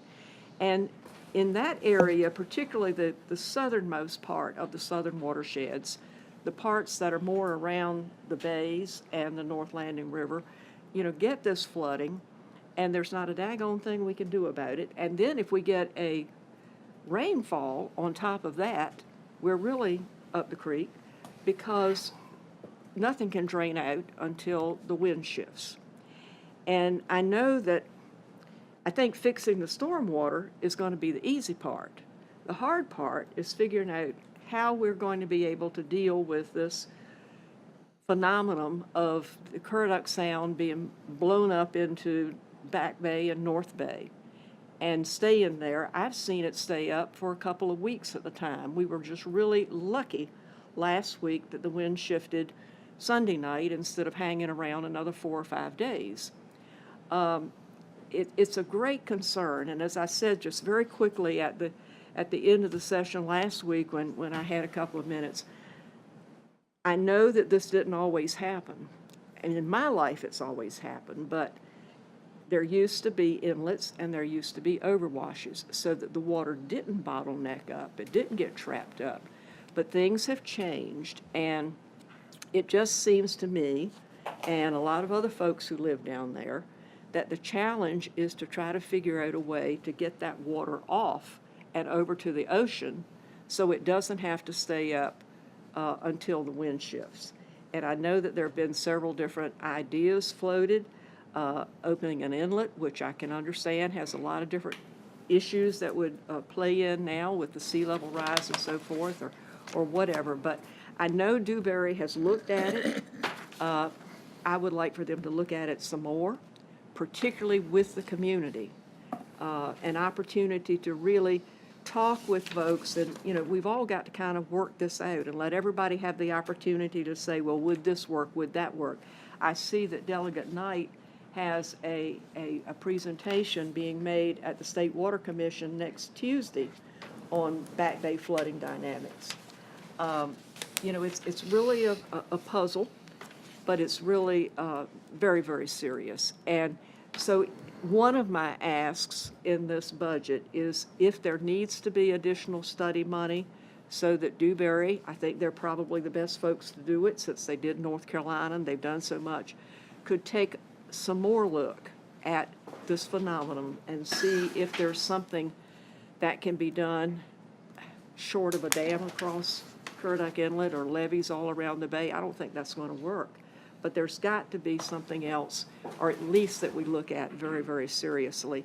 So I hope that we can do that if it takes some more funding, but this is something that we need to be doing now.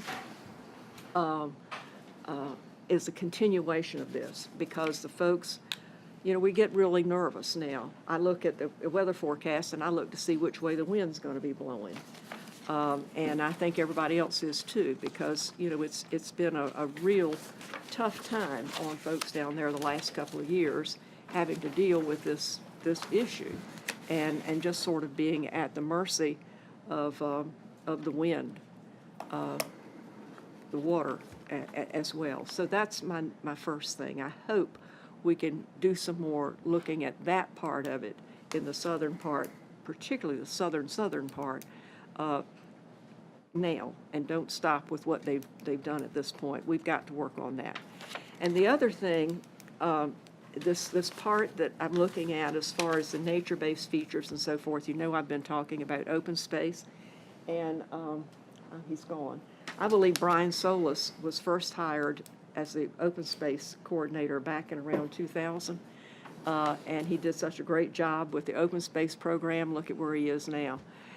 If y'all remember, those of you who were on the council in about 99 or 2000, we adopted this open space program. It was at the same time that we did all the major projects with the convention center and so forth. And what we did at that time was we had a dedicated funding source, 0.44% of 1 cent of the meal tax. That was to fund the open space program, which was to be a purchase program, and it was funded initially at $50 million. Most of it came from this dedicated funding source. $5 million came from the ARP, and then another few things that went into this. And we, for a number of years, were able to purchase some really significant parcels as open space, starting with Stumpy Lake, one of the first ones. We purchased Pleasure House Point. We purchased the Lake Lawson properties. We purchased a lot of properties around the city. But looking back over them, a lot of those properties are properties that probably had not developed because of their flood-prone situation, because of being wet. So I think, and we see that in the Dewberry report, the policy report in Goal 5, a lot of recommendation that we use open space purchases as a way to build a green infrastructure, particularly earmarking properties that should not develop. And so I am suggesting that we go back to funding open space purchases with this 0.44%. I understand, I talked briefly with Dave with the budget last week, and I know you're working on some better numbers for me, but I think he said that amounts to $5.6 million a year. $2.5 million still goes to pay off debt that's still due on the purchases. $429,000 goes to Parks and Rec staff to oversee, and then about $2.5 million, which would be that delta, now goes to Parks and Rec for maintenance purposes and development. I know we would have to find a replacement for that. So this may have to be phased in, but I would really like to see us go back to using this dedicated funding source for the purpose that we raised it to start with, and that is getting back into an open space program that we can use to particularly target purchasing open space that is critical that we don't develop. It's a way to keep the property owners' values fair, but, you know, certainly not condemning any property, but giving folks who own these pretty marginal parcels an opportunity to be compensated fairly, but also that we keep them from developing. So those are going to be my two main requests with the budget at this time. Okay, thank you very much. Rosemary? And then John and Jess. Mine are a lot easier. I'd like for, you know, if we enact the 1.5 cents for the stormwater and flooding and the ordinance to create a sort of a lockbox, so it's a dedicated stream, that it can only be used for flooding and for sea level rise. It cannot, and we've done that in the past for other things. It cannot be used for anything else but for stormwater or sea level rise. The other thing that I would like to request is the historical houses. I would like to request that we move them from the aquarium to cultural affairs. I think that they would flourish more if they're under cultural affairs rather than under aquarium. And there they would be with arts and music and dance, and they would get a lot better visitation. I think that historical houses would do a lot better and get better visitation, and I think that this would kind of breathe a different life into them. My letter really will explain it all, and we can make this part of the budget process. I'd like to talk about all-day kindergarten a little bit. I think the school board needs to be commended for bringing this to our attention, that all the schools should have all-day kindergarten. There is an inequity problem, that some schools have it and some don't. I think in their ordinance, in their resolution to us, they left it open-ended as to how we fund it.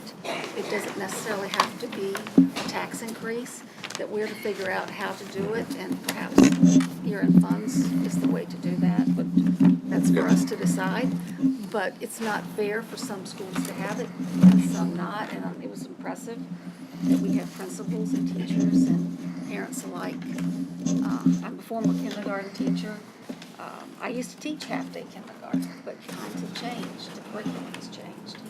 They can't get it all in, and it's just not right for some schools to have it and some not. So we need to figure out how to do that. I support public safety and pay compression, and also the sheriff's pay parity program. Okay. You know, I'm also in favor of dedicated funding for storm, and also if there's any human way possible to accelerate the backlog instead of waiting a couple of years to, put that on the front burner right now. Because I think it's essential that we demonstrate to the public that we are being very proactive on it, and I think that might be the way to do it. Kindergarten? No, with the backlog on the stormwater projects that we got to do. Instead of waiting 3 years out, let's start right away. That's what I think we should do. Yeah. Okay, John and Jess. Well, just so I can go first. First of all, on the school board's request, we heard from a lot of other people that said, don't raise my taxes. So I do think the solution is up to us. But I think I also would need to recognize the 3 school board members who also recognize that the school board's mission is students first. And when they allocated their baseline revenues, students weren't first.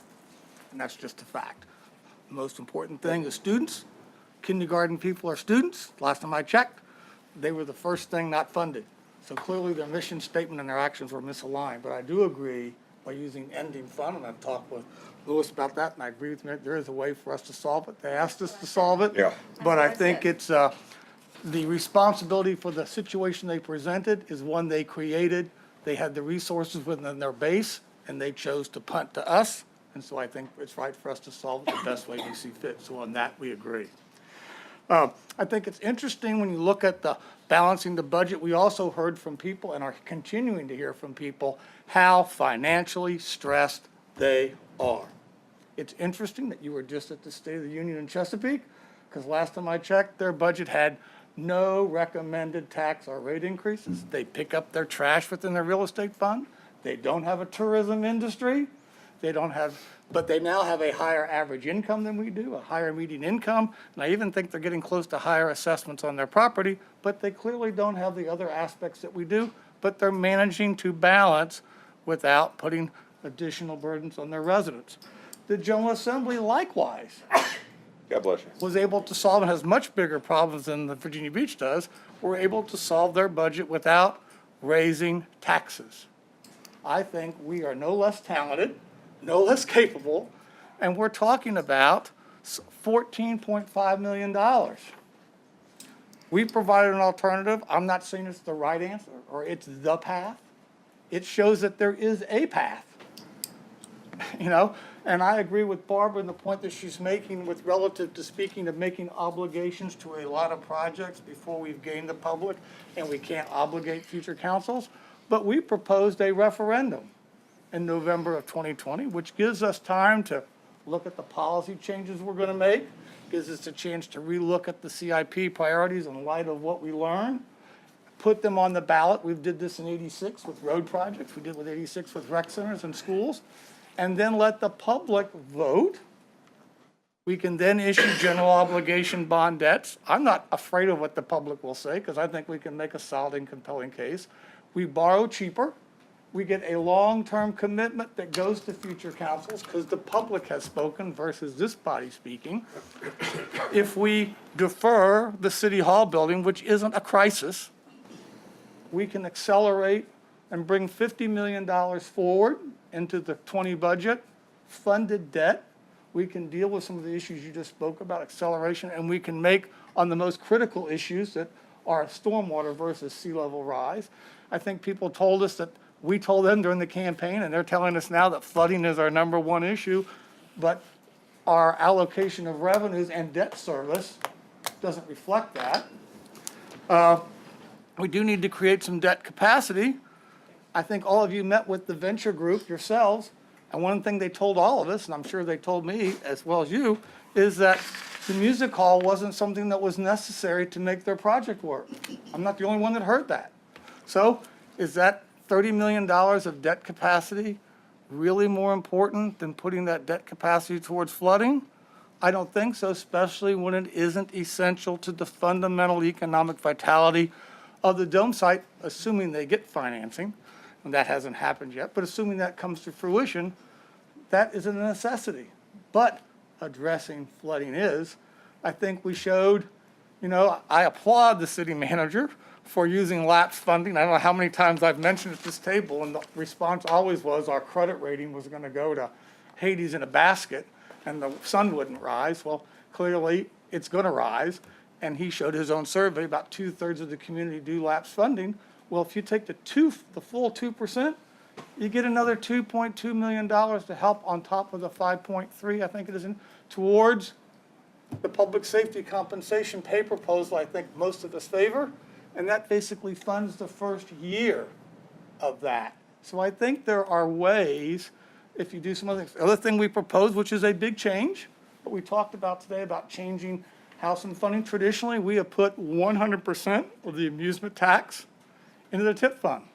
I don't think anyone would argue that 100% of the amusement tax comes from tourism or tourists. Clearly does not. We're proposing, it's a change, to shift that. 50% goes to the tip fund and 50% comes back to the general fund, representing what residents do. And we can later look do more science. That generates about $3.5 million. That's real money. So you start walking down, I'll go through everything we recommended by hitting the high points. But what I'm trying to say, if we do what families are having to do, and I know, Mr. Mayor, as you visit houses across the city, you see this more than I ever do. But I'm sure you all have received the same emails that I received about how people are really stressed despite the stock market, because they're not in the stock market, they're barely making ends meet. We know the statistics that 70% of American families live paycheck to paycheck and can't come up with $400 in a month for any kind of an emergency. It breaks them. So I think we can find $14.5 million, or 1.5% out of our $1.1 billion. I think we can do that without breaking the budget for the manager, breaking services, which we tried not to do. And so I think it's an achievable goal. There may be other offsets to take over what we propose. I'm not locked into those. But I am locked into saying I haven't seen the case made to date as to why we have to raise taxes. And the last point I want to talk about is the two enterprise funds. So we can talk about trash first. I know I've said this spiel before, but bear with me one more time. Is that when we transferred what was in the tax base, trash waste management collection, we transferred all the assets that were owned by Waste Management. And there was accumulated depreciation on those assets. we didn't make a one-time deposit into the enterprise fund to reflect the value of the depreciation that was accumulated and owed to the general fund. We just passed it off to the new users to pay, which isn't what an industry practice would be. You would want to put that in there and make that, and true that out. Well, last year, we did fund, because how we did it differently. Our source was different than what the manager chose, but I voted for it. But nonetheless, we put a capital infusion to buy the capital equipment with one-time money, because now that depreciation truly is in that. But that didn't cover all the appreciation that had accumulated. This time around, we're suggesting that, once again, a one-time infusion to cover the buying of the equipment. And then we really need to go back and look historically to see what the delta remains between where we were as we made that transition, because, it took us several years to make that, as you know, and what is the delta, if any. But I think that's a realistic way of dealing with that equipment purchase, which was the real reason for the increase. And also there was a $2 reduction in the tipping fee, as you may remember, that they briefed, which also reduces operating costs. Then lastly is the stormwater management fee. I think there's general agreement that it's a very regressive fee, and it hits churches, nonprofits. I understand the attractiveness of it, because all the people that are exempt from the property tax, that's a big list and a growing list, so I know the manager's concerned about that, don't have to pay the fee, but they don't have to pay the tax. And I understand it in some extent.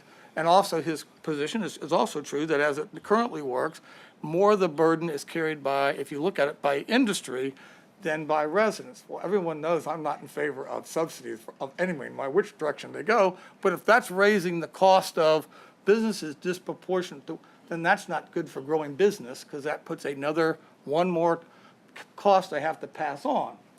But more importantly is, can anyone show me how they don't, like with fire and police protection, does anyone can parcel out their piece of flood protection? I mean, whether you drive on Witch Duck Road, whatever road we fix, everyone enjoys any investment we make in water quality or we make in flood mitigation, everyone gets to use it.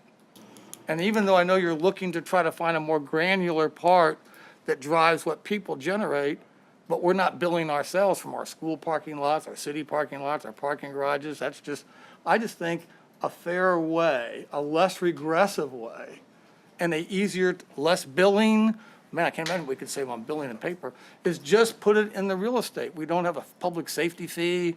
We don't have a fire protection fee. Why do we have a flood mitigation fee?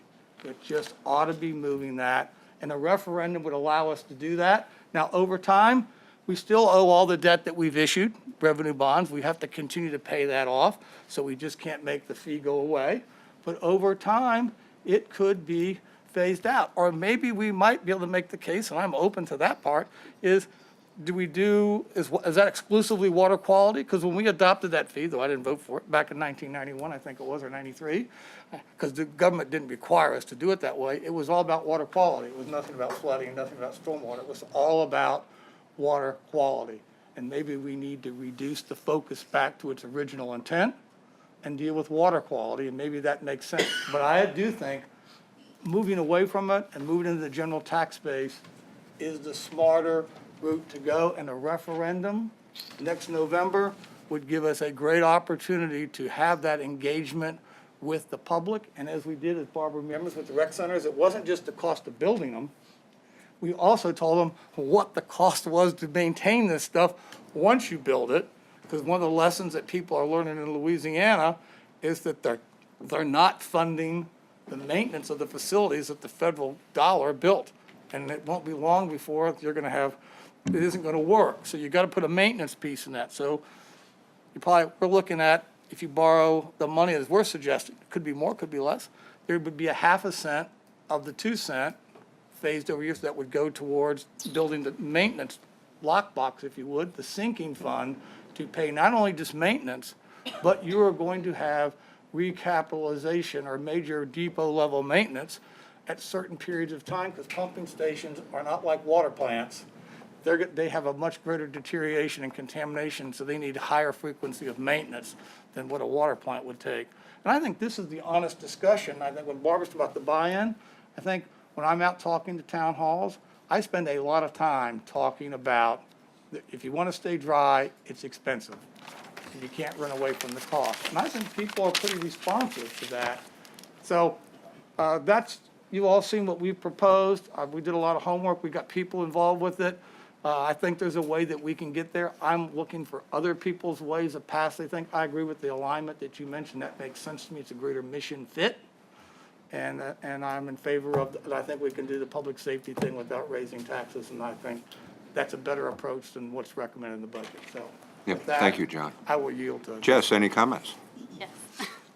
I'll start with full-day kindergarten, because I know I said a couple weeks ago that I thought we should stay on the same track as school board had initially brought to us, and we had amended and that process. However, you know, I know that there's always a lot of criticism at the hearings that we don't listen to the public, but to me, I really felt that there is an inequality issue that was inadvertently created by phasing it in. And somebody said to me at a different event, you know, I pay the same tax basis as everybody else, and my child's not going to have the benefit of full-day kindergarten. That really resonated with me, and I can understand why, you know, I mean, my son will be in kindergarten in 2 years, so I can relate, and I do think we should resolve that inequality. I think if government does for one, it does for all. I really do believe that. So I'm definitely in favor of finding a way to implement it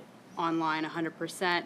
I didn't really, perhaps something was lost on me, but the explanation that we were given about why we shouldn't use the end of the year surplus was, I think that's probably the logical place to go get that money, considering the amount it is. I don't think, at the same time, while I heard from parents who have kids going into kindergarten and will be going into kindergarten, I heard, hey, yeah, you're going to get us the benefit of having full-day kindergarten, and that has some monetary cost on a young family, but then you're going to come around and raise taxes, and it's, people didn't see the train of thought in that either. And so I wouldn't favor raising taxes to do it, but I think that we can make that work. On flooding, I left the retreat, and I still, right now, I'm very confused. I left the retreat thinking we had all come to some sense of consensus on the bond referendum, thinking that that was the best path forward. And at some point between the retreat and the budget process, we got away from that, and I'm not sure why.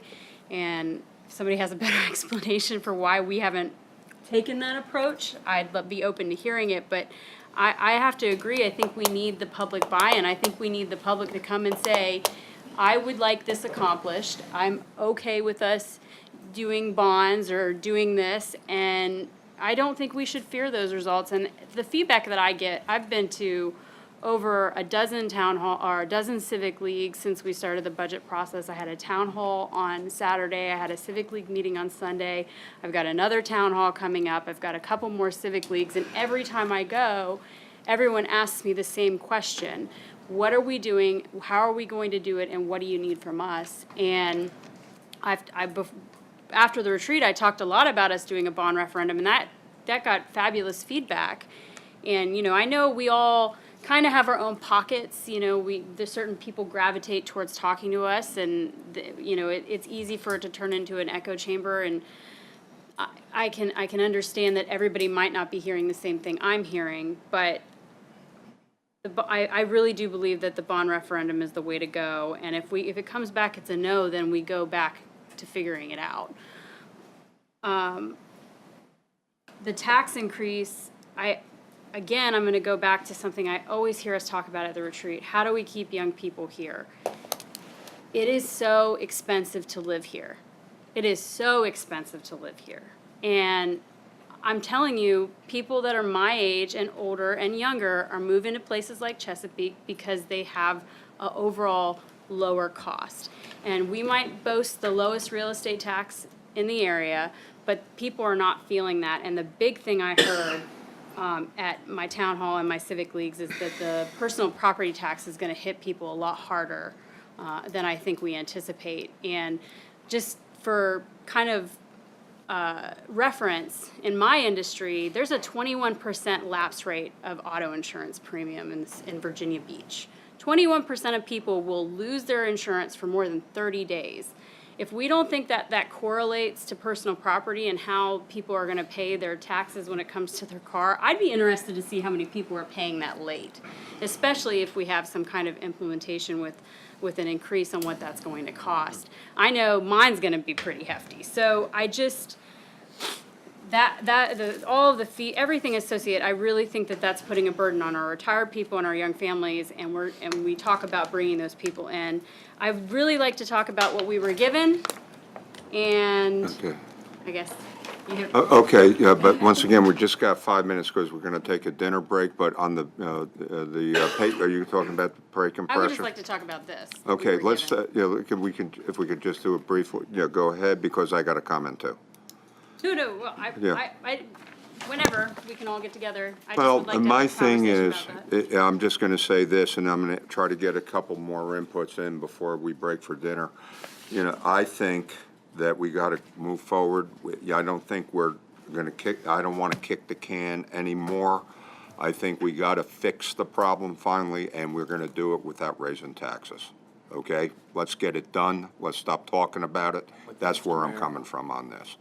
This was a given priority at the retreat, and, I am not going to go back to these people and say, wait till next year. I've been doing that for 14 years, waiting for a solution.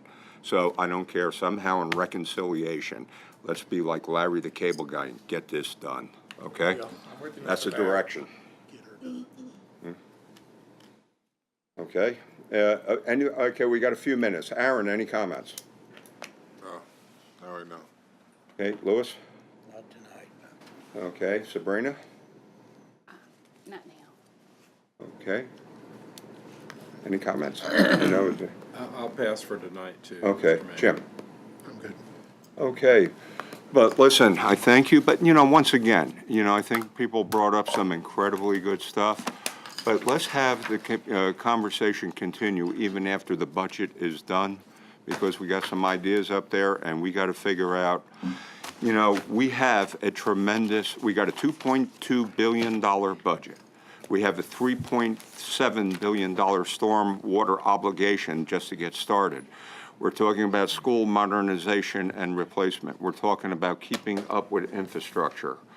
Our demands are many, our resources are few.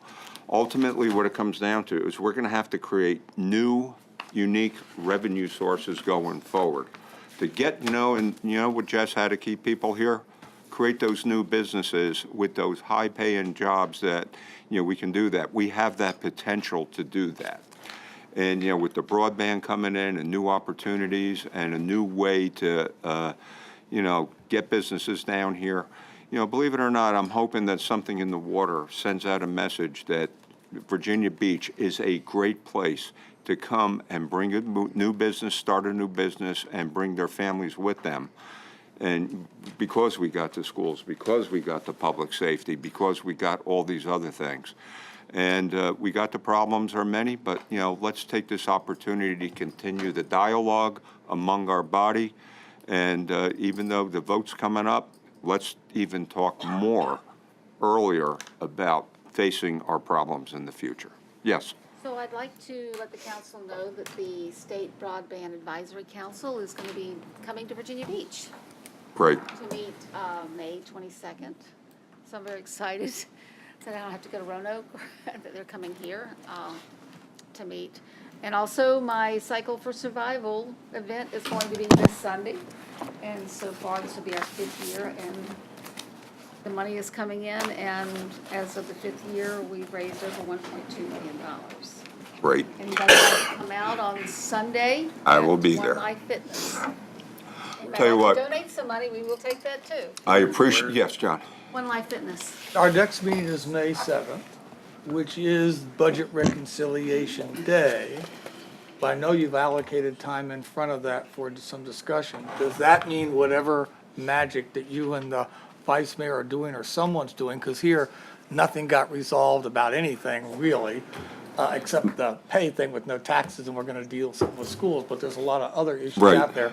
So are we going to get something on Friday that represents notionally where someone's at? I don't know how are we just gonna show up and we're gonna get Is a it memo in front of possible us? for you to get together with the vice mayor, at least, that, we have a couple representative camps that might be, and, This is the vice mayor. what's that? Yeah, I know, okay. Yeah. Yeah, but I'm just saying, because if we can somehow find a blended compromise, I'm with you. I'm just trying to understand the mechanics of how we get to May 7th and know what we're gonna do. Okay.